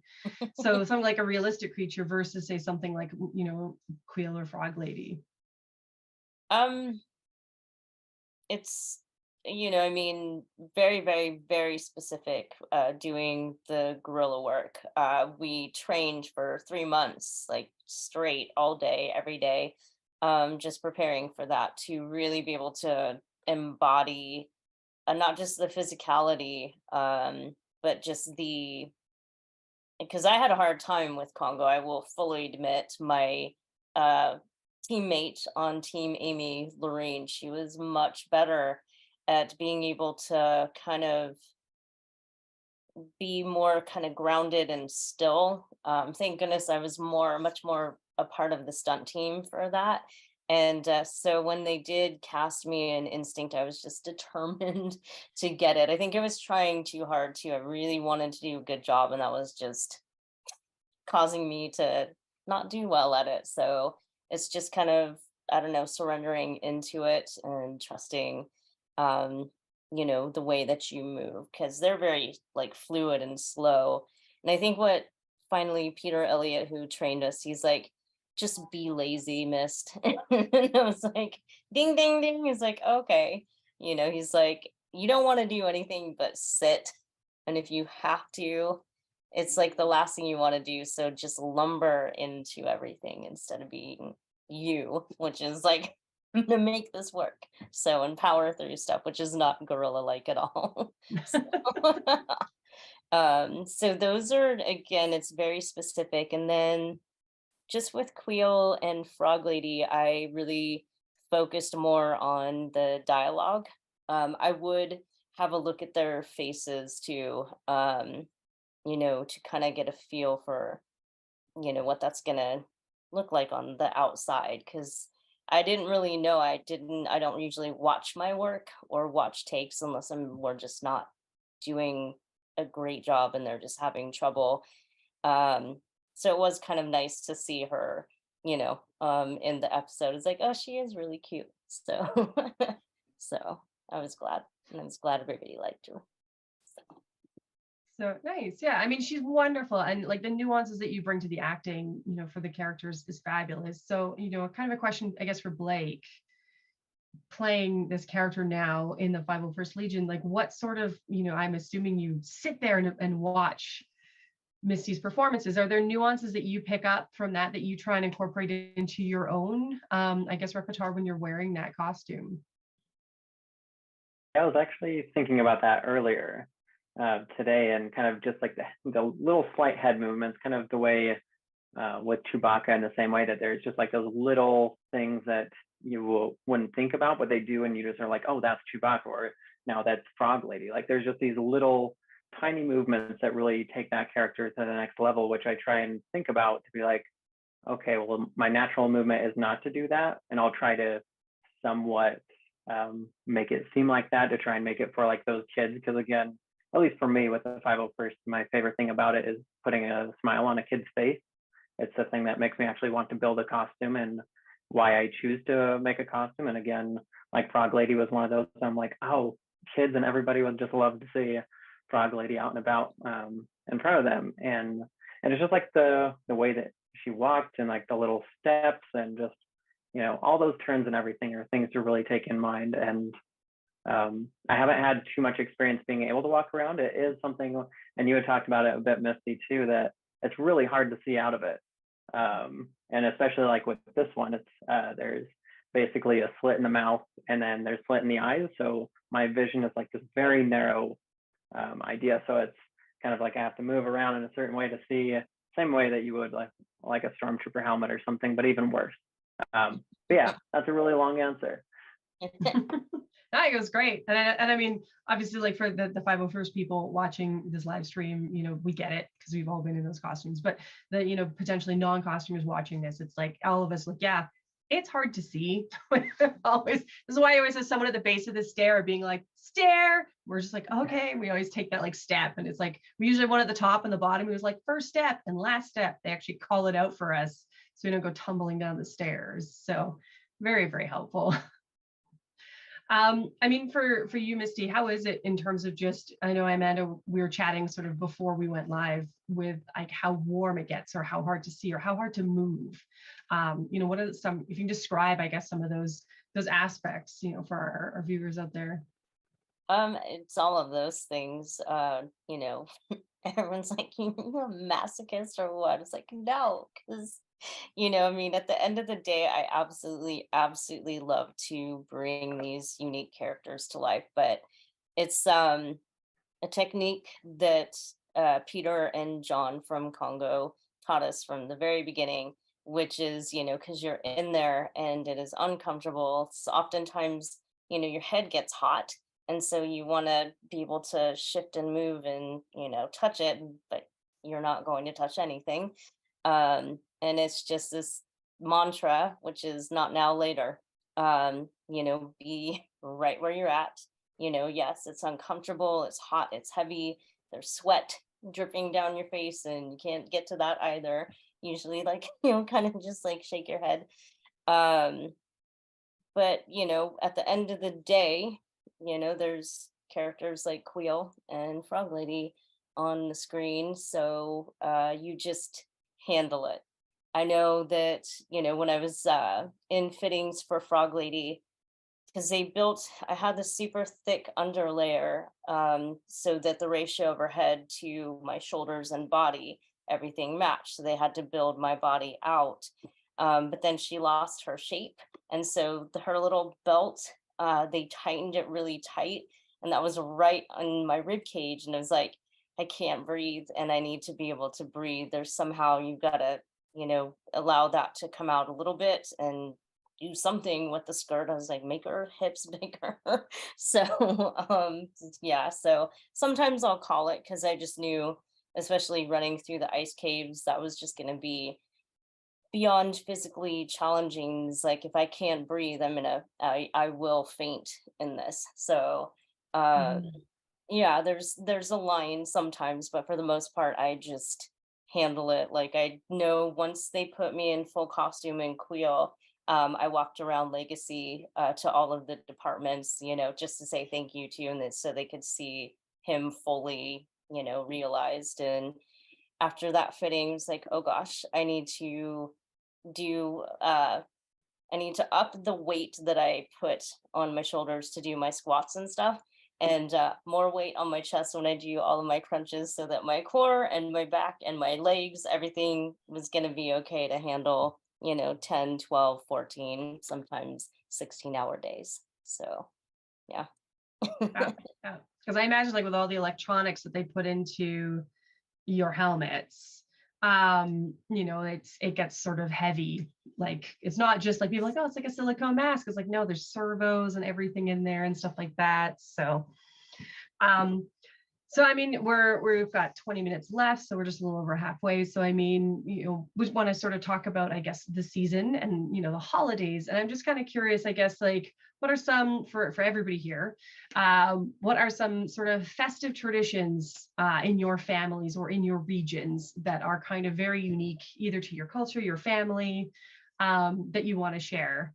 If there's anyone that wants to sort of talk about those. I'll go first. Yeah, I was going to say, I've been talking a lot, so I'm not going jump first. on it, Helen. I'm from New York City. So this is a very magical time of the year to be in New York.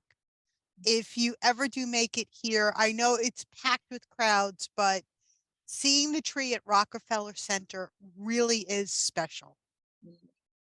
And taking some time just to walk down Fifth Avenue, because you have all the larger major department stores doing their windows.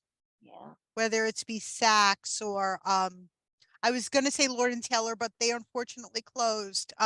You can always walk over to Macy's in Herald Square and see their windows. So this is a very special time to be in New York and visit New York. Yeah. The only time I've been to New York is in December at Christmas, and it was magical. I absolutely loved it. So it is a very cool place.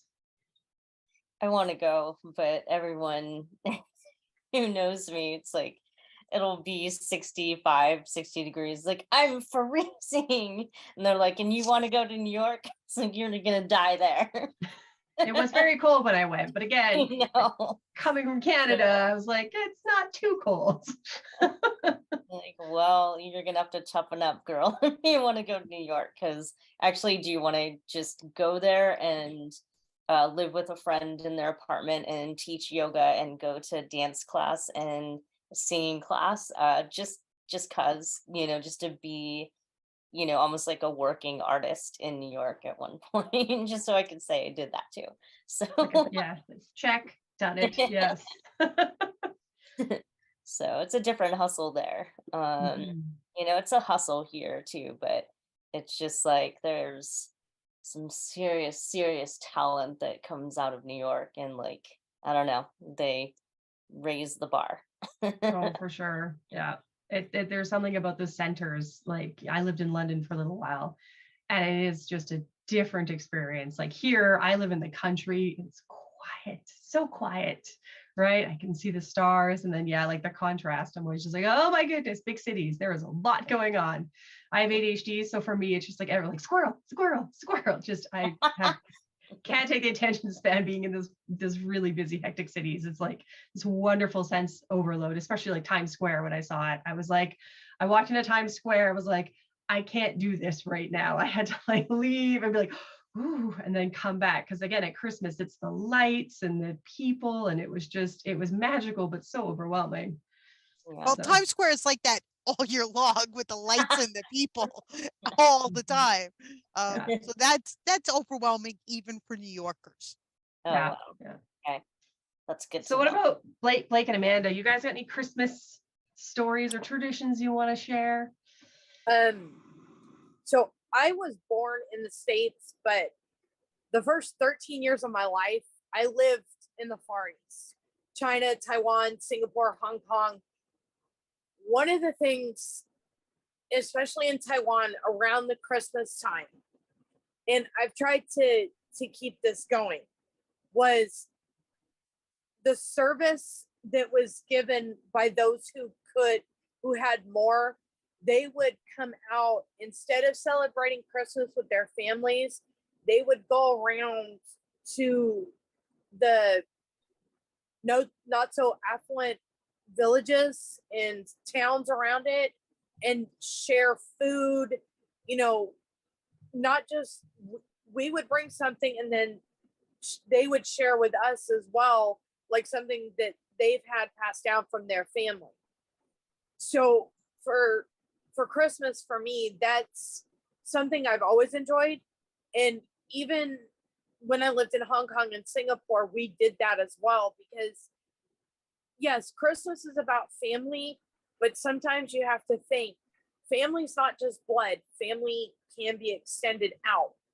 And so coming out of your comfort zone to do that, especially around Christmas and Thanksgiving, more so Christmas there, because they didn't really celebrate Thanksgiving too much, but Christmas there was more about meeting new people and bringing them into your family as they brought you into their family. And so that's something for me, even now, I try and continue with. Mm-hmm. That's very cool. I mean, my family immigrated from Wales to Canada.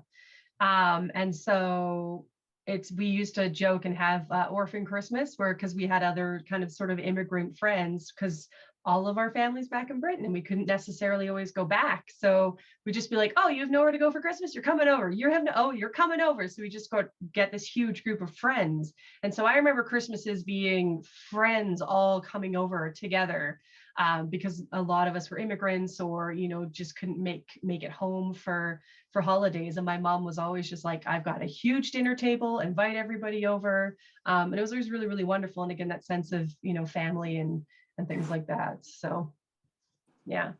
Did you want to share anything, Blake, or you don't have to if you don't want to? Yeah.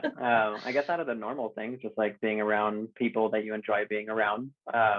But also something that we've adopted recently is calling it Sithmas. And then I've been I loved watching Empire Strikes Back as a kid, just all the snow and everything.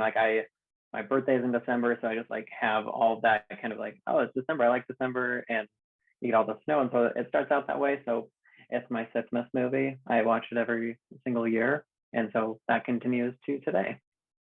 Oh, I'm not only saying that because this is a Star Wars panel, it's a real thing. Yeah. My husband and I joke about Sithmas because we met through the 501st Legion, but I'm always like, I was a Sith Lord and he was a clone trooper. It was meant to be. So my husband's always like, Merry Sithmas, Darth Nihilus. I'm like, yay. So I mean, in the spirit of obviously the Life Day and the charity that we're doing. So again, we are collecting for World Central Kitchen. What are some favorable, I guess, charitable moments and charities or anything like that maybe you guys wanted to talk about, especially our 501st members? Are there charities you've trooped? Very memorable experiences, or for Helen and Misty, if there's, moments dealing with charities or anything that stood out to you. Well, remember, I'm also a 501st costumed member. That's true. You are, yeah, you're honorary and you're a member. Yeah. I was an honorary first and then became a costume member. But like you, my husband is also very involved in the 501st. And he had joined up not long after we started dating, because I knew our local garrison from them trooping my book signing. And they would always say to him, okay, so what do we have to do to get you into armor? And it took about 6 months, but instant stormtrooper. But I will never forget his very first troop. It was at Maria Frere Children's Hospital in Valhalla, New York. And it was they don't allow us onto the wards at present, but they did back then. And they let me go with them because we had our bag of toys to give out. And so we hit the ward and all of the nurses were like, you can't leave without seeing Frankie. You can't leave without seeing Frankie. And we get to Frankie's room, and unfortunately he'd been taken out for some kind of procedure or treatment. But wall to wall Star Wars action figures all over the room. So we go through the rest of the troop, and we were feeling kind of disappointed because we didn't get to meet Frankie. And my husband he was in his TK, and this kid comes barreling out of his room, dragging his IV pole, and launched himself at the back of my husband's legs. And it was amazing he didn't go face down, but he didn't. So we got through the rest of the thing. I had fun handing out the toys and squiring for the guys. And we go to get in the elevator, and they roll out this boy on a gurney. And most of his face was all bandaged up. But the second he saw us, his eyes shot open. And it was Frankie. Aww, so lovely. We got to see Frankie. His mother starts crying. This means so much to us. And it was a good thing the guys were in helmets because they were crying too. So we had our few minutes with Frankie, and we got through the troop. Jump forward to about 4 or 5 years ago. We were at the same troop, but we were outdoors because it's a charity walk they do around the hospital grounds. And we had our backdrops set up. So we have our Tatooine set, and the guys were doing Blaster Trooper in front of the Tatooine set. And this kid runs up, Grandma, can I have money to go do Blaster Trooper? And she looks at him and says, sure, Frankie, here's $5. So he runs off, and I said to her, it's like, ma'am, if you don't mind me asking, was your grandson a patient here? And it was the same Frankie. Oh, wow. That's Wow. And we found out that from talking to his grandmother, he'd been attacked by a pit bull, but he'd lost so much blood, he wasn't expected to make it. Wow. And, you know, there was some facial scarring, but you couldn't really tell at this point. So we got to not only see him when he was in treatment, but see that this kid was fine. He was wonderful. And he not just made it, he was thriving. So I think that's really, these hospital visits mean so much to us and to them. They do. They absolutely do. And yeah, I mean, the one that I've done is like, you are so glad you have that helmet on, because yes, underneath that helmet, you're just gushing tears, right? So yeah, that's a wonderful story, Helen. Thank you for sharing that, for sure. As an author, I also have a very close, she's now a very close friend. I met her at Dragon Con in 2006 when my book came out. She was a 16-year-old cancer patient then. When the book came out, because I met her the year before, she went in full Mirax Tariq costume to buy my book. Sent me the picture of it. And I remember sharing the story with Aaron Alston, and he told me, never underestimate the power you may have on someone. And this goes to what you were saying earlier, Misty, about one little turn of someone's day. You could change it completely. Yeah, it's very true. And she's a friend to this day. Oh, I love that. That's so cool. For me, it's Make-A-Wish. I got to do a troop early in the morning with 3 boys coming in from England. And we sent them out to LA on the United plane that was decorated.